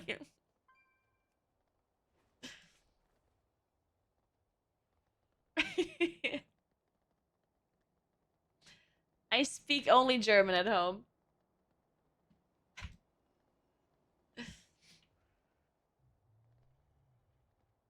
There was this study though. I keep talking about this, but it was very interesting. Because people always say, oh, money doesn't buy happiness, but it fucking does. To a certain extent. I think there was a study. I mean, the numbers obviously depend on where you live and how high the cost of living is and the cost of like everything. But basically, the study said that money does buy happiness. Like, people clearly are happier the more money they have until they have so much money to live comfortably and also have like some luxury things on top. So basically, if you can afford to live like on, you know, if you can afford your normal rent or an apartment or whatever, and you can afford food and you can afford to go out for dinner once a week and you can afford to go on vacation twice a year and you can afford like normal like clothes and everything, then you will increasingly get happier up until that point. You will increasingly get happier and happier and happier the more money you make until you reach that point where you live comfortably plus like 2 vacations and whatnot. And then anything above that does not necessarily make people that much happier. Is what this study said. Because then at some point, it's just like you can go on vacation 4 times a year. You can buy this nicer car instead of this nice car. Or you can buy this designer handbag instead of this like slightly less designer one, you know? At that point, it's just, it's diminishing returns in happiness. Arnold Schwarzenegger, money doesn't make you happy. I now have 50 million, but I was just as happy when I had 48 million.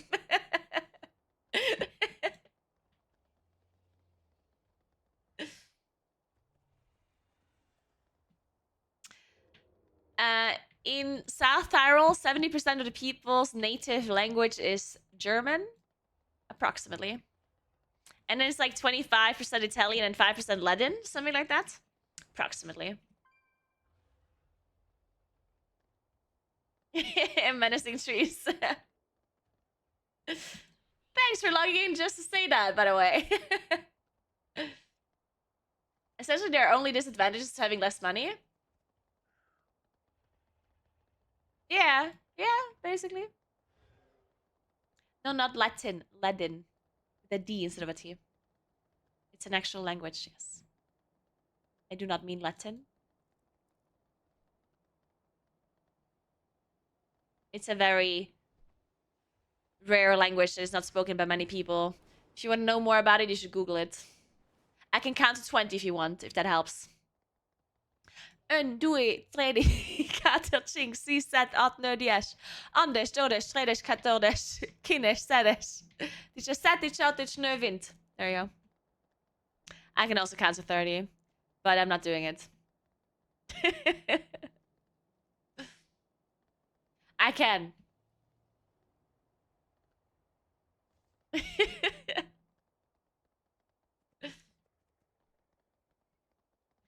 No tomorrow. Song's so sad.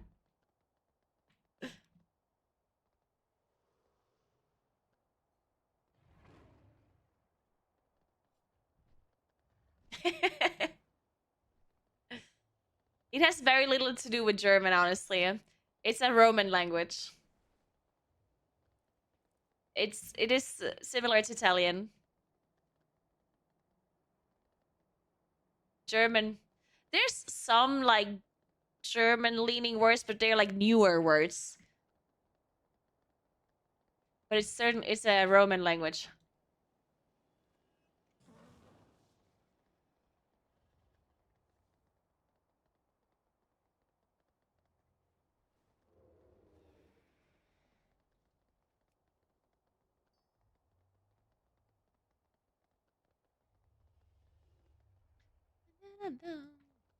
All right.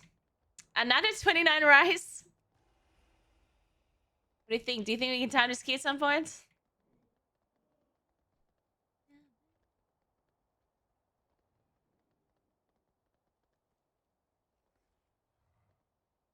It's location sandwich between German and Italian. I'd be surprised if it was super different.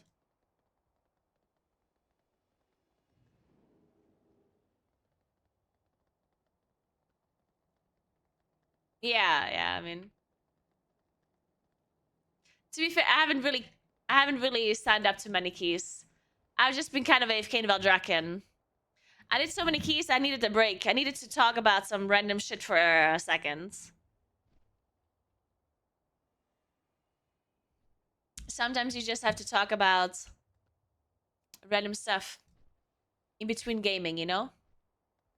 Ooh, Galakrons Fall.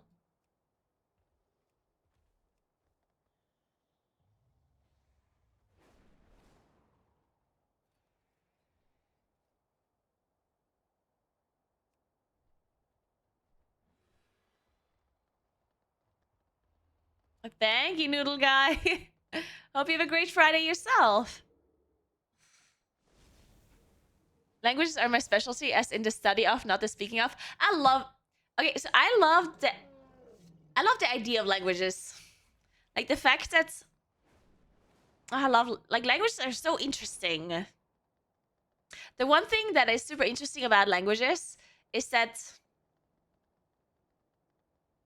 depending, like, at least I think so. I mean, obviously, I haven't read a study about this or anything, but I do think that depending on which language you like grow up with, like, I think it actually changes the way you are as a person. Because languages have different words for different things, and some languages have a word for a certain emotion, and other languages don't have a word for this emotion, for example, just as an example. But then there's also like something to say something in a language, like it's just like you have an easier time saying something in a language compared to another, even if they have the words for it. Thank you so much for Prime Sub, Noodle Guy. Thank you very, very much. Appreciate that. Yeah, it just changes the way you think about stuff and like kind of impact. Yeah, I think it like literally changes you or like molds you as like a person, and it's very interesting to me. It's very interesting. It is proven that someone who talks 3 languages, for example, has 3 completely different personalities depending on what language they're speaking. I don't know. My brother keeps saying that. My older brother keeps saying that I have 2 personalities. The like English/streaming personality and like the real life personality, which I mean, I don't think so, because like I'm certainly different when I'm talking to people in real life than when I'm streaming, but that's normal, right? I'm sure my brother also is different at his work than he is in his free time. I obviously think that there's a difference between me streaming and me talking to just someone in real life. But that's like normal, right? I don't think I have a different personality. But maybe I do. Who knows? It's possible. Thanks for the sub, Joe Thor. It's called linguistic determinism. The first study I can remember is 1936, but I don't remember anything about it. That is very interesting. And when you say completely different personalities, I think that's maybe a little bit exaggerated, right? Because I can see how people have a different personality with different languages, but maybe not completely different, you know?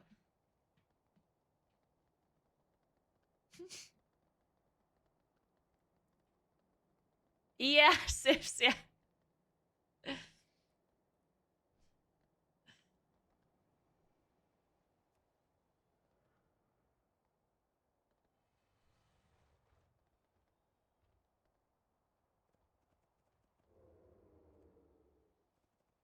Based on our talk, I sent my money straight to you on Twitch. I left Amazon out of this.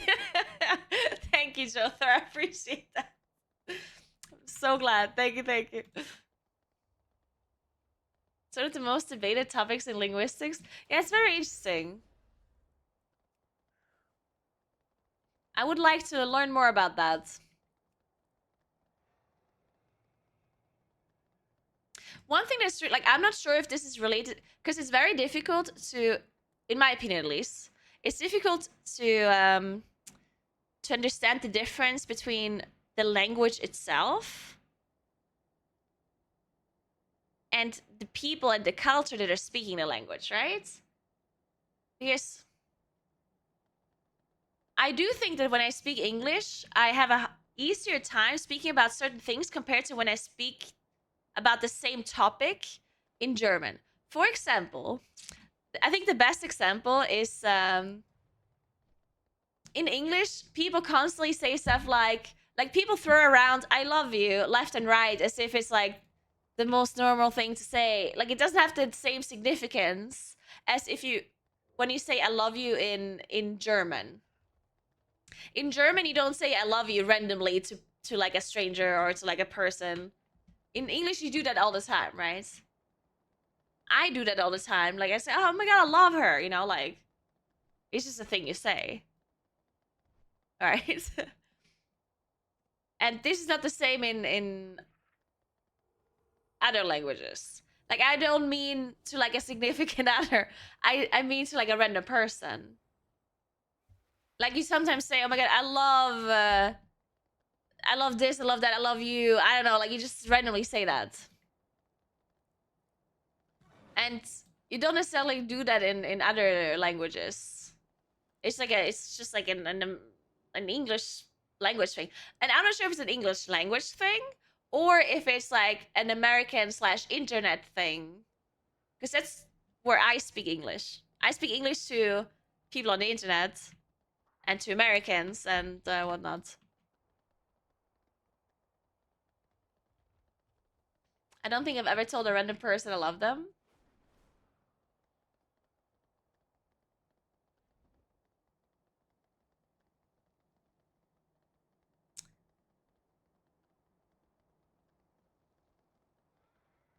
In English? I mean, what I'm saying is that it's like more normal. Just because you specifically didn't do that. Like, I feel like if someone walks up to me, like, walks up, and I don't mean like a random person. When I said random, I don't mean like a random person on the street. Like, I basically mean, I think you know what I mean, but I'm gonna explain it again because I feel like some people are confused here. Like, let's say you're out with a friend, and your friend does something nice or whatever, and then you're like, "Oh my god, I love you," like, blah blah blah. Like, it's you literally just because you appreciate them or you like you say "I love you," and it's not that you mean you love them with like all of your heart and that you're like would die for them or whatever. It just means in the moment you just like, "Oh my god, that's so nice of you, I love you." It's like a very casual like thing to say sometimes, right? That's what I mean.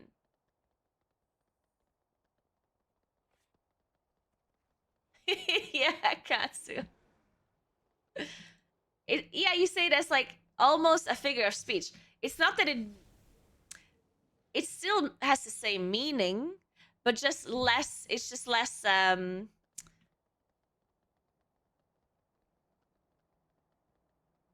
Like this, the significance of the "I love you" can be less or more in English. Like you can say it very casually,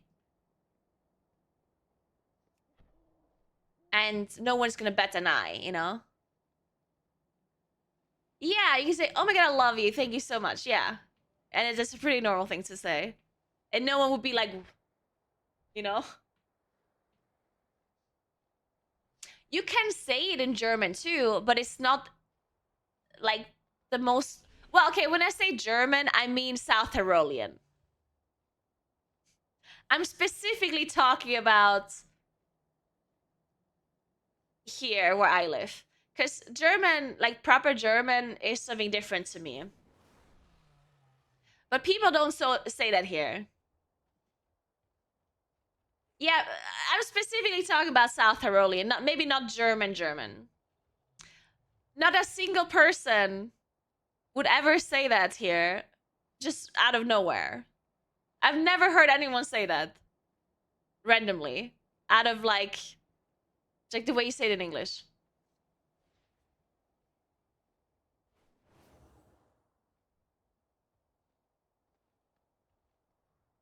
Okay, maybe it was a bad example. Maybe I should just... Man, I'm just trying to make one example and everyone's like, no, you're wrong. I'm literally just trying to explain the differences of languages. And you're like, no.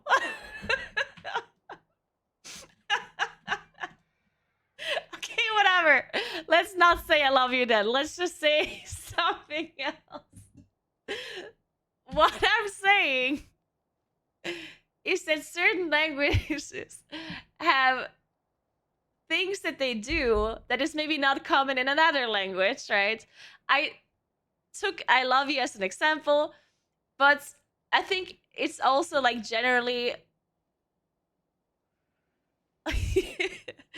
I think generally in English, I sometimes have an easier time speaking about something that I would not be doing in like my South Tyrolean dialect to a person. Even though yeah, it's weird. Because to me it's literally related to the language. Because I, as a person, am obviously the same person, but if I speak English to someone and I would have to explain a certain subject to them that is like maybe like emotional to me, then I might have an easier time explaining that subject to this person in English than doing the same thing to the same person in South Tyrolean. Is what I'm trying to say. Whatever the topic is doesn't really matter in this case. I'm just trying to point out that sometimes English makes it easier to talk about this thing, and maybe the other language I have an easier time talking about this other thing. You know? Have a good walk, Egatron. Have a good walk. She's trying to say I love you. It's exactly what I'm trying to tell you guys.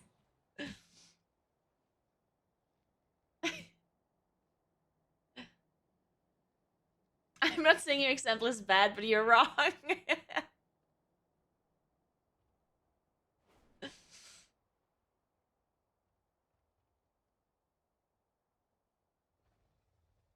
Most people who have lived abroad know exactly what you mean. Yeah, maybe.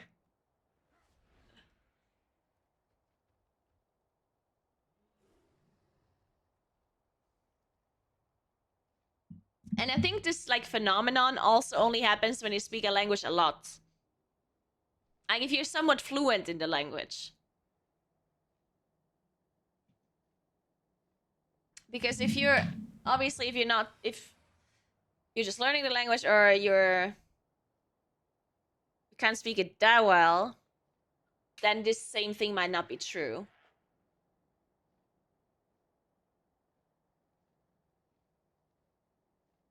Right, gambler again, right? Yeah. The French teacher used to dream in different languages depending on where she was living. Really? I think I do sometimes dream in English. But I think I just dream in like a mix of languages. It's interesting. The reason why I think so is when I was when I was having surgery once a while ago, I was, what is it called when you're completely out of it? They give you an anesthetic to be completely like asleep. What is it called? No, not unconscious. Well, yeah, I guess unconscious, but what's the like word like when Do you actually just say unconscious? Sedated, I guess.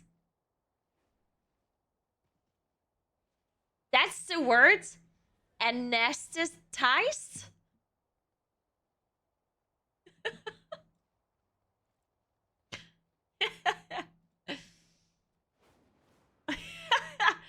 Anyway, yeah. Doesn't matter. I was having surgery and I was asleep. And then when you wake up out of like being sedated, then you're like super like out of it, right? For a little while. And when I was waking up, the doctor like speaks to you to like see if you're, you know, if you're waking up, what's going on, if your brain's working, you know. And apparently it was speaking English to the doctor, but like not fully. Like I was basically mixing English with some German, and I was also talking about WoW. I was talking about Starfall. I said something about Starfall. So that is very interesting.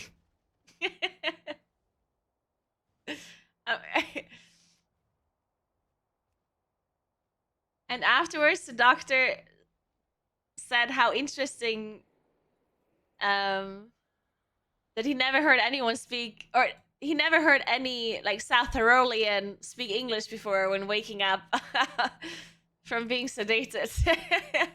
I was like, ah, yeah. Thankfully, he didn't ask me what Starfall is. The doctor was like, we lost her. Yeah.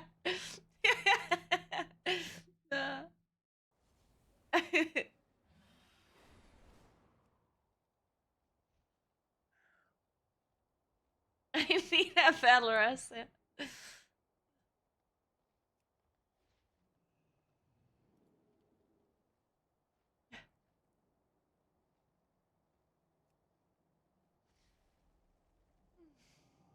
But, dude, I wish I would have said Buff Moonkin. Such a hated. Very reasonable request, to be honest, to ask for tacos.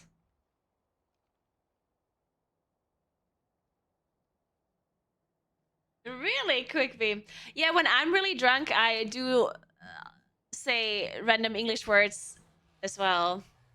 I do that even when I'm not drunk. Sometimes when I speak German dialect, I say English words, but like filler words usually, and then people sometimes don't notice. Sometimes I say an English filler word in a South Tyrolean sentence, and people literally don't notice, which is so weird to me. But I guess it's because they're filler words, and filler words are just being ignored by people generally. But yeah, I sometimes say English words when I speak German, even when I'm sober. And when I'm drunk, it happens more frequently. And sometimes I just say the English word because I can't think of the German word. Like, I'm just speaking, and then I was like, what is this word? And I just say the English word. It's very messed up.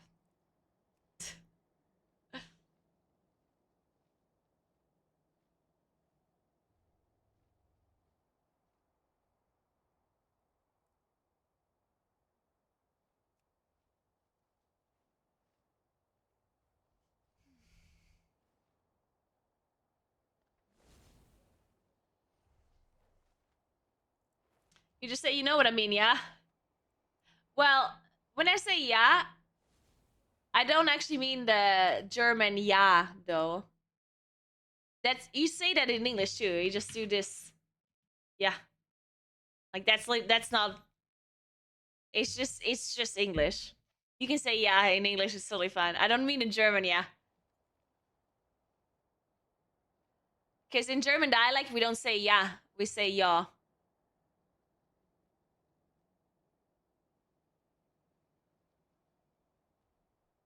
Or I say ja. I don't people say something else.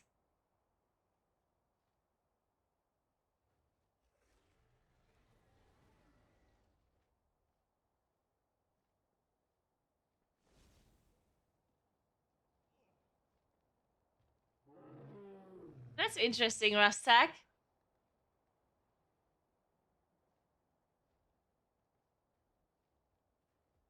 Hey, Crack, what's up? How you doing?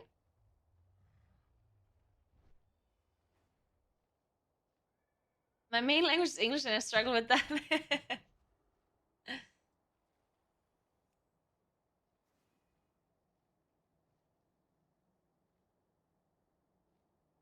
I know, Kaya. I know. Thank you. I do know.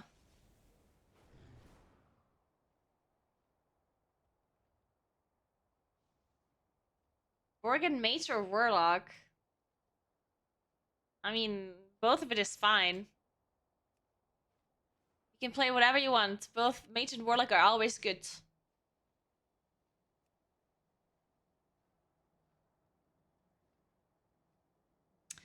What's the time? 3:15. Okay, fine. We can play it in plus. Fine. We talked enough, guys. We talked enough. Time to play in plus. This is a great song. Wage War. I like it.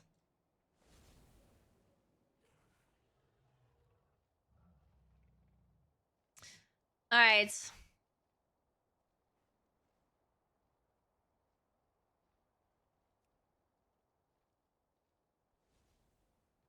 There are really interesting studies about filler words. You just said interesting twice. Did you do that on purpose? They seem to be required for language to flow. Really? I mean, I guess it makes sense. It would be interesting to hear a person speak without ever using filler words. I feel like it would make you a little bit uncomfortable if someone never uses filler words. I do think that if a person never uses filler words and never uses like and and like never does any pauses, well, it's actually not about pauses. But if there's a person that speaks very cleanly without and ums and without filler words, it sounds very. It sounds like the person is very smart. It makes him sound smarter.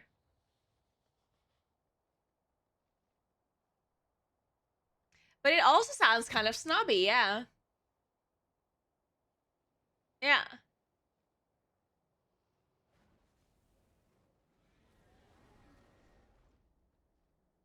That's my secret. Please don't tell people.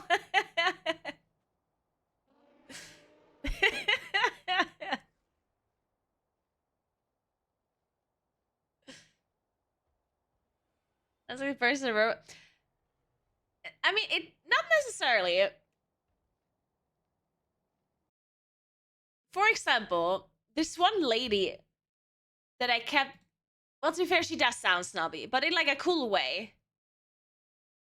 But not only does she not use filler words or ums and ams, she also uses like.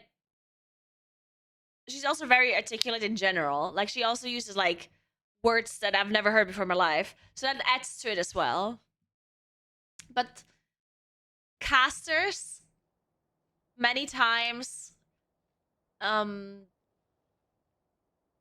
like don't use filler words, or not just casters in like esports, but like casters in any sports or moderators of shows. Like if you ever watch like the news or you watch like some random show that have moderators and hosts and whatnot, usually some of them don't use ums and ams and they just talk very like fluently. Sometimes, of course, they're just reading off of like a teleprompter. But even if they're not reading off of a teleprompter, they sometimes just don't have filler words or ums and ums. And that doesn't mean that it sounds bad. But it's different to not do that in like a casting scenario versus doing it in casual conversation, right? Because if a caster is like commentating a game, I feel like that's a different story than if someone is having like a casual small talk conversation about the weather, right? Because you can. Yeah, I don't know. Sounds robotic. I don't want to say it sounds robotic, but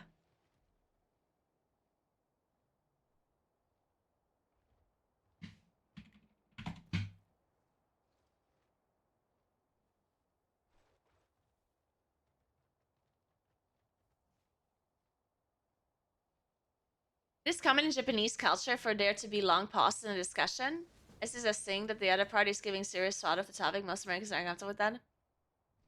I think that's not just an American thing. I think most people, probably anyone that isn't Japanese, is uncomfortable with pauses. Right? Like, I think this is a pretty normal thing. It's not American. If you're having a conversation and there's silence, it's just uncomfortable. I think that's pretty normal.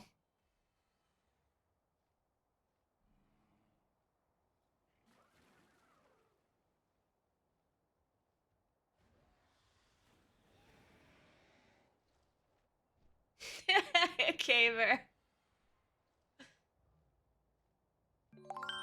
Thanks for 35 months, Mercury. What's up?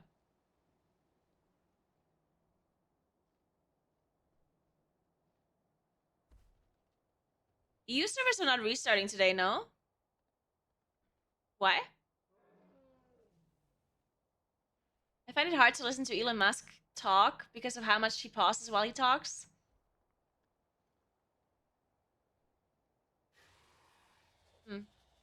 I never listened to Elon Musk talk, so I don't know.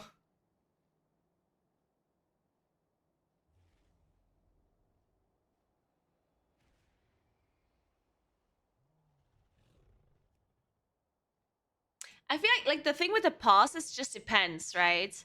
I think there's some people who cannot handle pauses at all, and like even short pauses, right? Because there's a certain amount of pausing time that is fine until it gets uncomfortable. But there's some people that have like there's some people who can handle like a 5-second pause, and then there's people who can only handle a 1-second pause. And it's actually incredibly exhausting to speak to a person that can only handle like very short pauses. Because then they just constantly speak and you can never say anything. You know, when you're in a car with a person that cannot handle pause at all, and they just speak when all you wanted to do is think about it for 2 seconds, you know?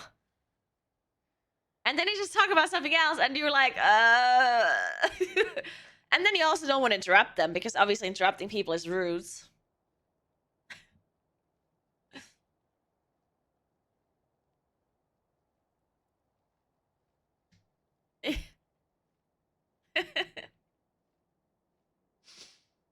Sounds like a great Mr. Bean skit.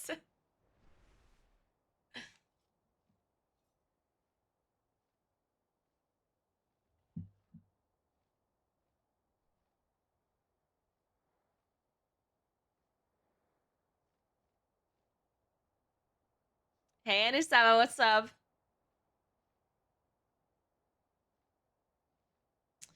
Are we listening to Dance with the Devil or no? Sure.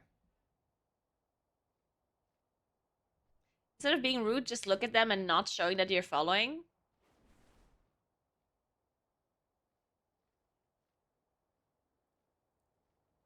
Wait, but that's the opposite of what I want.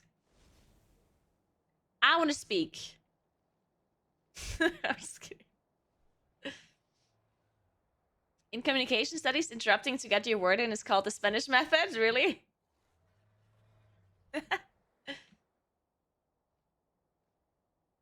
We are Bishu. It's not emo, okay?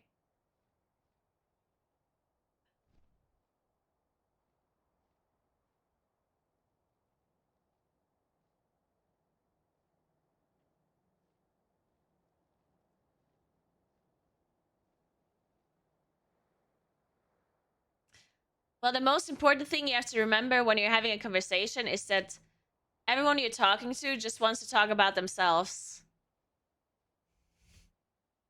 So as long as you continue to ask questions about them, the conversation will never stop. Because people love talking about themselves. Which makes sense because everyone is their own most important person. I thought Sis Bear. And you know what people love? Okay, tip number 1. Always ask questions about them. Not about like random things. Not about the weather, but about them as a person, yeah? As long as it's not like uncomfortable questions. Alright? And number 2, always question the truth of their statements. People love that. Just always ask about it. So if someone is like, I work at this company, you're like, do you? Huh. Really? Do you though?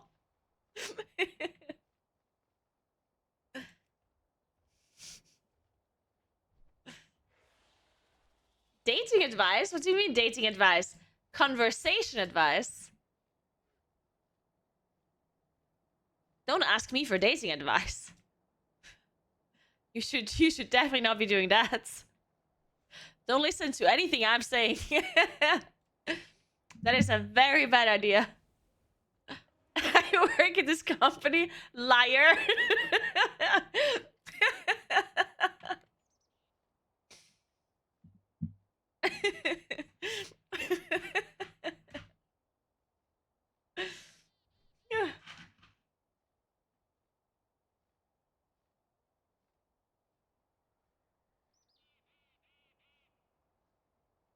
Imagine asking a Moonkin main for dating advice. That's what I'm saying. Horrible idea. Sips. See, yeah, exactly.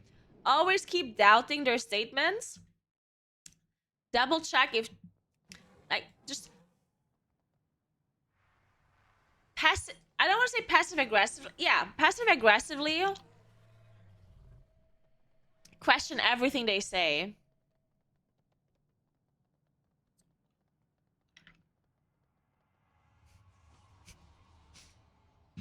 God, I will never remember this one person that I had to spend time with, unfortunately, that would say things in a nice way, but like very passive aggressively, almost actively aggressive.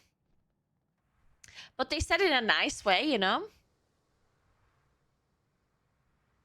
And you can't say anything about it because then you're the asshole all of a sudden.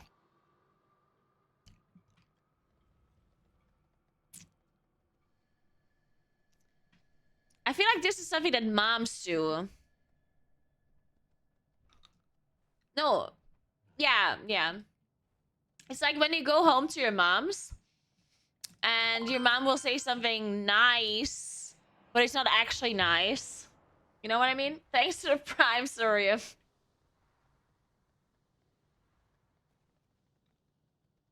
trying to think of an example, but I can't think of anything.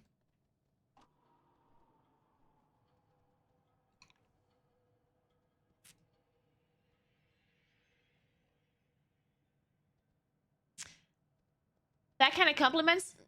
Kind of? No, that's not what I mean. No, because... No, not like that.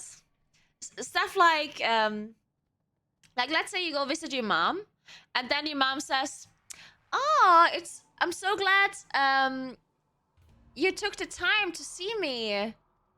But like, you know, like as if you're never there. So instead of saying, "Hey, what's up? How you doing?" They're like, "Oh my god, it's so nice of you to like come to visit your mother," you know? Guilt tripping, Yeah. Kind of.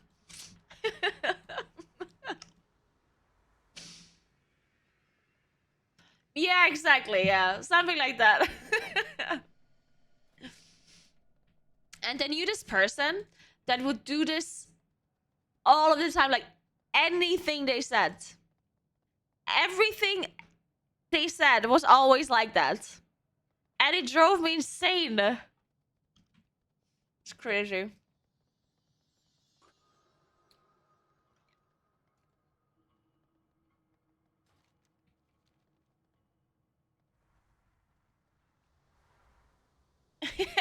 Ruvel, kind of, yeah.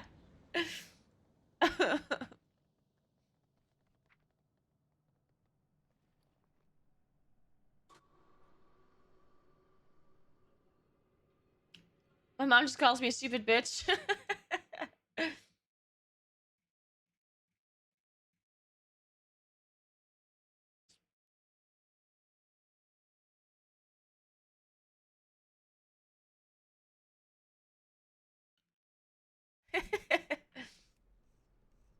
Good morning, Stricken. What's up?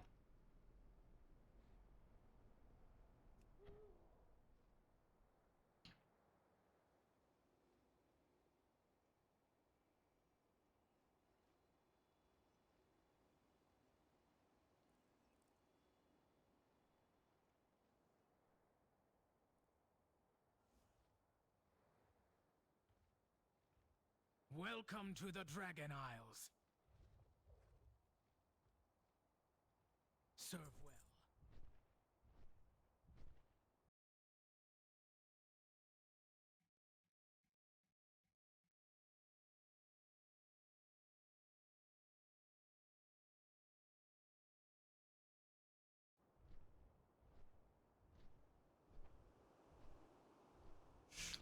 My mom doesn't guilt me on visiting, but she guilts me on bringing her grandkids to see her. She doesn't care about me anymore.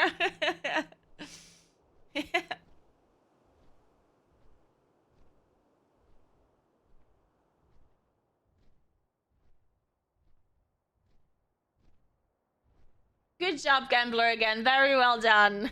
Good job.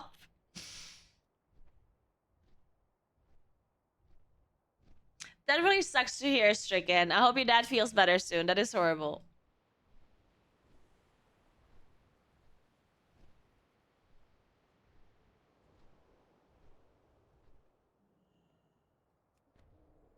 All right. Oh, someone called me?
One sec.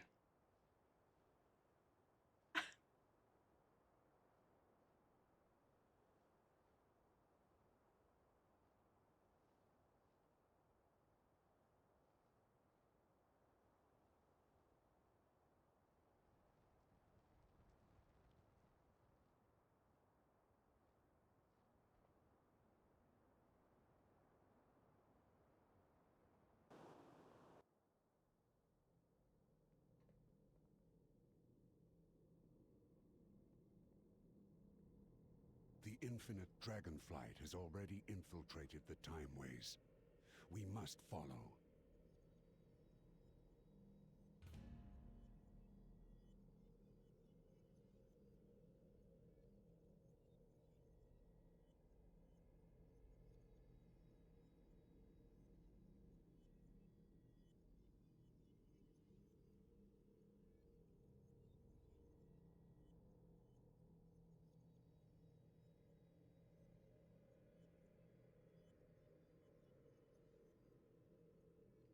Okay, now she's not answering.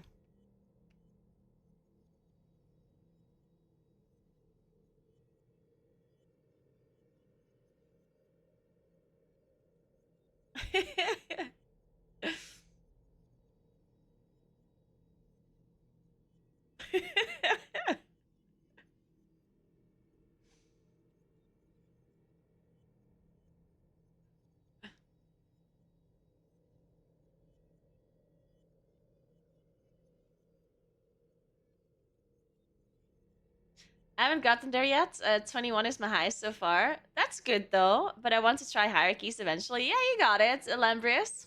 Just keep it up, you got this. You'll be able to do high keys in no time. Hey Lex, what's up? How are you doing? Happy Friday?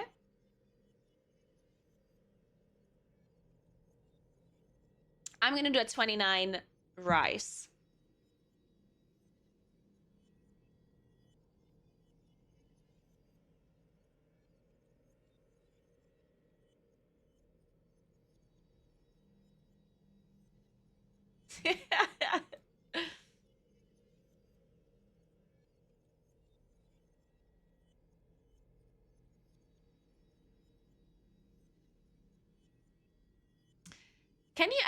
Can you like change your phone settings on an Android for calls to be loud, but the rest to just be vibrate only? Is that a thing? How do you do that?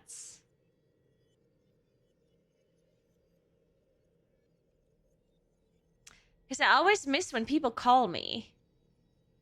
Because I have my phone on vibrate only. And then I just don't hear calls. Volume settings. Okay. Sounds and vibration. That one. Volume. Ringtone. Ah, I see. Okay. So I just do system. Notifications. Media. This.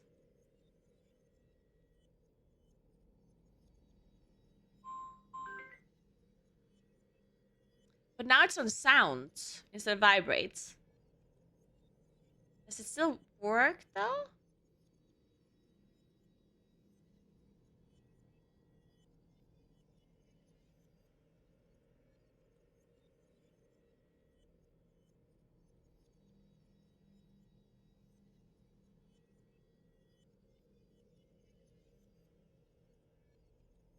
We'll see. We'll see if this works.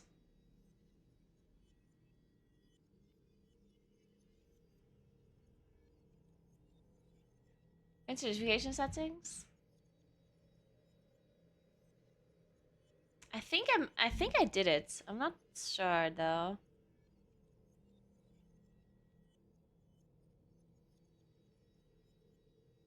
So I basically muted system sound, notification sound, and media sound.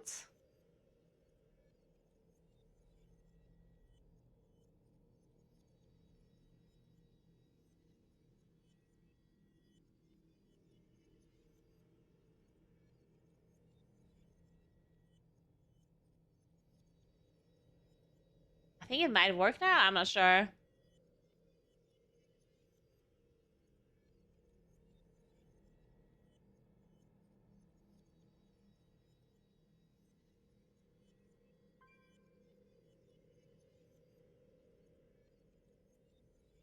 That is good to hear, Lux. I heal pucks most of the time, and lately I joined a guild, and holy shit, what a difference. Kicks are much better, AoE subs as well. It's generally if you play with the same people multiple times, it's just so much better. Also, if you're communicating as well on voice chat.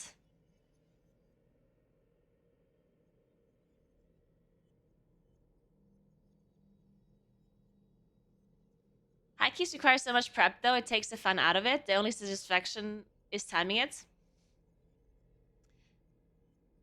Yeah, I agree. I mean, it's mainly because we're pugging, though. If you're playing with a set group, the amount of prepping you have to do kind of gets lower and lower, because if you play well together, at some point you have to figure out less things, right?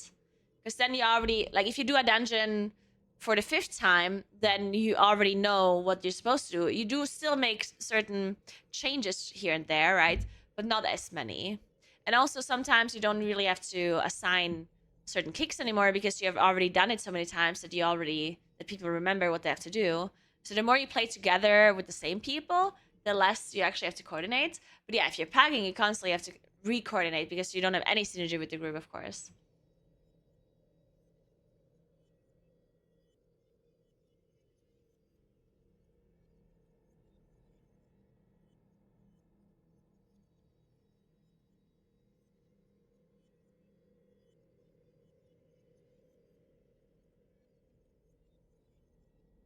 Nice, Aisha. That is really nice to hear. Good job. Yeah, that is awesome. I'm gonna be back 1 second while we form this group, because our evoker left. We're still looking for a tank.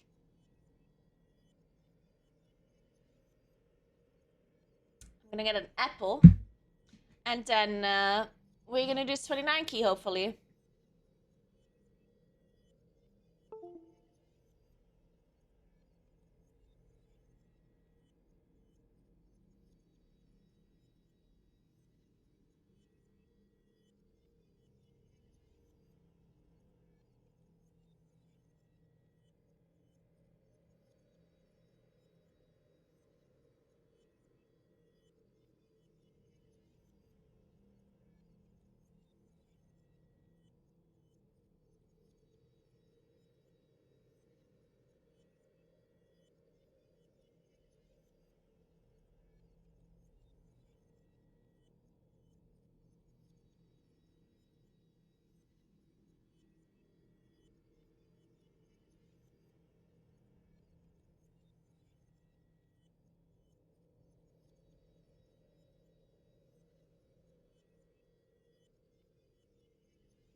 Alright.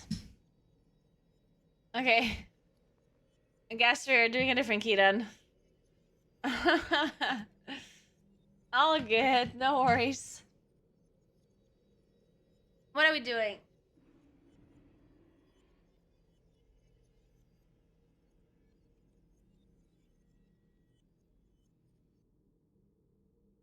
Any idea why Tyndall roots completely freeze my PC? Because there's lots of small nameplates that are targetable. That has been happening since the dawn of time. Whenever there's lots of tiny little ads that are spawning all simultaneously, then it's incredibly hard on a PC's CPU. And because of the way the game is coded in the basic sense. It's just that lots of small ads are spawning, and then lots of people are using lots of abilities. And yeah. It's not necessarily the nameplates themselves that are causing you to lag. Turning them off though is helping. If you if you turn off nameplates in Tyndall, that might help you with your FPS. But sometimes it's also just the fact that people are damaging them.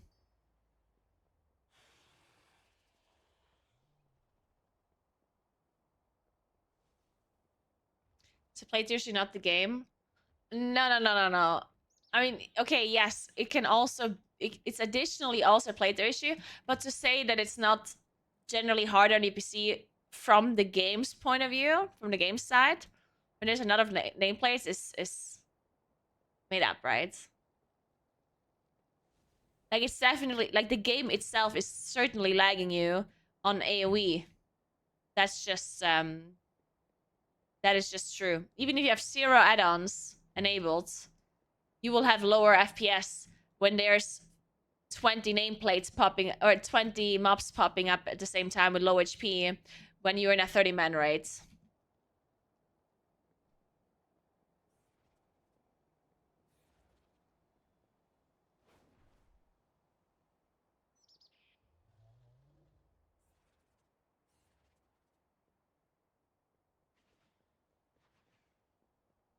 But most add-ons are making it worse.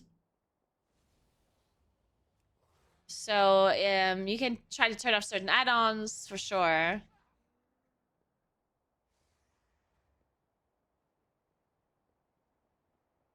It will definitely never be perfect though on a situation like that.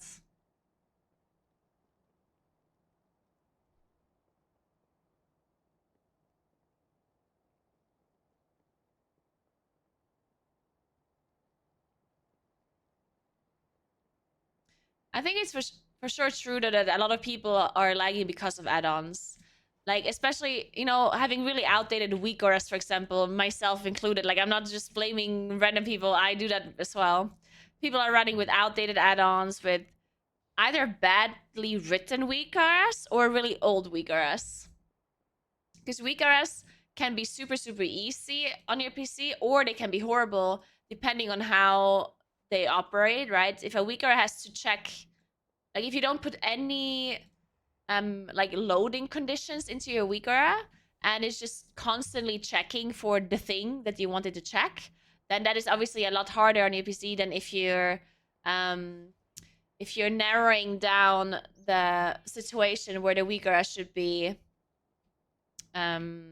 checking for the thing that you're trying to check for. So yeah, sometimes you just have a bunch of bad WeakOS.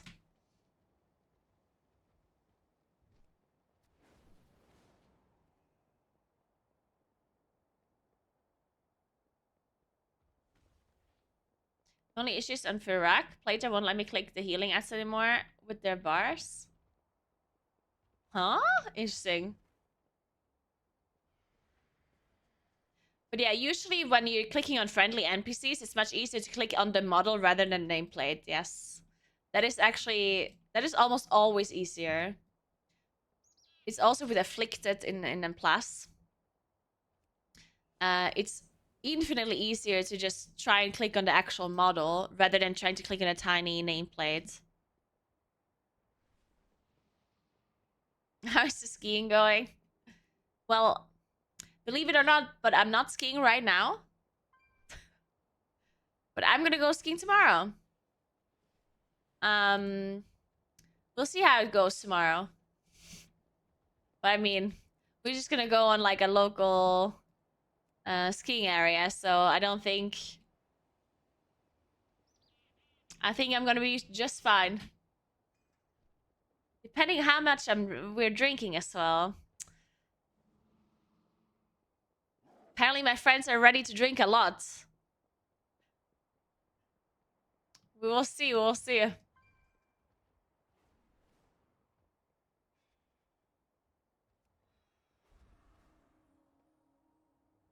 A daily ticket on your local I think it was 35. It's not a very big skiing area here though.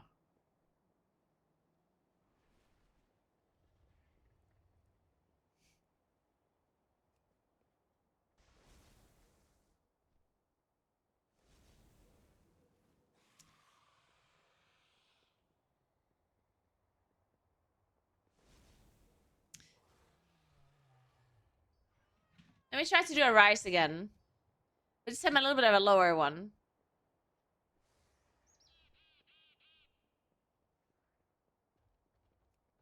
Okay, there's only 28s or 24. Okay. Well, maybe we don't do that then.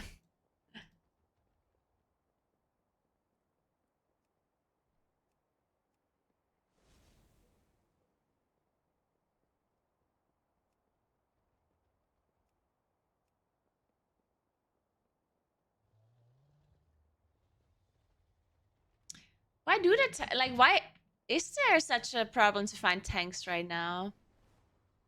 What's going on with the tanks?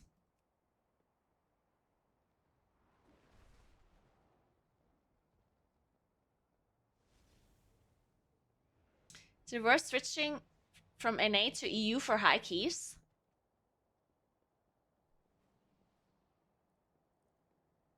I mean, it depends if it's worth for you. Like this question is hard to answer because there's more high keys on EU than there's on NA. Right? Like that is true. But is it worth it for you to do that? You have to remember you have to level a completely different character without any previous things on your account. Like your account is going to be completely new. Then you have to remember you're playing on completely different times. Like when you play on an A, then it's a different time on you. You have to consider that as well. Because if you can only play during the evening, an A time, then it is a very weird hour on EU, right? Like imagine, like if you can start playing at 8 p.m. your time, and let's say you live in California, then it's the middle of the night here, and then you're probably not going to find high keys, right? Then you also have to consider that you're going to be lagging as well. You're going to have high latency. The latency is not going to be that big of an issue, but it's still something to consider.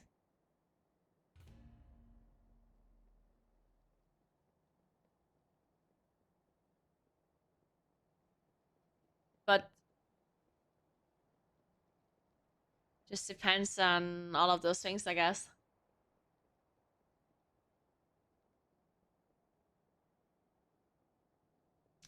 No, it's not something simple to do, but I think they should look to improve healer/tank's quality of life so more people are interested in playing those roles. Well, I still think that the main reason why we're lacking tanks and healers is because of the ratios from M+ versus rating. Because in PvE, like most people that play PvE are both raiding and playing M+, right? All raiders are playing M+ for sure. Not all M+ players are raiding, but most people do both. There might be some people who only do M+ and no rating at all, but most people that are rating are also doing M+, right? So if there's two types of content that we are doing, right? One is 5-man dungeons, and one is, let's say mythic rating is 20, or even more, 20 to 30.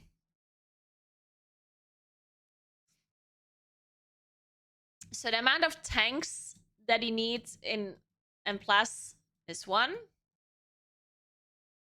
And in the rate between 20 and 30 is 2. Healers M+ is 1. In a 20-man raid, it's usually 4 or 5. Let's say 5. Because of 30-man. Sometimes you even need 6 in 30-man. And then damage dealers 3. And in the raid, the rest, right? So if you don't take, because 20 would obviously be mythic, but 30 is heroic, but you can also do less for 30. So let's just say, let's just go with 14, just as like a number, like on average, yeah? So if you compare those numbers to DPS, then for M+, you need 1 tank for 3 damage dealers, right? And in the raid, you need 1 tank for 7 damage dealers, right? And for healers, you need 1 for 3, yeah? And then... Okay, well, for healers, it does make sense, I guess.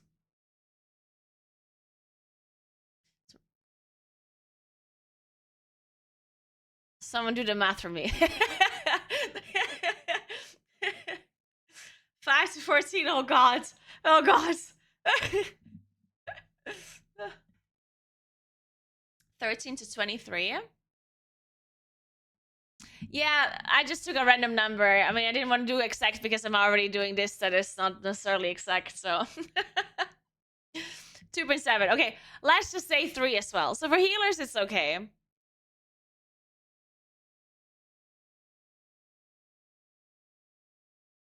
For healers, it's not that bad. But 1 for 7 is obviously a horrible ratio in comparison, right? So the amount of tanks you need for raiding is much lower than the amount of tanks you need for M+. Which is a problem, right? Because if you want to do both raiding and M+ with the same role, which most people want to do, right? Most people don't want to switch role from raiding to M+ing. They kind of want to play the same. Not everyone. Like, there certainly are people that heal in the raid and then play damage dealer and plus, or the other way around, or whatever. Like, I'm sure that's true. But most people kind of stick to their role and to the character that they play, right? So the amount of tanks we have in the game that can find a spot for a raid and also play in plus is just like a problem. 1 second.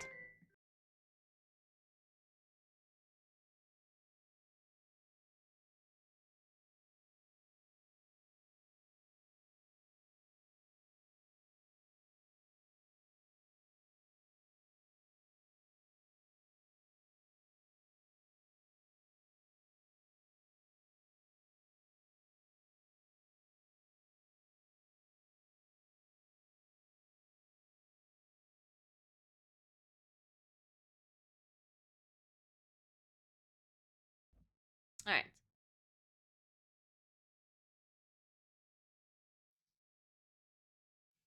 10% of people being happy to switch role is all you need to sort this out. Well, no, it's not that simple, I don't think, because the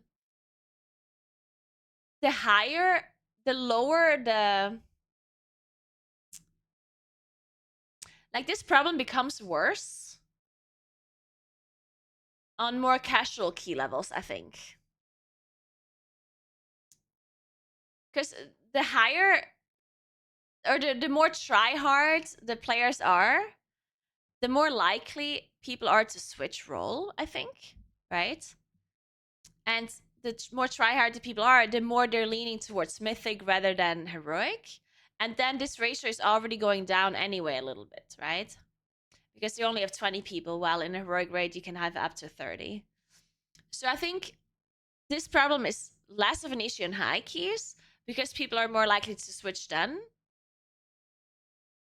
But on lower keys, people are even less likely to switch roles, right? Like if someone is doing 15 keys or like plus 10 keys and they're raiding normal mode rate, then the likelihood of them changing from DPS to tank would be a lot lower, in my opinion, right? So to say that 10% of the players are just gonna switch, especially like a casual setting, is not gonna happen, in my opinion. I don't think 10% of casual players are willing to switch from DPS to tank from between raiding and then plus, right? At least I don't think so. Like that seems like 10% already seems like a lot to me. People on higher keys, sure, but on lower keys, more casual players, they stick to one spec, stick to one role. Usually, they play different kinds of alts and whatever. They're not willing to like switch around and put lots of effort into learning different roles. So I do think that is an issue for lower keys. That we have this like difference in like tank versus DPS ratio.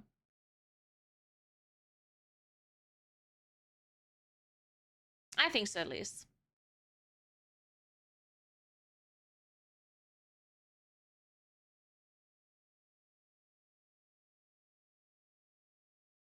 Yeah, you also need different gear as well. Yeah, you can't just go from DPS to tank. You also need to have different trinkets, different maybe a shield, or maybe different stats, even different gems, different enchants. I don't know.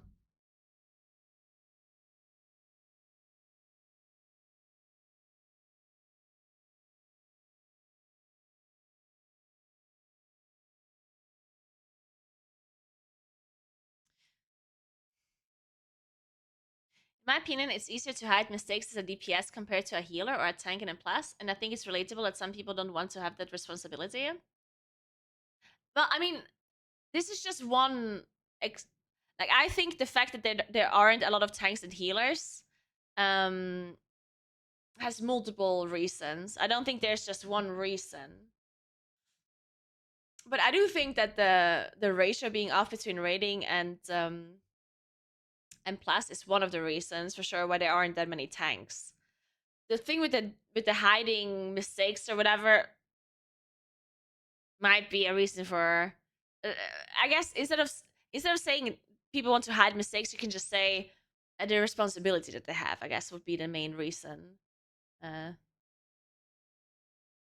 that, because being a damage dealer in low keys, you don't have a lot of responsibility really, and people cannot blame you for much. You cannot cause them any issues, I guess, as a damage dealer.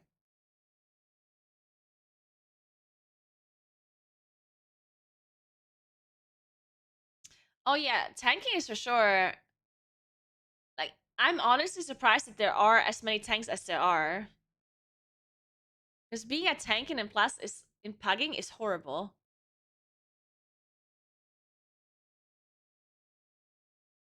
Like, it's the worst thing ever.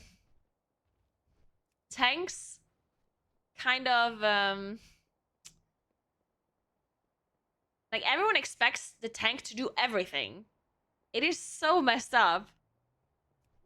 They have the full responsibility of the whole run on them.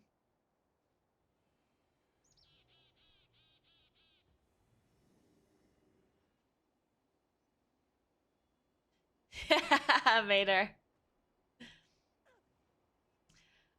I remember this as it was yesterday. One time, oh my god. This is a while ago now, but I was doing it in plus, and there was this guy that I know that is a tank, and he's a good tank. And he got invited to the group, And then the guy that was the group leader, the one with the key, asked, do you have a route tank? And then, no, wait, it was the other way around. Yeah. So the tank joined, and then the tank asked if someone has a good route for this, for these affixes. And then the leader kicked him.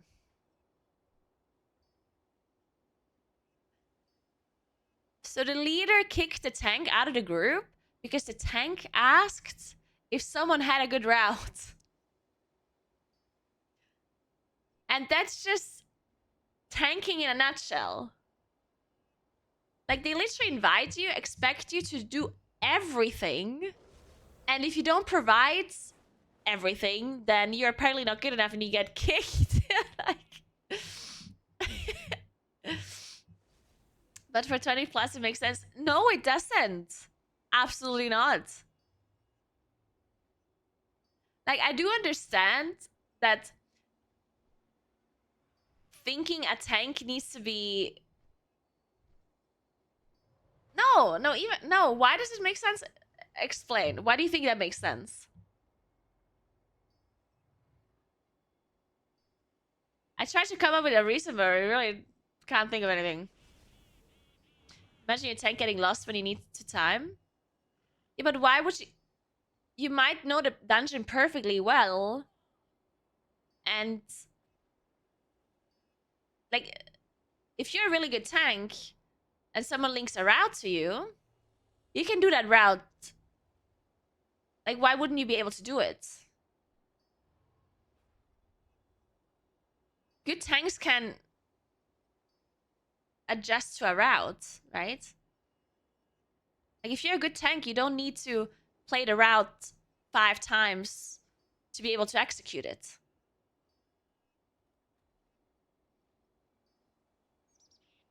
Hey, gamer, what's up? How you doing? No, you do not. You do absolutely not. No, 100% not.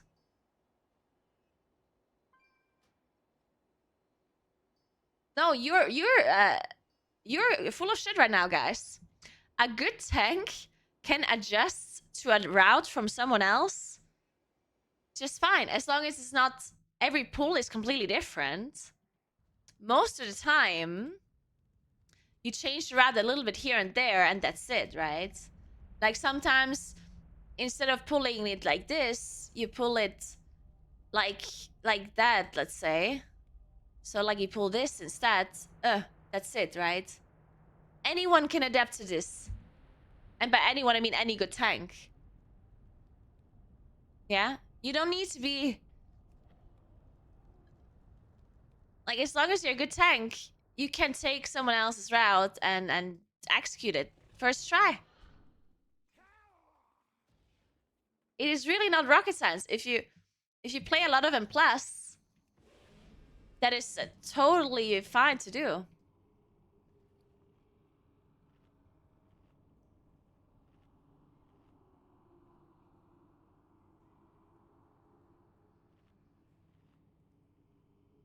Now set MDT is 90% of a tank being good. Yeah, but that's not... That has nothing to do with what we just talked about.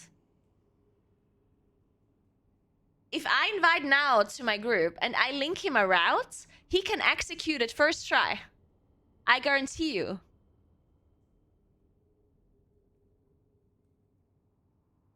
Are you telling me that Now wouldn't be able to execute a route that I link him in BRH? Like, what are you saying?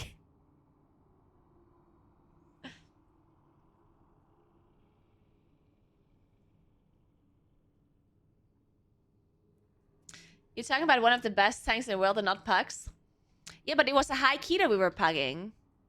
I wasn't pugging a plus 15 key. I was pugging a high key. I actually just cannot... Sometimes Twitch... Sometimes you're making me so angry. You know what you're doing right now, yeah?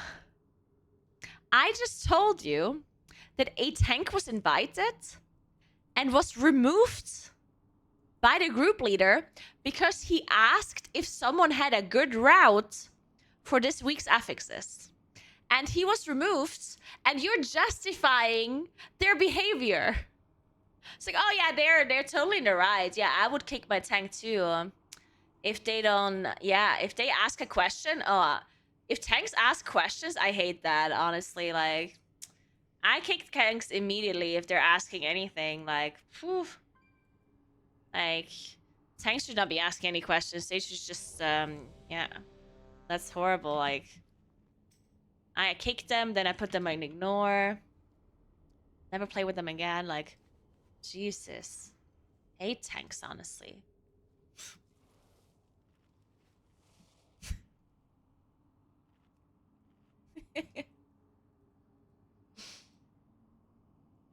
Imagine if you hired a plumber and he asked if you had a good timer at home he can use. That is not the same! Are you insane right now? I'm gonna give you a better analogy. Imagine you hire 5 plumbers.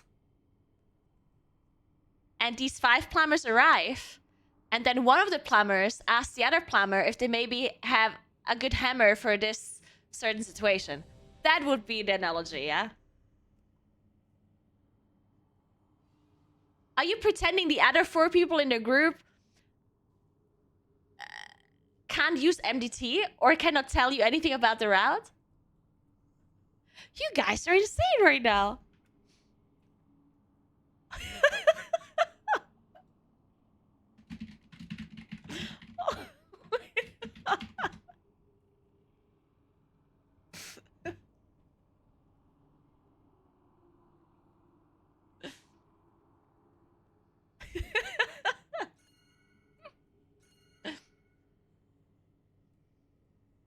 Oh, we have 2 Jeeves.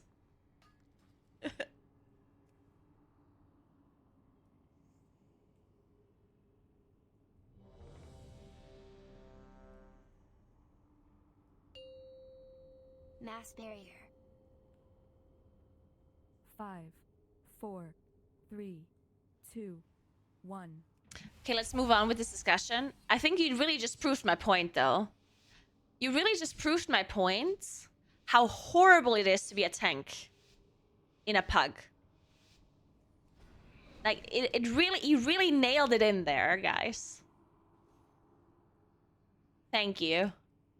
I appreciate that. No wonder we don't have any fucking tanks.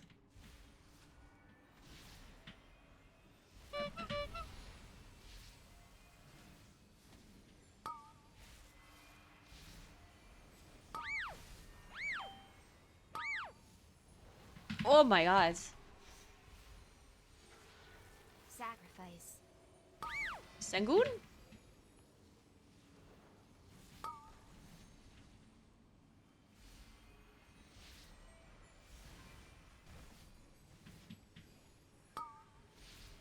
Incorporeal.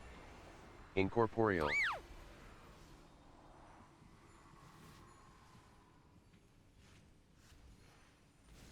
Nice.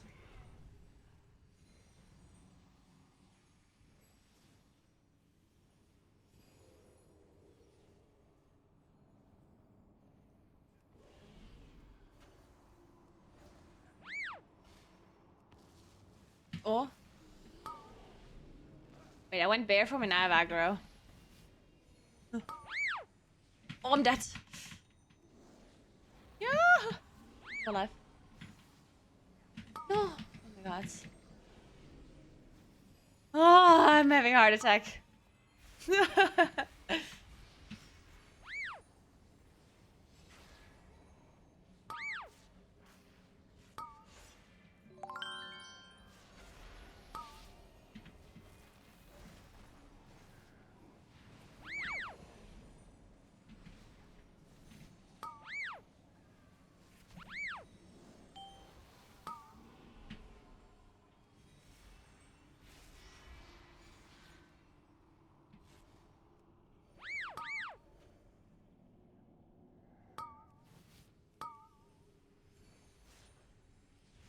Mass barrier.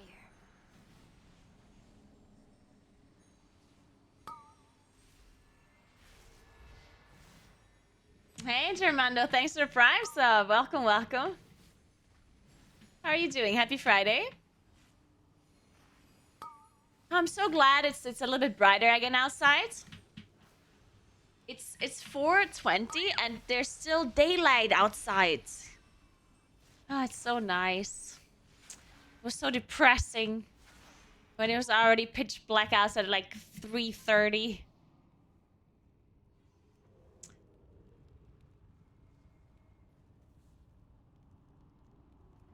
$4.20, you say? It is $4.20.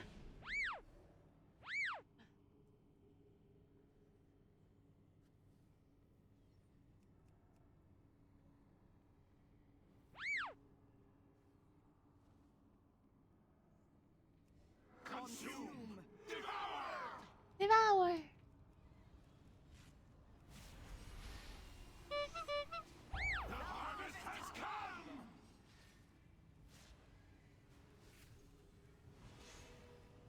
Leave this meager vessel! I feed on your essence!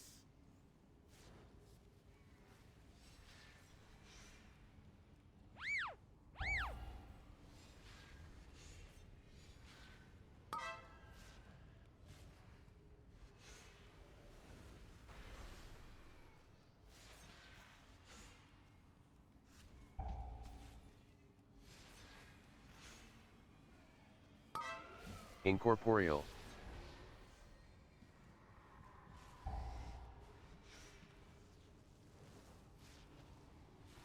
Mass barrier.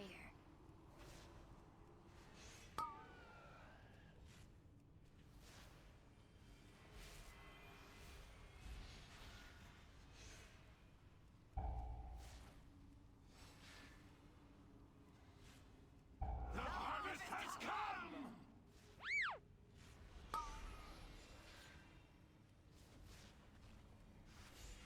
Oh shit, I've mastered it. Ancient souls of the Black Rook, rise and join our chorus! Incorporeal. Incorporeal.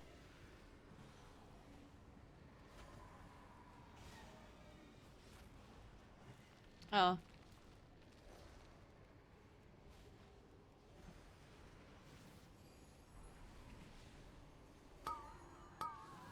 Oh god. I'm already dead on my screen. 2 stacks, oh god. And we don't have mass barrier, because we used it for something else. I don't know what. Fuck. Kill the boss before he kills us.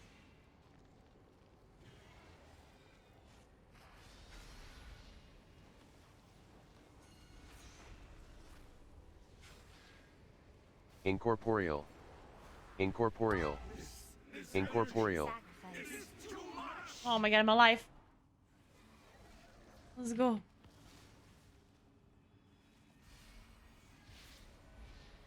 The harvest has come!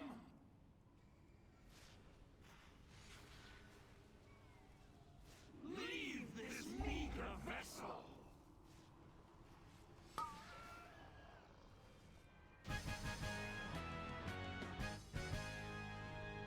Nice. Alright, good job, good job. Now I see. Okay, I need okay, we need different music. What kind though? Aren't the ones who did this?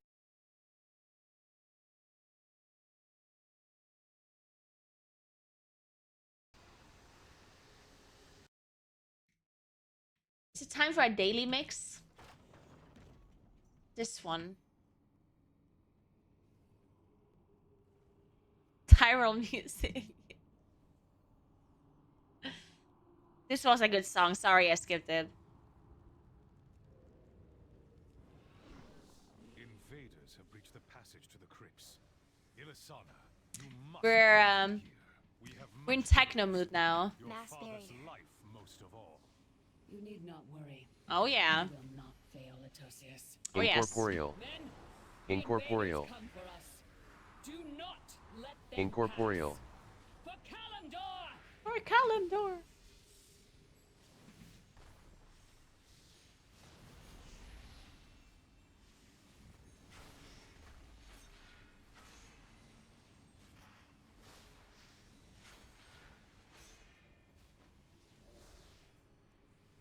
I'm Incarn. Pull all.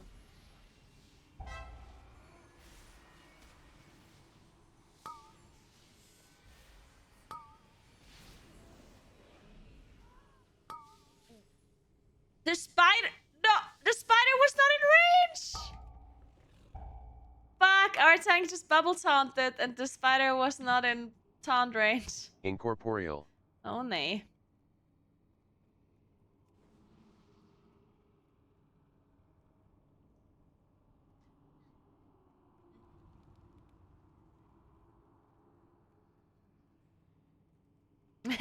Clavy, welcome back.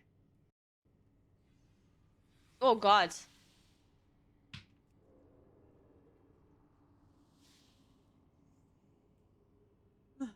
Oh god!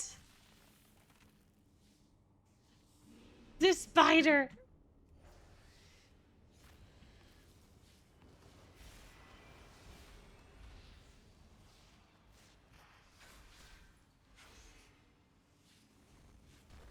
Oh no! Dude! This is the funniest way to deplete this key if we're depleting it. Dude, a fucking spider! This spider does nothing! And it just keeps mailing us to death.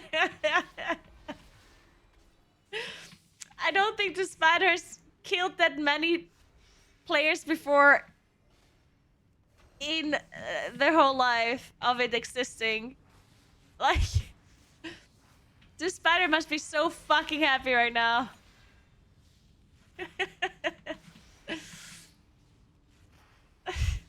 Oh, I can't. The Spider Hall of Fame. Oh.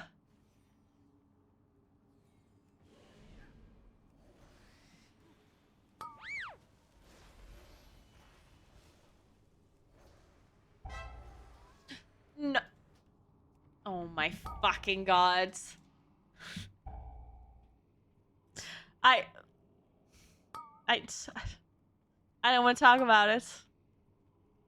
I don't want to talk about it. Hey, Vinegar, what's up? But I just really want to press Incard. I just really want to press that button so badly. Oh, my Jesus. I can rest you. Oh, he released. Fuck.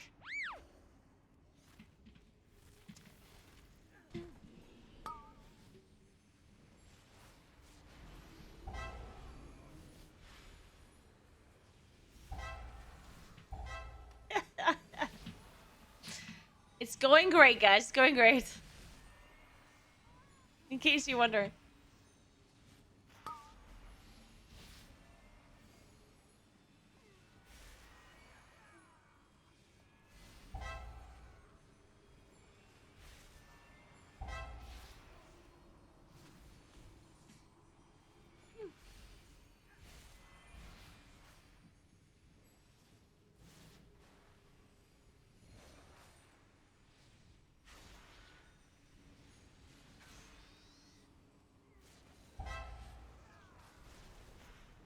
Oh no.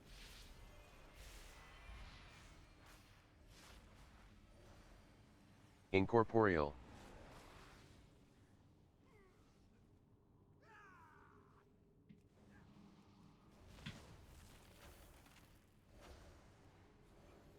Oh, what the fuck?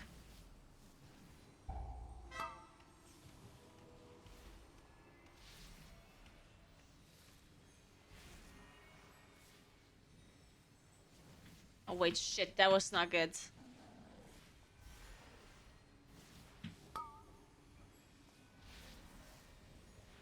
Mass barrier. Oh my god. don't have a rest.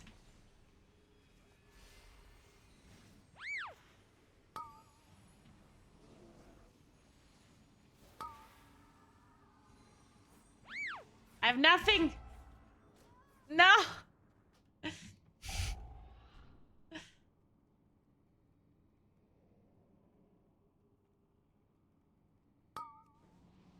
Oh my god. Guys, it's a disaster. It's a disaster.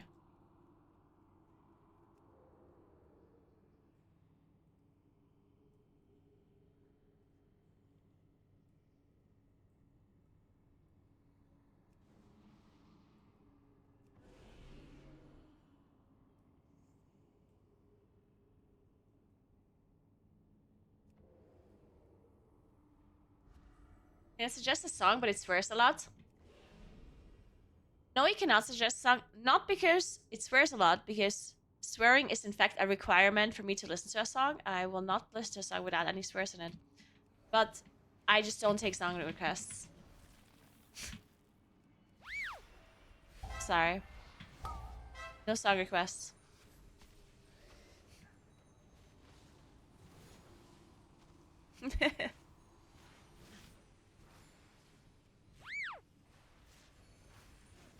Incorporeal.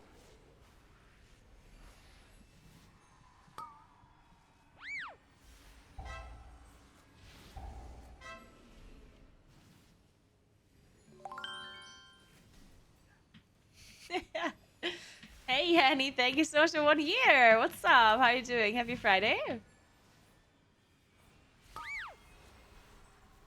Awa.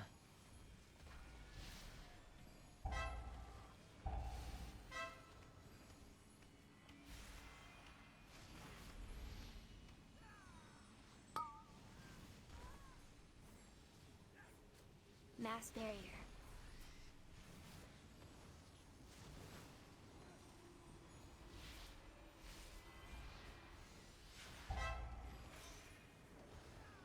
And this really is a struggle, huh?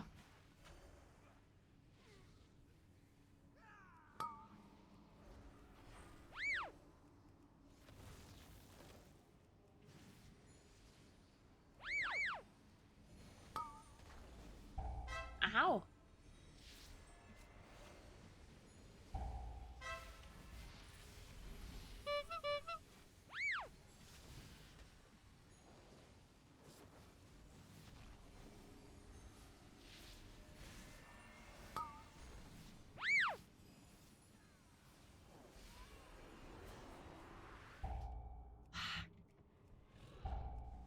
Guys, I could have shadow melted.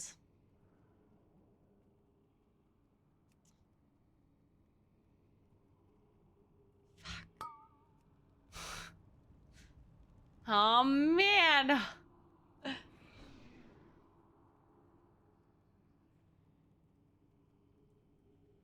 is going on in this apartment building right now?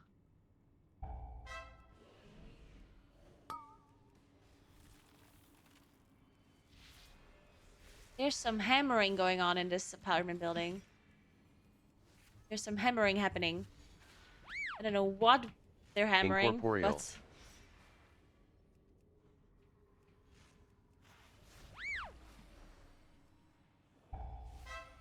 Can you all time this? I do not know. I'm gonna go with no.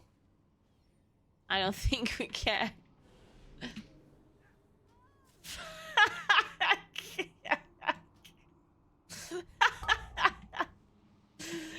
Hey, SCD, what's up? No, no, no, no.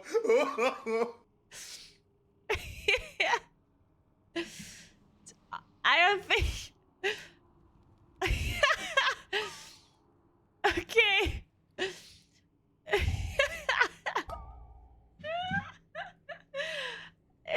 I don't think I've ever had so many things go wrong in a black hole before. Oh my god. That's so good.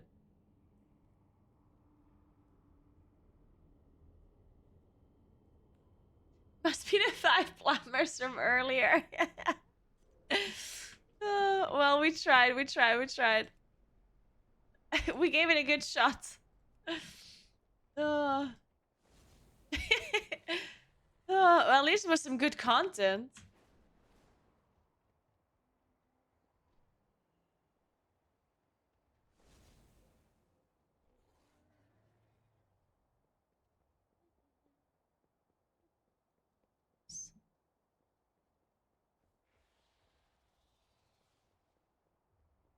I feel like you're in LFG most of the stream. That is correct.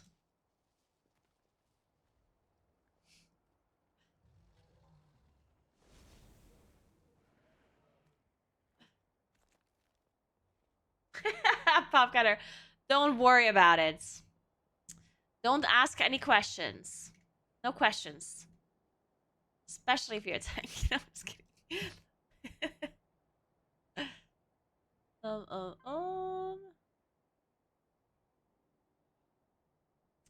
Let me just join this really chill 25 at Taldasar.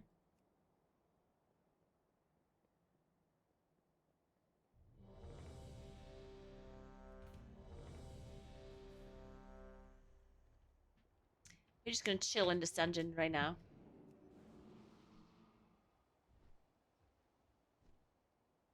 It's a trap. All of them. Every single Paki that I do is a trap. It's okay.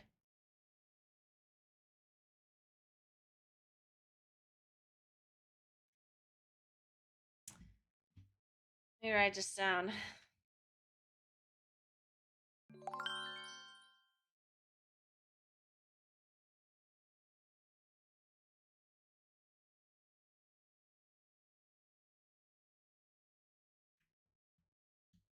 Thanks for 13 months. Scoop, what's up?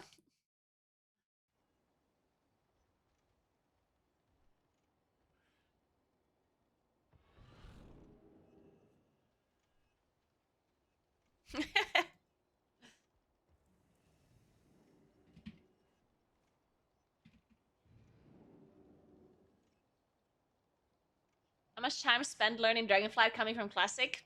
I don't know. Depends how fast you can pick things up. I can't tell you.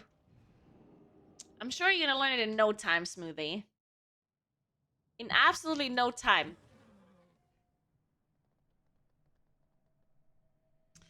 Yeah.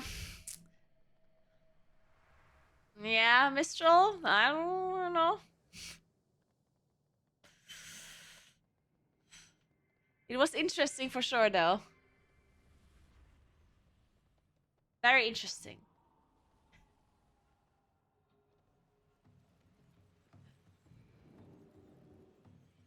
You broke your controller. Oh, no.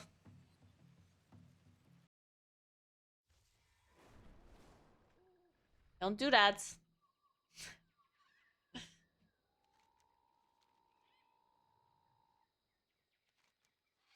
Have you ever thought about not breaking your controller before?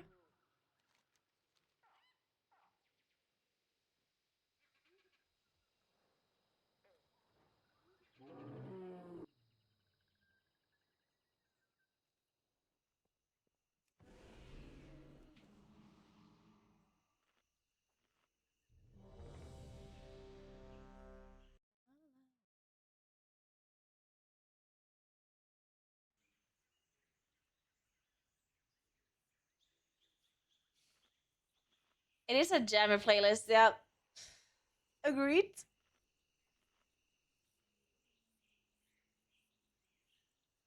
Alright. This is the place. I can feel the power of these relics deep in me bones. Of course, we're not the only ones drawn near by them. We're clapping now, guys. Outsiders. The temple belongs to my master now. Soon. Any advice for which groups to apply to in the 20 to 22 range? Have my packs have some boosted players that break the key? I feel like I can be very deceptive. We'll see about that, you vile creature. I think that you think that there's a lot of boosted players when in reality they're not just boosted. I think the amount of people that are actually boosted to a certain radar are very low. Personally. 5, because 4, 3, 2, 1. People that get boosted for score only, that continue to play afterwards, I think the amount of people that do that is very low. Because people do get boosted in plus, but mainly to get the portals or to get KSM or to get a certain score, and then they don't necessarily attempt to get an even higher score themselves afterwards. Because what, you know, like I feel like that is something that is more on the rare side. Not to say that it doesn't happen, but not so often that you would have boosted people in your keys like frequently. I don't think that is true.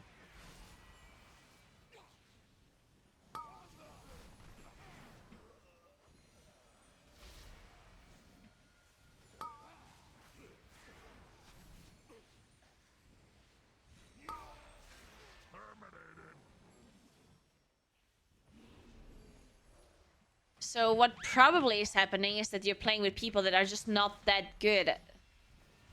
Which can very well be true when they're doing 21 keys or 20 keys, right? 21 keys, 20 keys are not really high keys. And it's very possible that a lot of people that do those key ranges don't know a lot of the mechanics.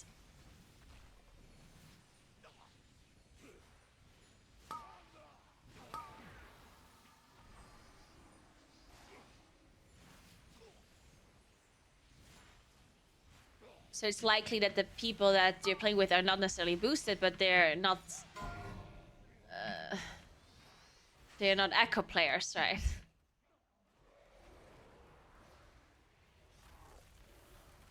So what I would do is... So the first thing that I would do if I were you is stop being concerned about the other players. Shielded.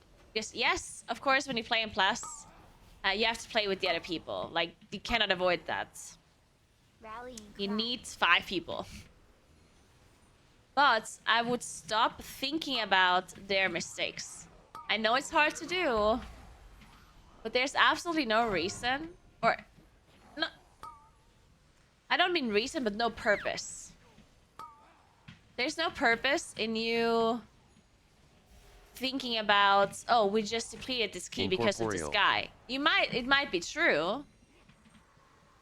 You might deplete a key because of another player, of a pack player. That might very well be true.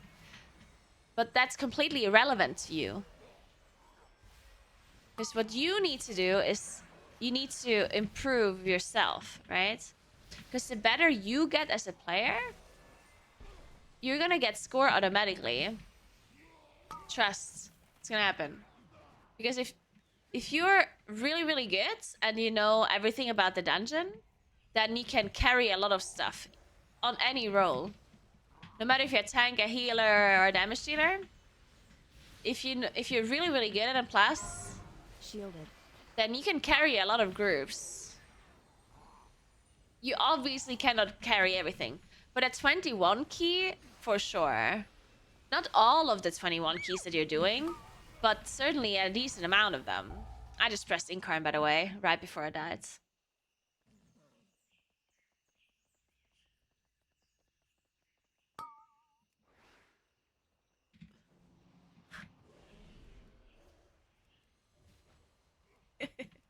I'm not mad, it's fun.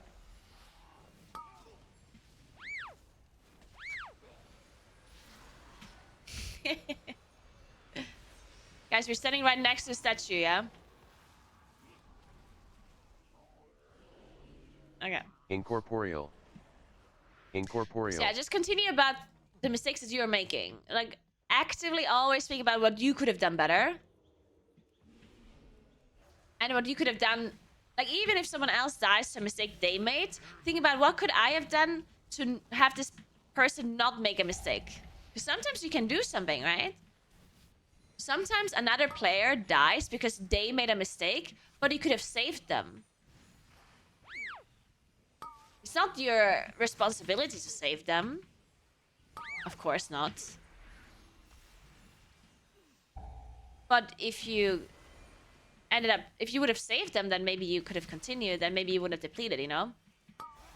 There's always a million things you can think of that you could have done better or differently whenever you deplete a key. Incorporeal. And you should really focus on that.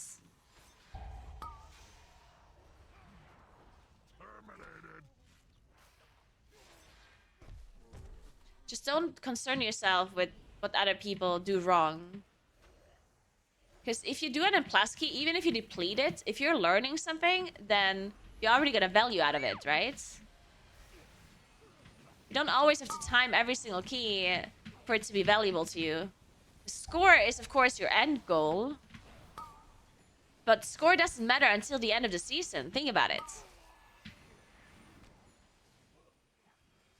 The score only really matters at the very end of the season when titles are given out and stuff. Until then, if you're learning something out of a dungeon, even if you deplete it or even if you don't get score, then you gain value out of it. It's an investment for the future. But you're not gaining any value if you're not actively trying to improve.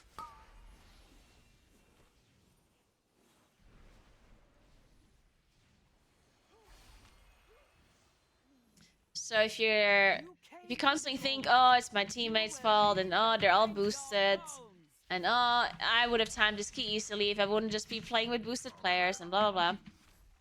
If you just stop thinking that way and think about your own stuff, then you'll get better. Incorporeal. And eventually you'll time some keys, even if you still deplete them. Like, even the best players deplete keys, right? But you'll time more than you deplete, and you'll get some score, and you're gonna be great. I'm gonna save my incarn. Fuck it. This boss sucks anyway. Ataldazar's power flows through me.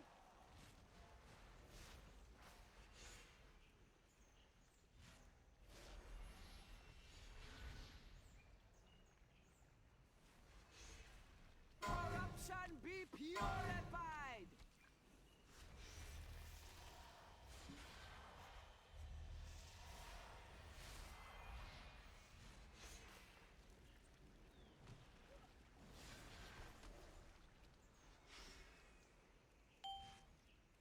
My claws will Shit. bind I still have mastered.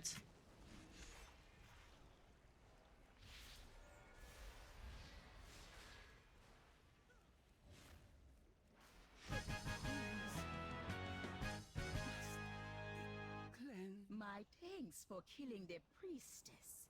You have only succeeded in strengthening my hold on the temple.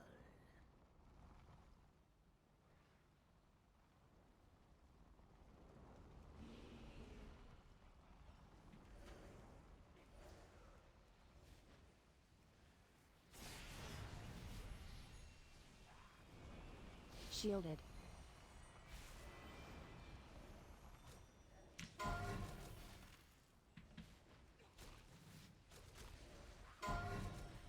It's not even about taking faults. Like, it's not about that. Like, I'm not talking about the blaming. Like, I'm not even talking about like toxicity or anything like that. I'm literally just talking about improving as a player.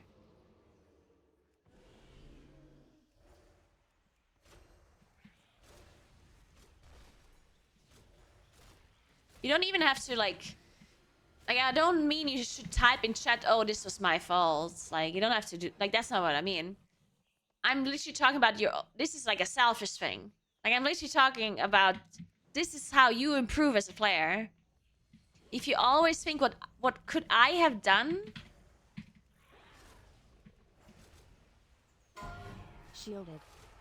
For this to not happen. Even if it was someone else, even if it was like an obvious mistake of someone else, you know? Incorporeal.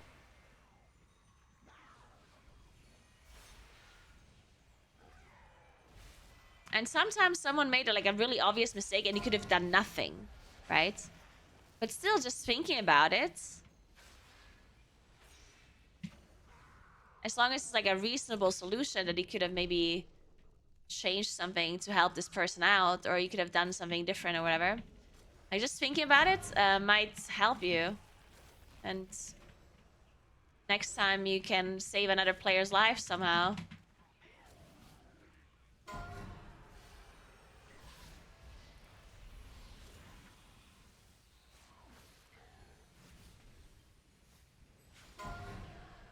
Whatever you can do to improve. Incorporeal. Gonna be useful.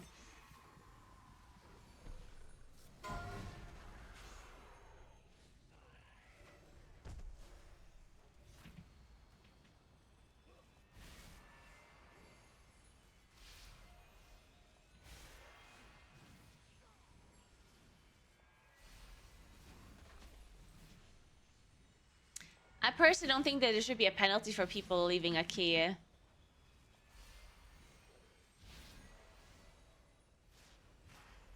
Not with the key system that we have now.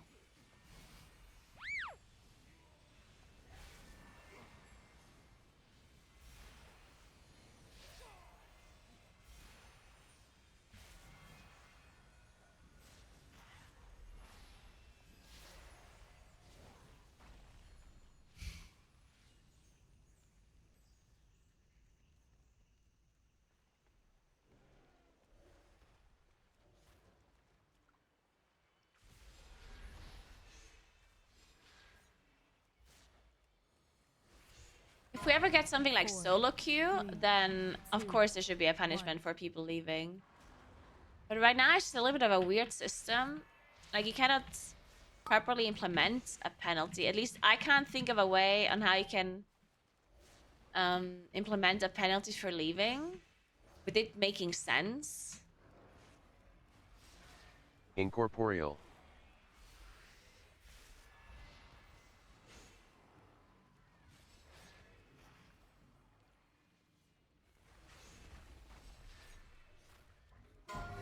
Four, 3, 2, 1.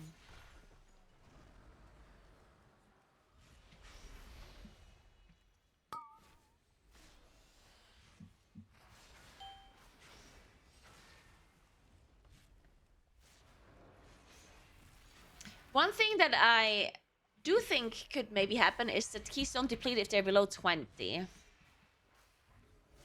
And that people get because then it doesn't really matter when someone leaves your key, you know? 4, 3. So that's 1.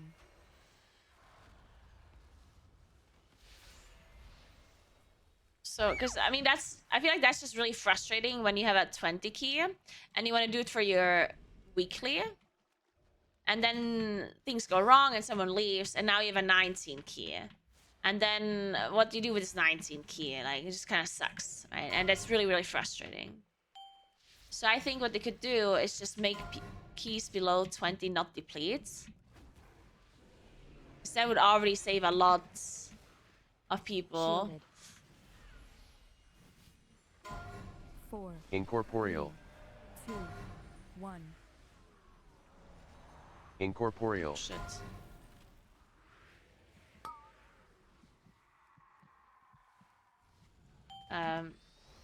Oh my god. Idiot.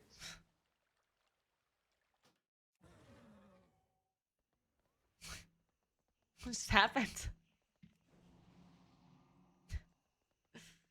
Well, let's try again.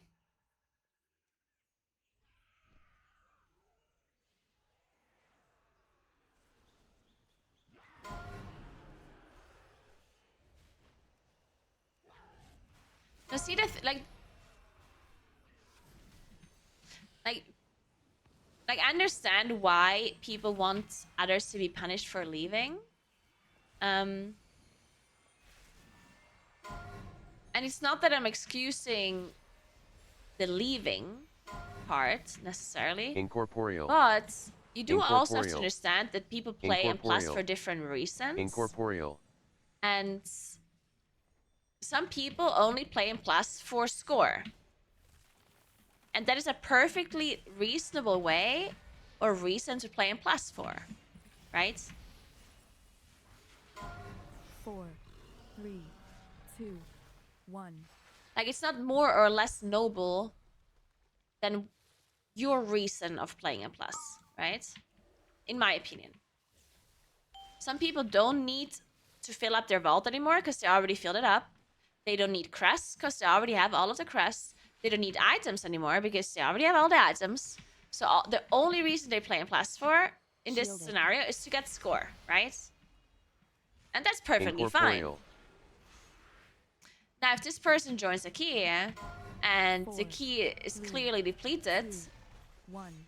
and you're wiping the last boss or whatever, and this person then leaves, then everyone considers them an asshole, of course, because, I mean, someone else might need the key for vault or whatever. But it's a pack group, and this person joined to get score, and they're not getting score. So, why... Like, this is what I mean, right? 3, 2, 1. Why should this person be punished just because someone else in a group needs a vault, but they didn't even specify it beforehand, you know? Because what happens a lot as well is that people are not saying what they even want from the key. Like, a lot of people want to do an plus dungeon for vault, but they don't say that in the description when they queue up the key. They just list a plus 20 dungeon, and they're not specifically saying, 1. I want to complete this key. So, you know what I mean? Like, if you're not specifying what you want out of the key, then you cannot be surprised if someone joins with a different goal in mind than you. And then can you really fault them for leaving if the reason why they have joined is already, like, ruined? Like, if they can't get the score anymore and that's the only thing they joined for. It's the same when you do a pug raid, right? Oh god.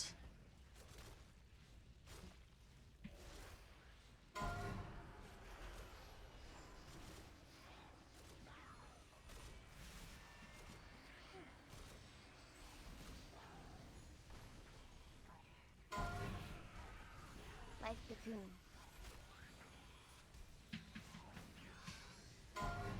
Hey, Gacha, what's up? Yeah, that's the thing, right? Yeah.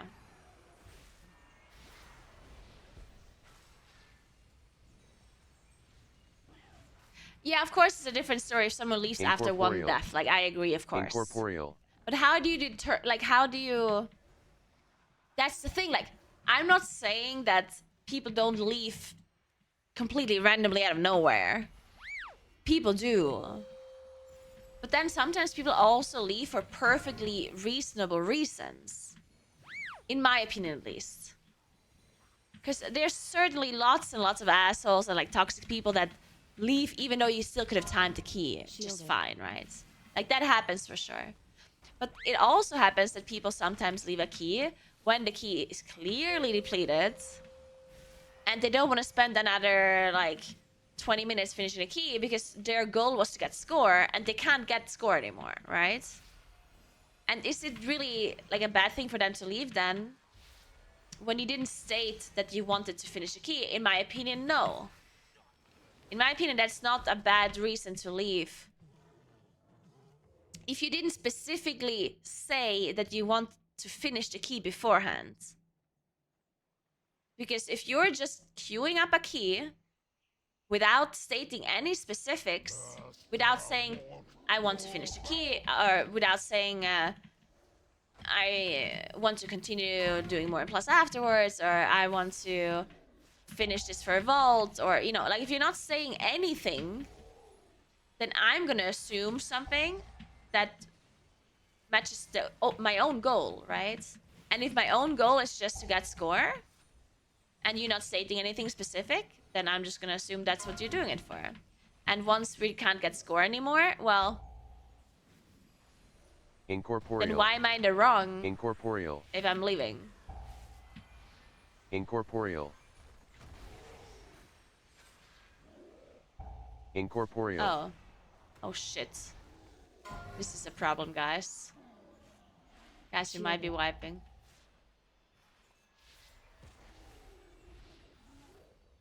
Oh god.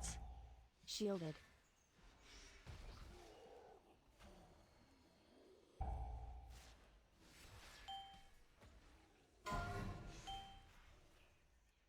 How are we still alive?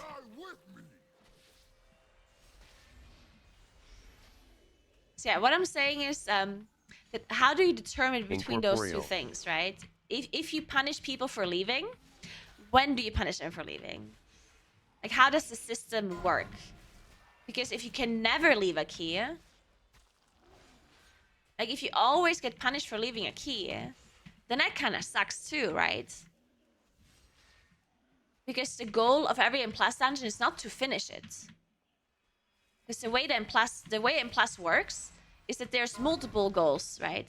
You can either do M+ for vault, you can do it for loot, you can do it just to practice, you can do it for score, right? Like, there's numerous different reasons why you want to do M+. So, how do you know what the people are doing the M+ dungeon for? Or how does this punishing system work? Incorporeal. Shielded.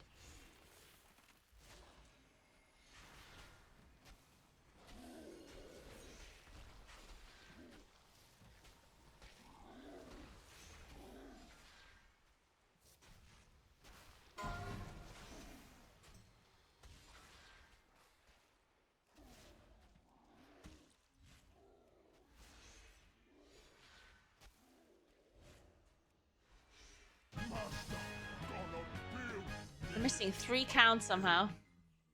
Boltal in pieces again.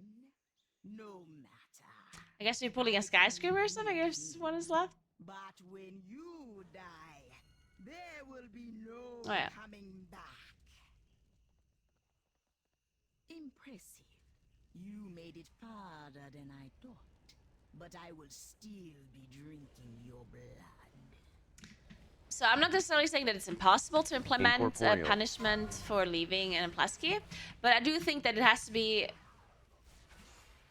Like, people think it's super easy when it's actually not. Like, I think there's more variables that people don't think about. Ah, fuck me. Somebody throw me a rest. These spiders are too difficult. No, he released.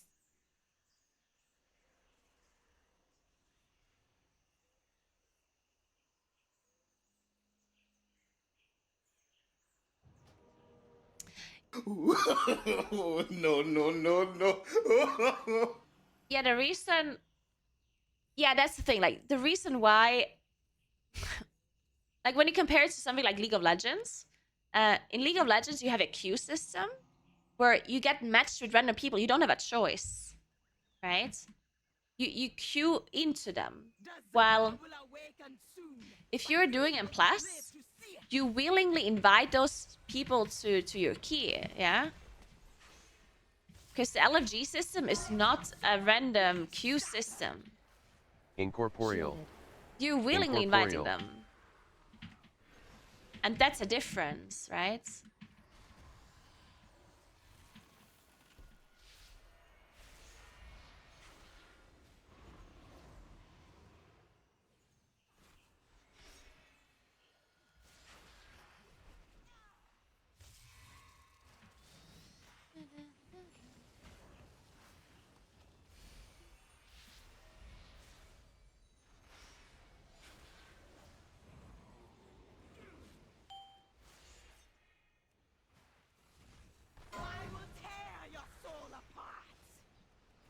Yeah, I think for like for a punish system to work, I feel like we would need a system where you select what you're doing the key for beforehand, kind of. Like, I think this punish system would only work if you invite people to your group and then there's some sort of like question that pops up or something when you put in the key, where the leader of the key can somehow say, okay, we're doing this key to completion. Shielded. And then everyone has to agree. It's like, yes, I'm gonna do this key to completion. And then if someone leaves, then they can get punished, as long as the timer didn't go over a certain amount as well. Because at some point, it's also fucked up. Like, imagine you're doing an Ataldasar, and you selected completion, and then you're wiping so much, you're in the air for 5 hours. Are you still not allowed to leave, or, you know? Like, it also has to be a reasonable time as well.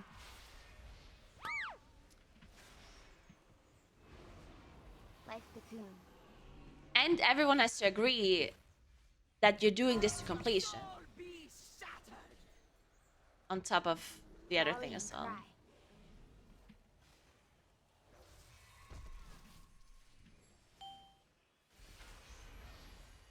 And then it would work. Because if everyone in the group agrees that you're completing the key, even if it's out of time, then it would be perfectly fine to punish a person for leaving, right? As long as you're not going over a certain percentage over the timer. Maybe they would say, as long as the timer isn't over, like, I don't know, 150%. Once it's above 150% of the total timer, then you're allowed to leave without punishment or something like that. I can't believe we're timing 25 atals with like Rasan wipes and whatnot.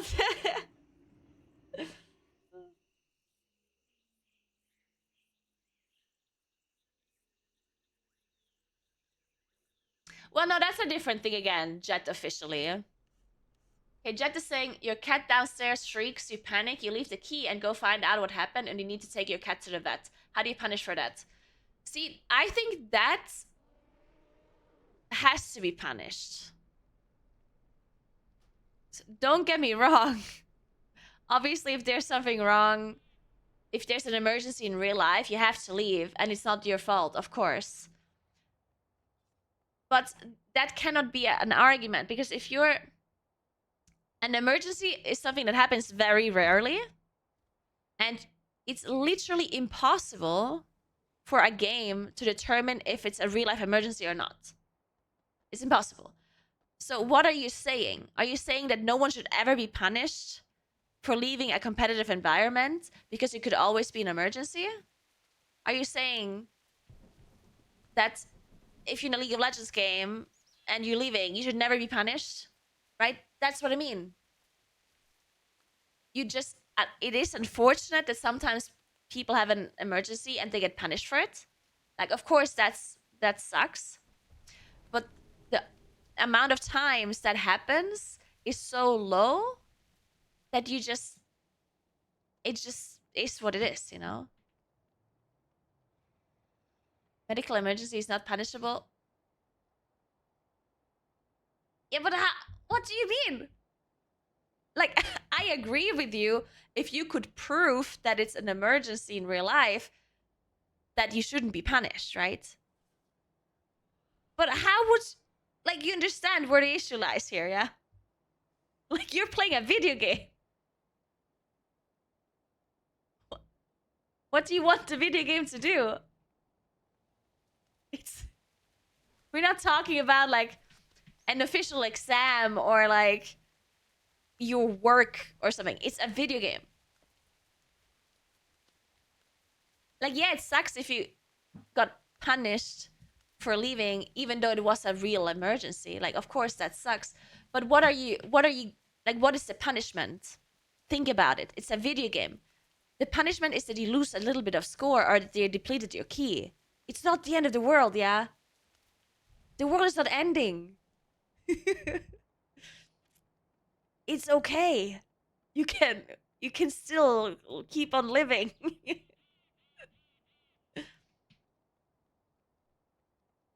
What is the alternative?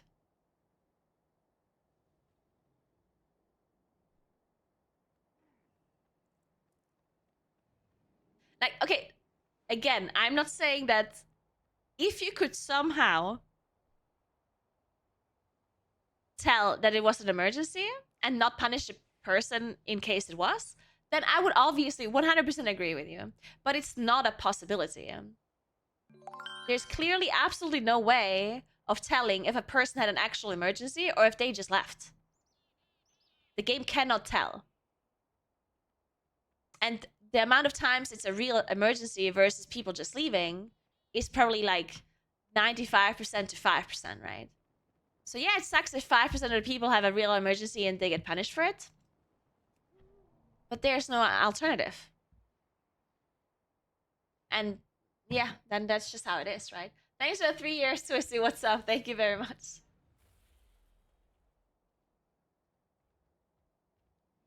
There.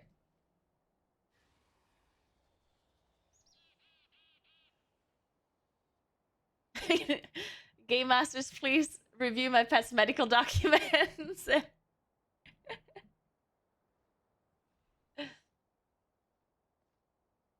Let Blizzard call you on a cell phone after you leave and check on you so they know. At this point, I don't know if you're serious or joking. I just don't know. You guys are fucking hilarious.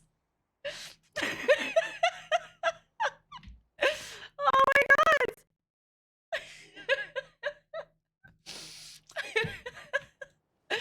Oh.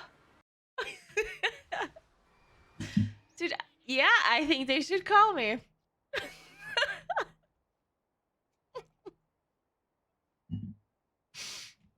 They should FaceTime you.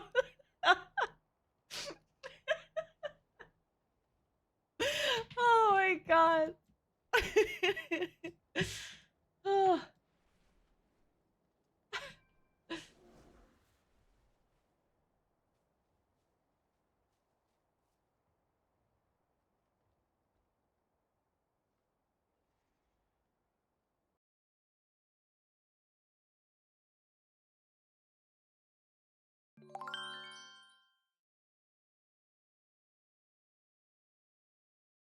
Thanks for 3 months, goofball. Thank you very much.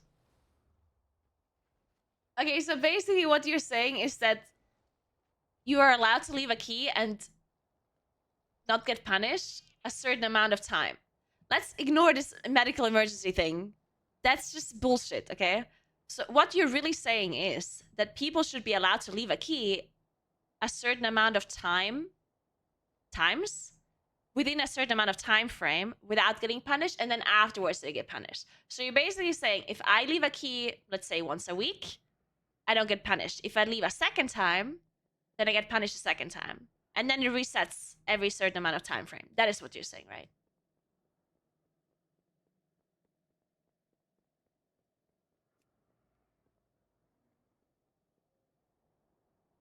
Fine. I mean, sure. I guess.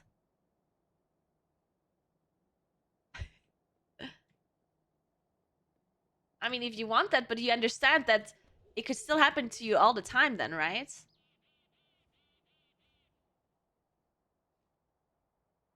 Like, if every single person in the game has a certain amount of freebies, you understand that you could still have people leave a key every key that you do.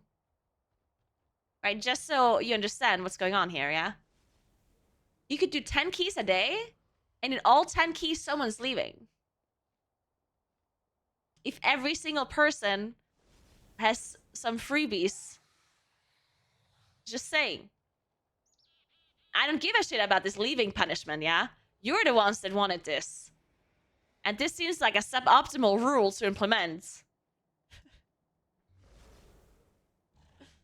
Hey, Tomcat, what's up? Yeah.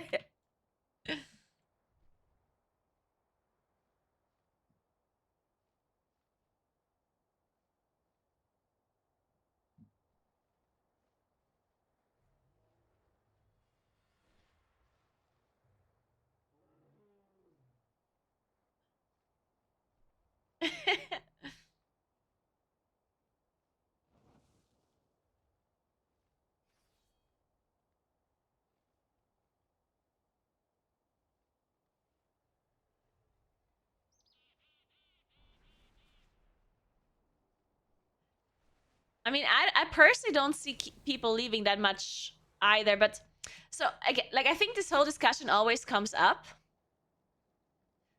Like I think there's a bigger underlying issue why people complain about the leaving so much.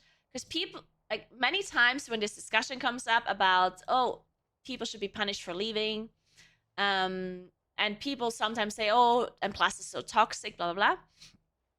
And I think the reason why this discussion comes up is because of this like mismatch of goals that people have when they play in plus in this like 20 key range. Because when you do higher keys, when you do 27 keys or 28 keys or whatever, everyone that is doing those keys is having the same goal. Like when I queue up for a 28 key, my goal is to get score, right? My goal is not to fill up the vault or to get an item. If I do a 28 key, I want to get Mythic Plus score. And everyone else that joins the group also wants an plus score. They don't want loot, they don't want crests. They want to get score, right? So if we deplete the key or we think that the key is depleted and someone leaves, no one is going to be upset. Because we all had the same goal, and the goal that we tried to achieve is not reachable anymore. So someone leaving is not, like, no one's going to be mad. This problem only is an actual problem is if there's a person that wants to do the key for the vault or for items and other people want to do it for score. So if you mix people into the same group that have different goals, then it becomes a problem, right? Because then 2 people want to finish the key and 3 people only want to do the key for score. So when the key is depleted, the 3 people that want to do it for score, their goal is not achievable anymore, so they leave. And now the 2 people that wanted to finish the key for their vault and for items, they are upset because 3 people left. And then this kind of issue happens and people get mad, right? So the solution to the problem is not necessarily, in my opinion, the solution is not to punish people for leaving. The solution is to stop this mismatch of goals happening by doing something. There's numerous ways on how Blizzard could change this from happening, or stop it from happening. One would be forcing people to select the goal of the key. I already suggested this before. You know when you start a key, you see how it says goal here? It's behind the chat. Wait, let me...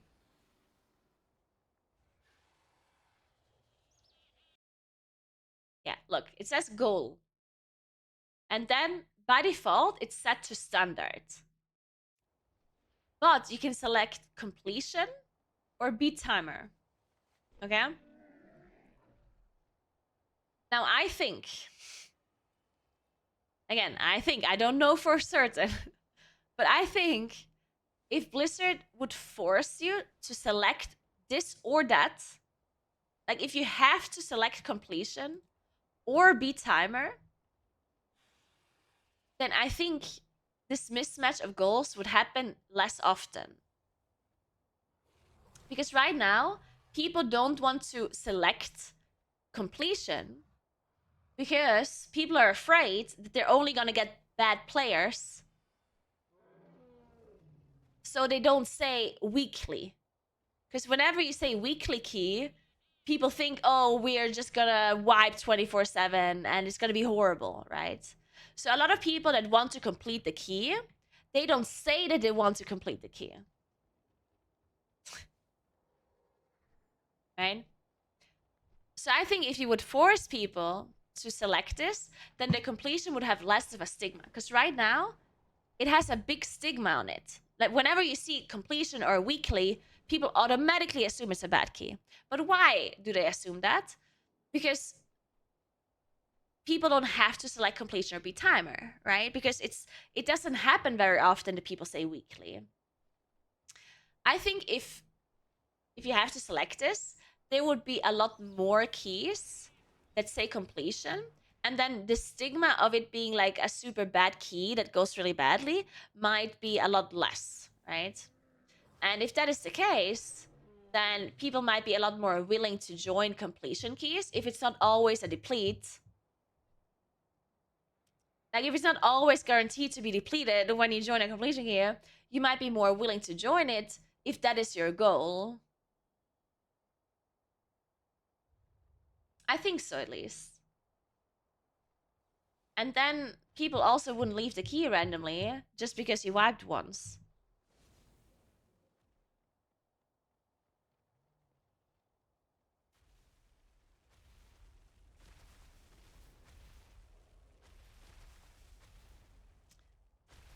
I'm gonna check.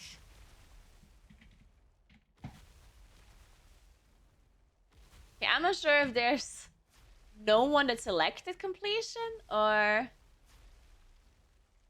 I think there's literally no one that selected completion.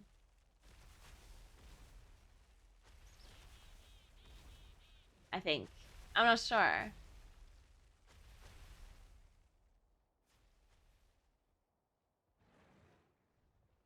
Oh, it's for sure seems like it's for sure an issue for like keys around the 20 range, yeah.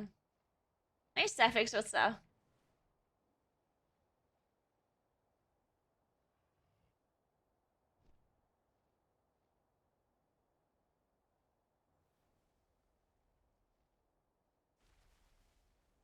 I think that I think there's people who want completion, but they don't want to list it as such because they fear they'll get worse rated players signing up.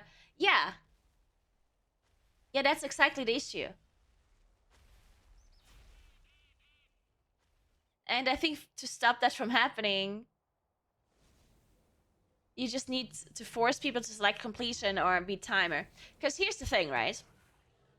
I think if I start a group and I have to select completion or beat timer, right? Let's just assume this is the case. And I select... Okay, let's say I want to do a plus 20 at Talosar. Okay? And I want to complete it for my vault. And I have to select either completion or beat timer. Let's assume I'm going to select beat timer because I don't want bad players to queue up, right? But my goal is really to complete it. If I do that, and then people join, I do the dungeon, we wipe like twice or 3 times, and then someone leaves, right? At that point, I cannot be angry, right? Because I selected beat timer. And now my keys are 19, right? So maybe next time I learned from my mistake and I'm going to select completion and just hope that we're still going to do well and still do it in time. Right? And if that is the case, if this learning curve happens for people and they actually select completion more often, then I think that it also will automatically remove the like bad taste that completion has. Because right now completion certainly does have a bad taste, but that's just because no one selects it unless they're for sure depleting it, right? I feel like the only time someone says this is a weekly key is if they're queuing up for a 27 key and their highest is a 20, you know? I feel like people only say weekly key when they know it's for sure depleted.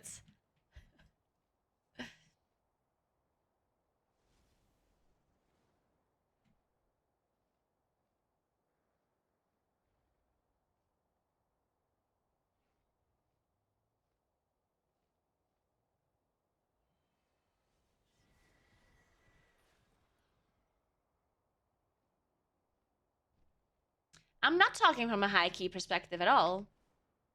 In high keys, this is not an issue. In high keys, it's not an issue because everyone in high keys has the same goal. Like when you do a +7 key, no one is going to do completion. Why would I do a 27 to completion? For what? I'm doing a 27 to beat the timer. right? So there's no mismatch in goals on a 27. If I do a 27 and we wipe and the key's depleted and someone leaves, I'm not going to be mad at all. If the key's depleted, the key's depleted.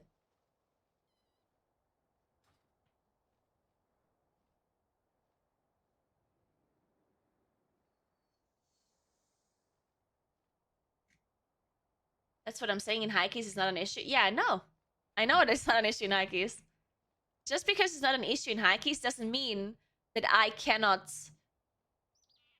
come up with a solution for the issue in low keys, right?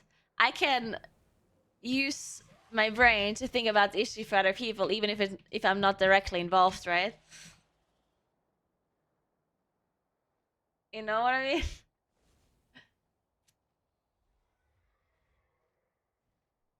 But you aren't. What do you mean?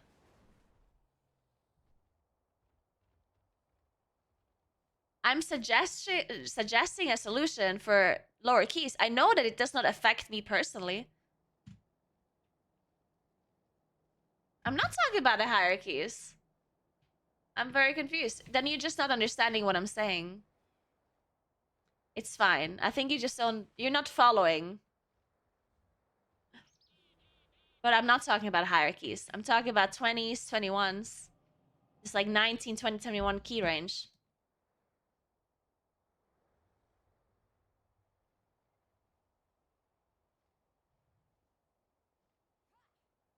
I feel like for lower keys, community sorted it out itself by having in-game communities for running keys that are often meant to be finished to completion. I mean, if that is a thing, then sure, but I don't know if everyone is aware of that. Suffix.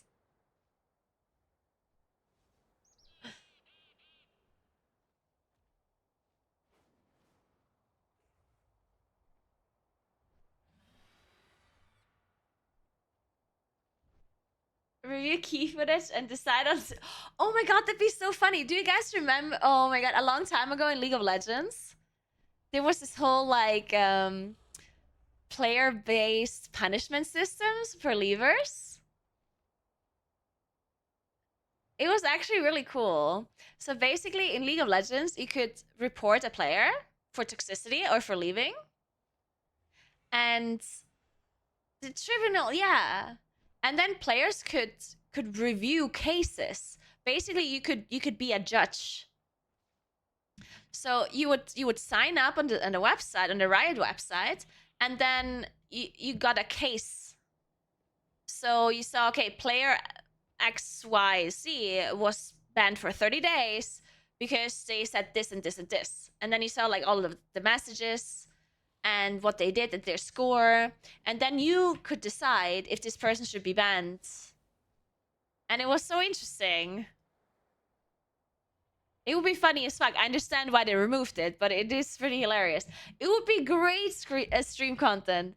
Oh my god, I would do that all day. If I could stream videos of other people, like actual play, like gameplay videos of others leaving a key, and I can decide if they should be punished or not, that would be such good content. I'd love that.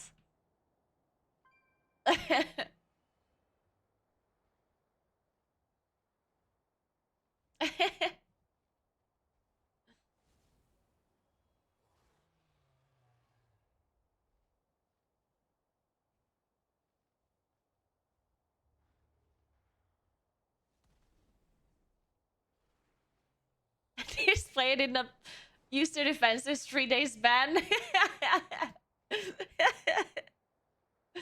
Oh man.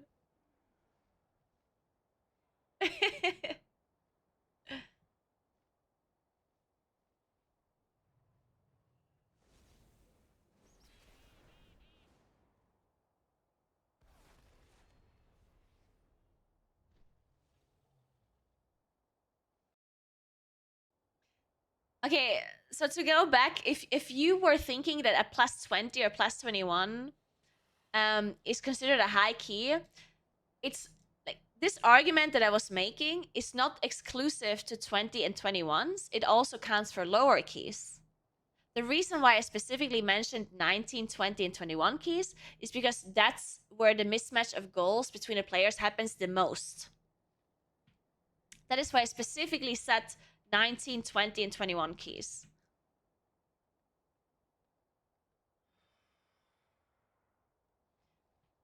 Because, and again, I was specifically talking about the mismatch of goals issue because there's multiple issues of why, you know, people think that lower keys are toxic or whatever. But I specifically talked about that key range because there's like there's two major reasons why you do M+ that are completely different reasons. One of the major reasons why you do M+ is for loot and for your vault, right? Just to get something out of it. And the second major reason to do M+ is to get score. And these two reasons are completely different, right? And the second reason to do M+ to get rating is pretty clear when the key level is above 20, right? If the key is higher than 20, then getting loot makes no sense because then you can also just do a 20, right? Because after 20, your loot doesn't scale anymore. You don't get higher item level on a higher than 20 key, and you don't get a better vault item when it's above 20.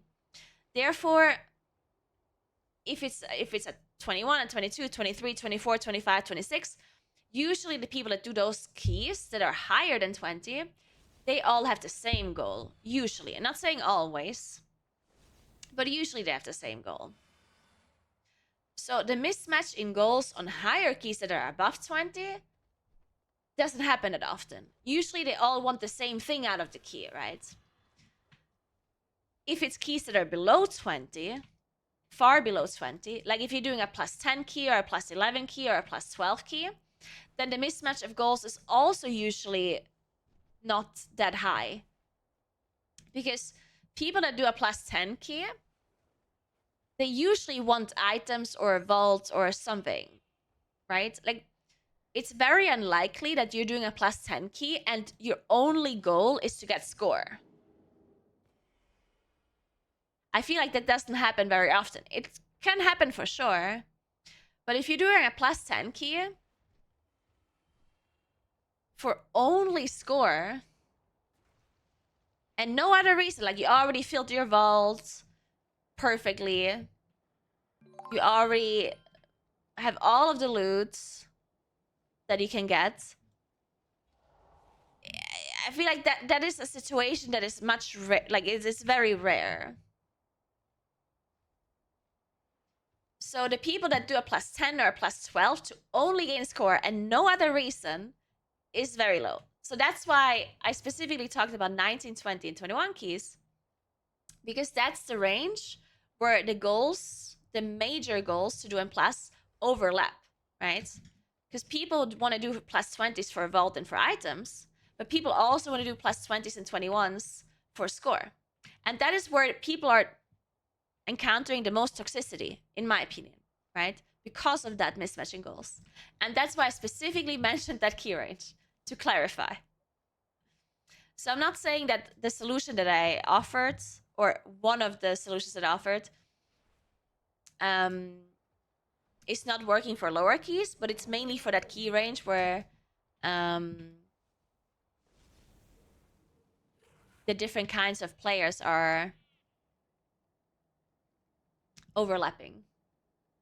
Thank you so much for Prime, Moondrift. Thank you very much.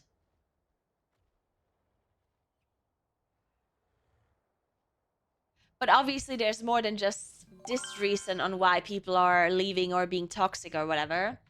I'm just saying that I personally think that that's one of the reasons, especially for that key range that I mentioned, and that making people select this, I think it would solve a little.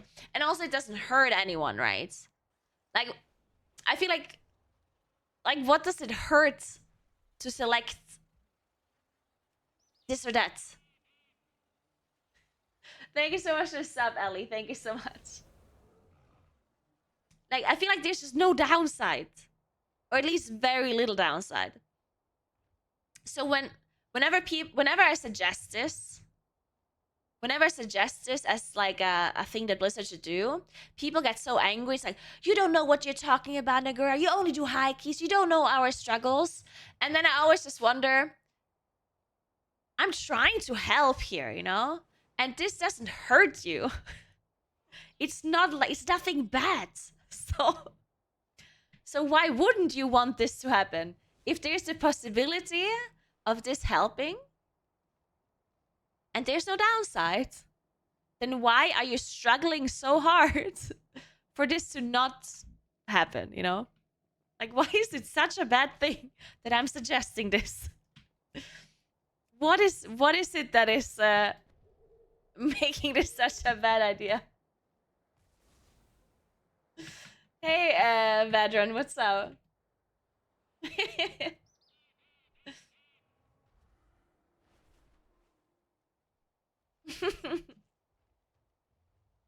Because again, I personally don't give a shit, you know, like I like it plus the way it is, and in high keys, people don't leave as often and they're not as toxic and stuff. Like, I don't care. This is not an issue that I am having personally.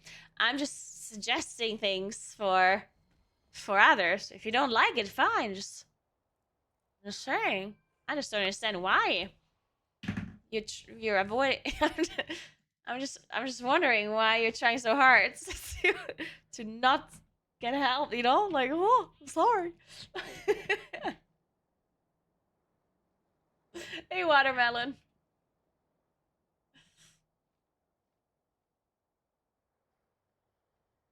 I'm all for it until I hit the negative side of it, then I want it out. I can't think of any negative side of it, but yeah, sure. There's something negative about it, then they can remove it again, sure.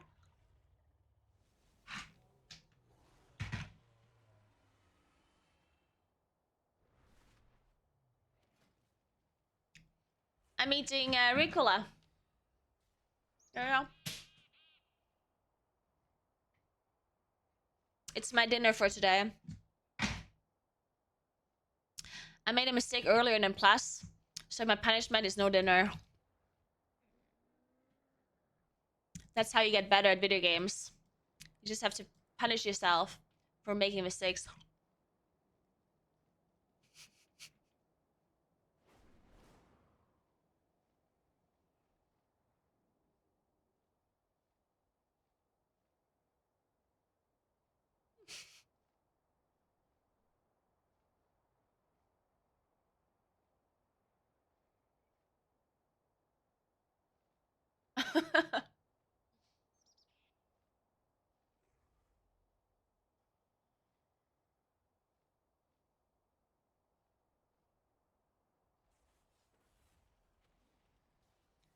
I was lucky to be able to tank for friends that were doing very high keys. That enabled me to obtain high IO without much failure rate. There's still attempts that some groups just falter early, and it's easier to regroup and try again. Key running is fast and furious at times, sometimes not something you want to do on a weekend or evening while trying unwind. You sure?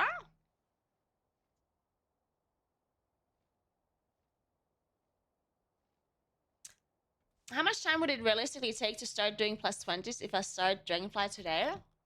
I absolutely have no idea, I'm sorry. I don't know how long it takes to gear up a character right now.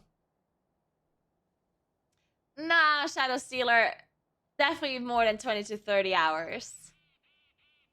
Like, you have to understand, the person doesn't only have to level and gear, they also have to learn and plus, right? You can't just start doing a plus 20 if you have not done a plus before.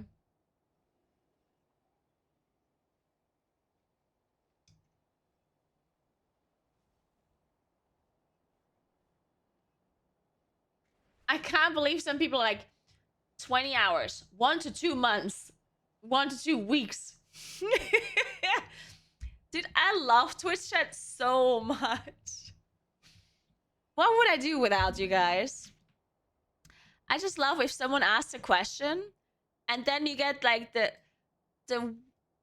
Like completely different answers. It's so good.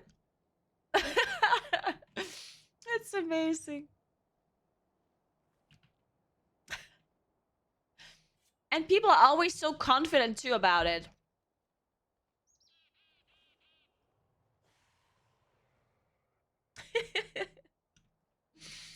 Oh man.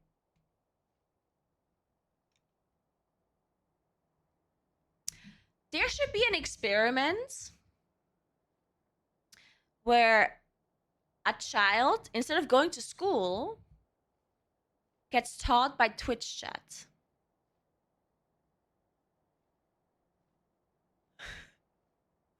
Could you imagine? You have to teach this kid math, history, grammar. It would be great.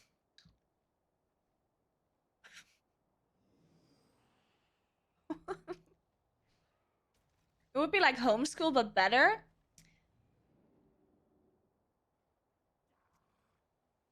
Sure.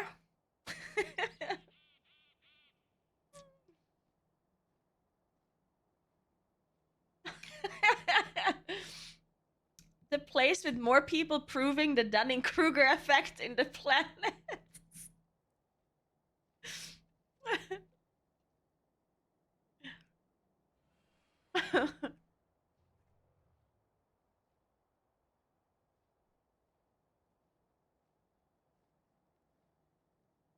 Why do you hate that child?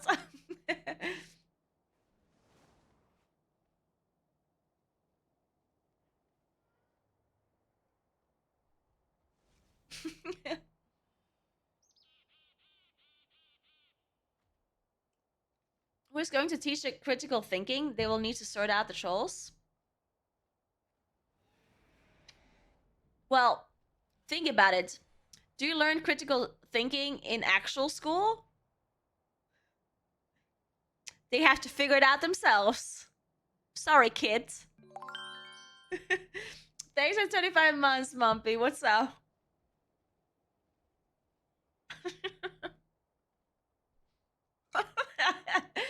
This kid would eat raw potatoes. Well, I eat raw potatoes, and look how I turned out. Thanks for Prime, Kanie. See, I'm doing great, right? I might be eating onions in the shower sometimes, right after drinking my shower beer, but outside of that, I'm doing just fine. Exactly, a fish point on your top cat. Hey, what does that mean?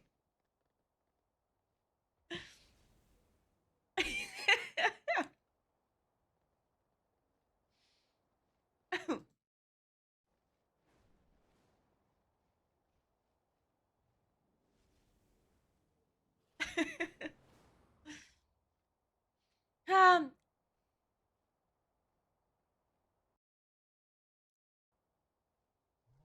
Alright, guys, what are we talking about next? Give me a different subject. Don't say politics or religion. Anything else?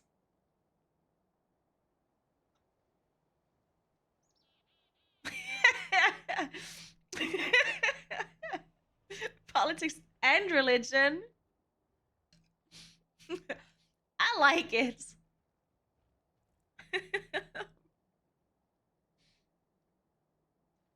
Bob Ross episodes. I do love Bob Ross episodes.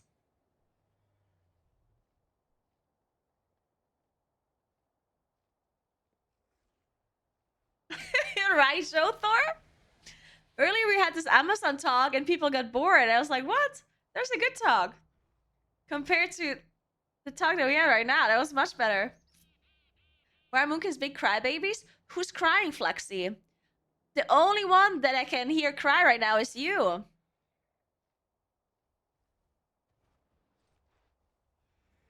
Did you reroll to Moonkin by any chance, Flexi?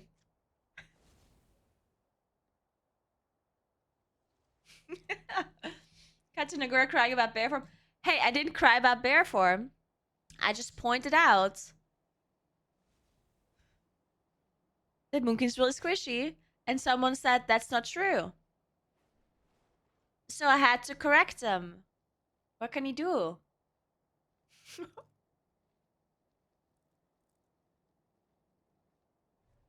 So chat gave you such a hard time about your assessment of Group Finder, you pulled a 180 and went full troll on us. Sometimes you're just gonna do that.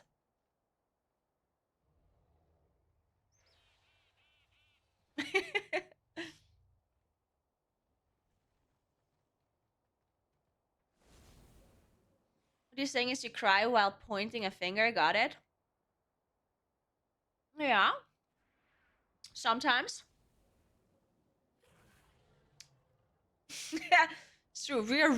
Moonkins are real men. We only cry while eating onions in the shower. We already established this earlier, okay, guys? Keep up.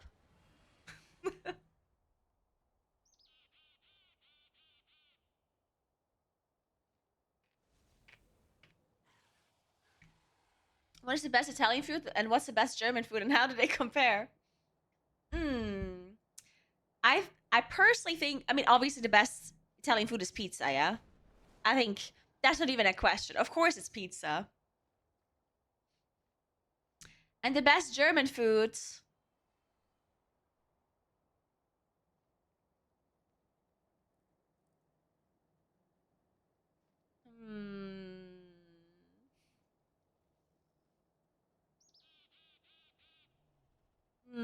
Let me think. This is a difficult one. Best German food. Does Currywurst count? Kebab. I don't think Germany can claim kebab as their own food, guys. I don't think that's allowed.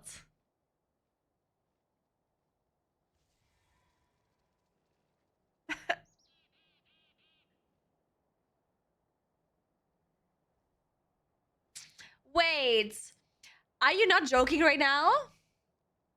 Is kebab actually from Germany?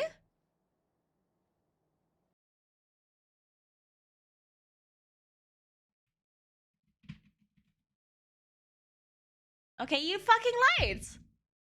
Why you lied to me, Twitch chat? I googled it. It's from the from a Turkish city called Adana.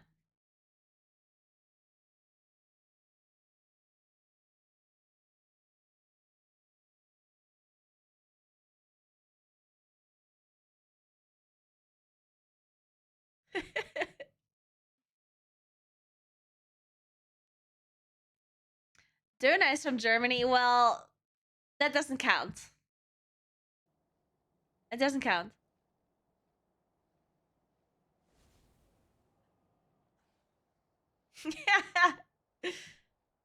Okay, let's ignore the Döner then. We're ignoring it. Okay. Something else. We need something else. Currywurst? Maybe? What about white sausage?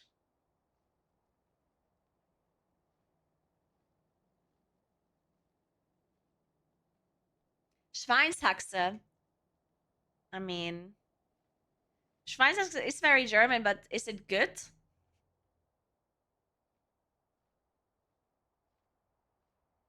What's white sausage? It's just type of sausage that you eat with sweet mustard and pretzels.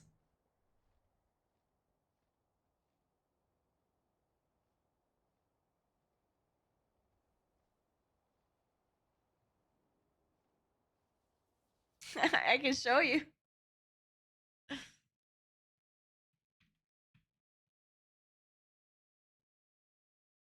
It looks pretty disgusting, but it's pretty good.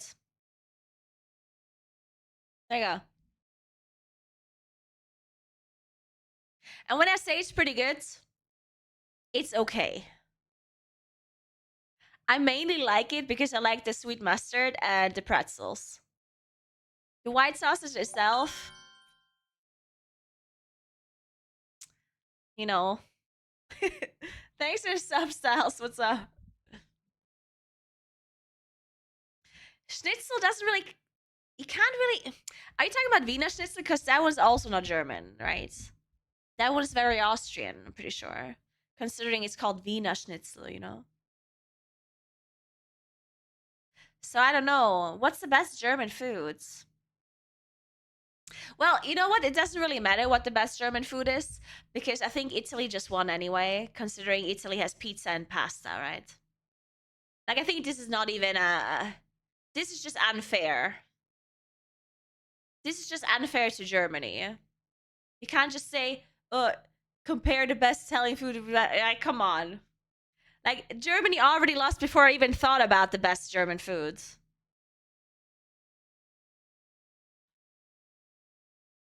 Kaspassen, that's also Austrian, guys. That's Austrian. Currywurst, I would let that count. And currywurst is pretty good. Like, though, that is pretty good. Germany is better at bread? Probably. Yeah. Some Italian bread is pretty questionable. I do have to agree. Germans do pretty they can do bread pretty well. Also, like, generally, I think like desserts and like sweet stuff, like pastry. I think Germany does really good pastry.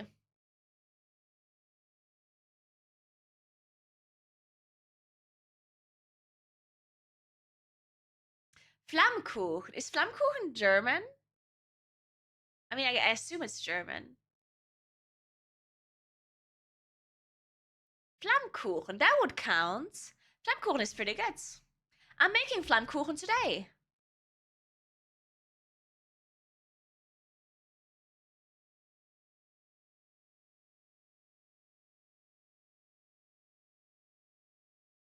Stream it? I'm not making it here. I'm making it at my brother's place. Baumkuchen is also pretty good. I agree. No dinner today. Okay, that was actually a joke. I am gonna eat dinner today. Thanks to 11 months. Bernie Coleman, thank you so much. Welcome back. Looks like a worse version of pizza. No, it's really good. Flammkuchen's very good. And it's not, it has nothing to do with pizza. It just looks like a pizza, but it's not at all like pizza. It's a different dough and different things on top. It just has the same basic concept of pizza from the way it looks.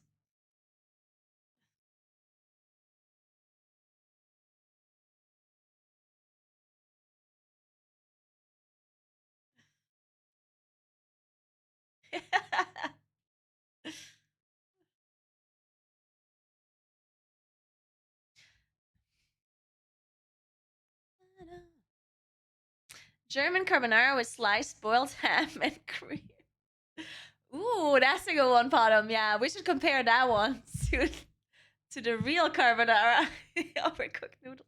Why does everyone always overcook noodles? That's the one that always bothers me. Zero salt.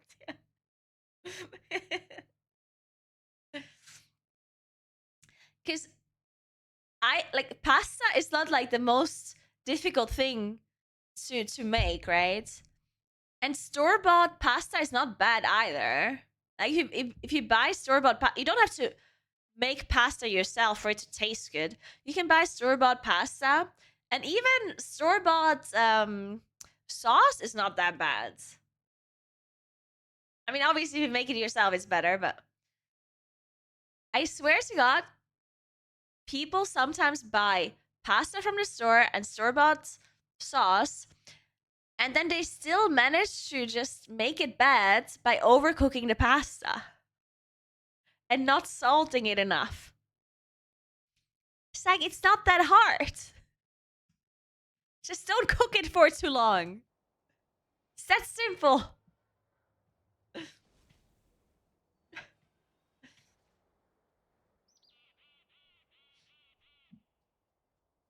Just microwave the pasta. You could microwave it, yeah.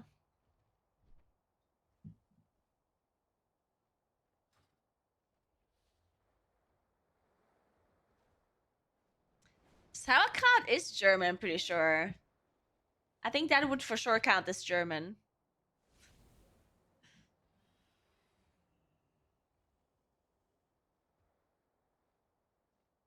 There's sauce that shouldn't just be bought in a jar, like Alfredo sauce. That stuff isn't Alfredo.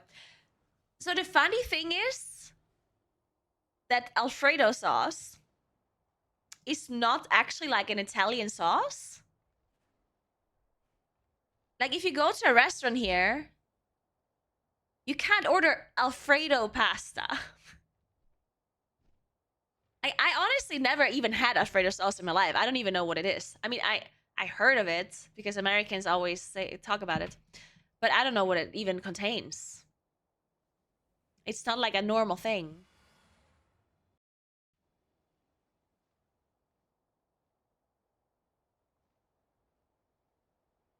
Yeah, a lot of Americans think that it's an Italian sauce because the name is Alfredo. It's an Italian name, right?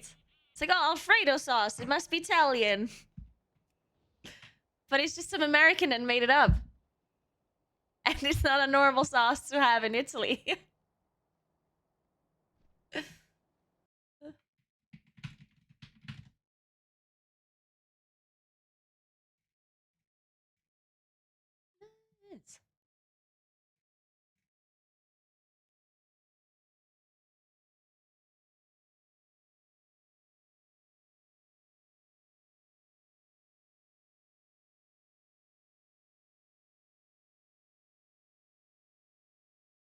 It's heavy cream and Parmesan cheese. I mean, sounds good. So it's like a cheese sauce, I guess.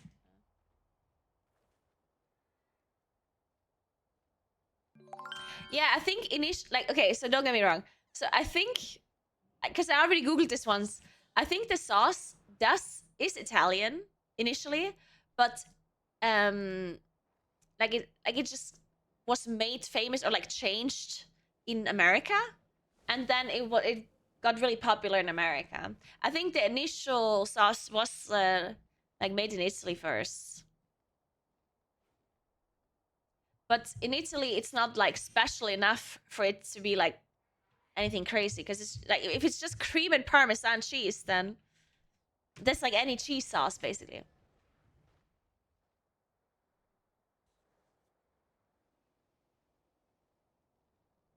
But yeah, there's nothing you can't go wrong with Parmesan cheese and heavy cream. I mean, obviously that's gonna be good. Why not?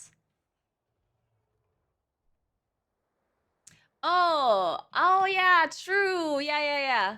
So originally it was just butter and Parmesan cheese. Exactly. Yeah. So initially it was just butter and Parmesan cheese, and then it got Americanized and they changed the butter to cream. Yeah, there we go. Yeah.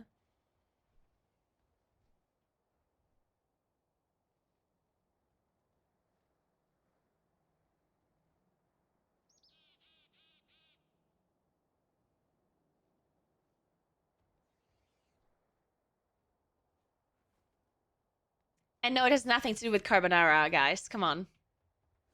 You can't just say it's carbonara except cream instead of eggs. No. Like Alfredo is no. What? It's like saying bolognese sauce is the same as carbonara except without eggs and like, like it's completely different.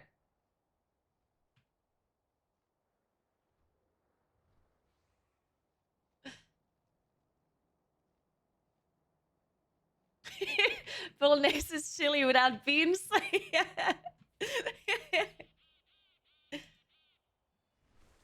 No, carbonara and Alfredo is completely different, yeah. Because carbonara is just eggs, Parmesan cheese, pepper, and the meat, guanciale or something like that. And Alfredo is cream and Parmesan. Like that's the only thing that it has in common is the Parmesan cheese, right? You can't say they're similar just because they both have Parmesan cheese. Like, come on. I feel like that's not enough things in common.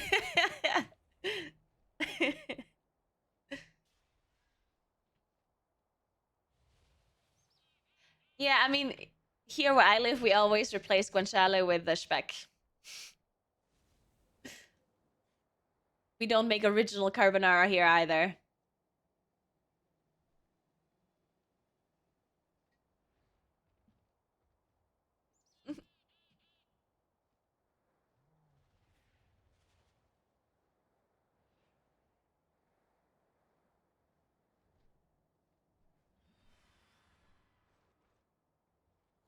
The only thing I didn't like about eating in Italy was the pie not being pre-sliced for me. Wait, you mean the pizza?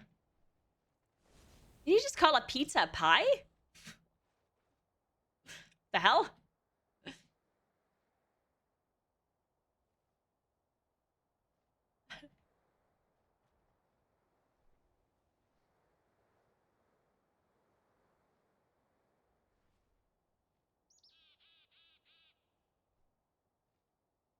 Maybe Fiesta Cado? That's possible.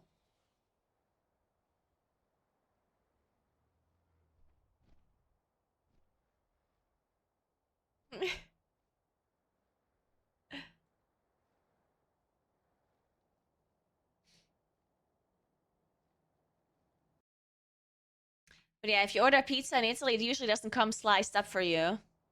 But that's because in Italy, people also eat their pizza with cutlery and not with their hands. And sometimes people people have different methods of eating their pizza. You don't always cut it in pizza slices.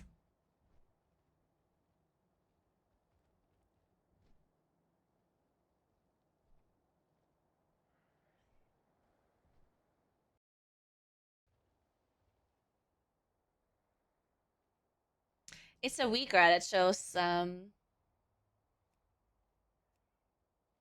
this just a Uyghur. Sester.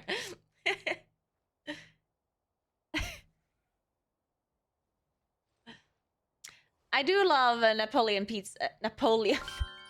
I do love Napoleon pizza. Thank you so much for Prime Sub, Krytos.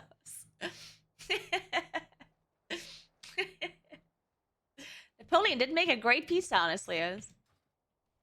No, but when I was in Naples, I never had a pizza like that before. And I mean, I did know that they have good pizza, but I didn't know it's that good.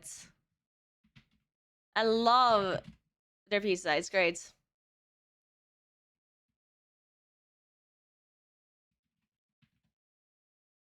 It's also very heavy, though.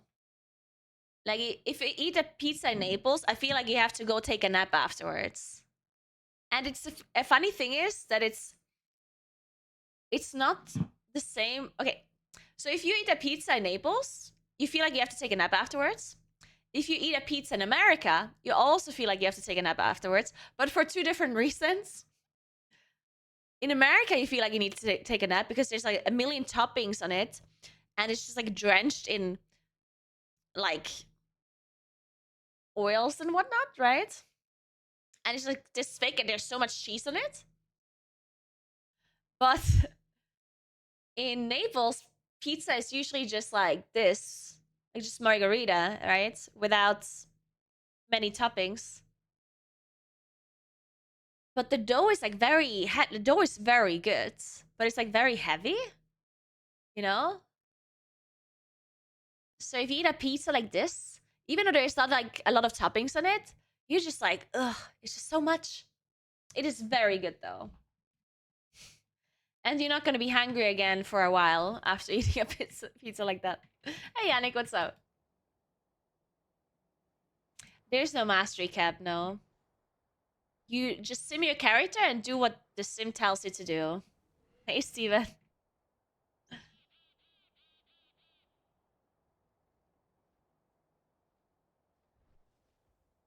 My heel just started progression on Tindril and I already hate my life. I can imagine. That's why I didn't progress Tindril. Okay, that's not actually the reason. Well, no. It was Christmas time. I wouldn't have progressed in roll, even if I felt like it.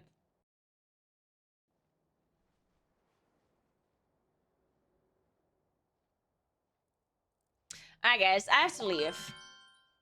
Thank you so much for the Prime sub, Saster. Appreciate that. Thank you very much. The stream turned into a food podcast yet. I have to leave. Remember to follow my stream if you haven't yet. I would really appreciate that. And thanks for hanging out in my stream today. I hope you all got your drops. If you haven't gotten your drops just yet, I will send you to another streamer that will also have drops enabled, so don't worry about it. You don't have to leave. I'll send you to somebody. And yeah, thanks for hanging out. I won't stream tomorrow or on Sunday because it's the weekend. And I never do. So I'll see you guys on Monday again. I hope you all have an amazing weekend. Thanks for being cool. Thanks for Prime. Shailila, thank you so much. There's a new video out soon. Oh, there we go. Yeah, definitely check out the YouTube channel. There's going to be a new video out soon. I also uploaded a video recently about the music video that I created, so check that out. It's really funny. Well, I mean, of course I would say it's funny. I made it, but it's very interesting, so check it out. Thank you so much for 5-star gifts. I am Leva. Thank you so much. Wait, you're the one that I almost played a kid with, right? Thank you so much. Welcome to Akasa Momodormu, Entropy, Civilian, Druiden. There we go. Thank you so much. I love the flexibility of Naguura stream. I know, right? We're going from talking about food to playing high keys to soldering motherboards to creating music videos. Only the best content. Keyword almost, yeah. So yeah, definitely check out my latest YouTube video and my soldering video as well. And follow my Instagram. I'm called Naguura on Instagram as well, just like my Twitch name. It's all linked in the description below. You can just click on it. Because I'm gonna go skiing tomorrow, and I'm sure I'm gonna post some pictures there and maybe some videos, so check it out if you want to see the mountains and me skiing.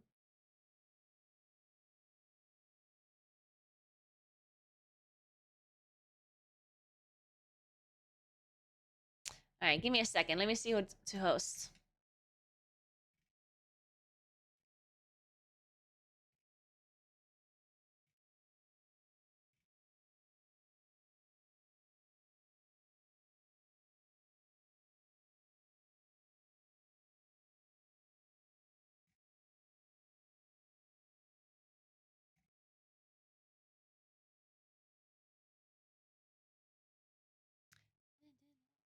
Let's host Preach.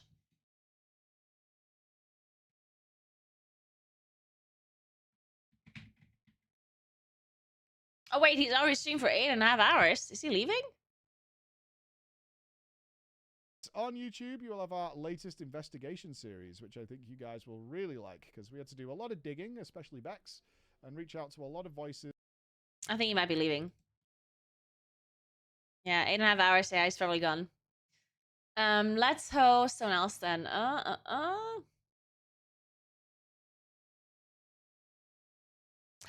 Michelle! I'm gonna host Michelle. Oh my gosh, she's so lovely. I was hanging out with her at the airport in LA. She's a PvP player. She's from Sweden. And I didn't really know her before, but then she was at BlizzCon as well. She was invited by Blizzard. And on our way home, on our way to the airport, she was in the same shuttle as me. And then we were hanging out on the airport because we had to wait a couple of hours at the airport. And we were hanging out. She's very nice. Yeah, Michelle's very cool. 3 silver. Easy extra 3 silver. And Which one? Or what? That's the girl that asked for hair tips? Really? Her hair is amazing. Have a good Friday. Thank you, Stormy. But yeah, I'm gonna go to my brother's place now, and I'm gonna cook flammkuchen. Again. I'm gonna follow this recipe that one of my viewers sent to me with Weizenbier. We'll see how that turns out. I'll let you know. I'll post some pictures on Instagram if you're interested. Her name is Michelle R. I'm gonna host her in a second. You'll see it in a sec. So yeah, have a nice rest of your Friday. Have a nice weekend. And I'm gonna go skiing tomorrow. Like very... So that's gonna be cool. You spoiled the raid! I can't believe you spoiled it!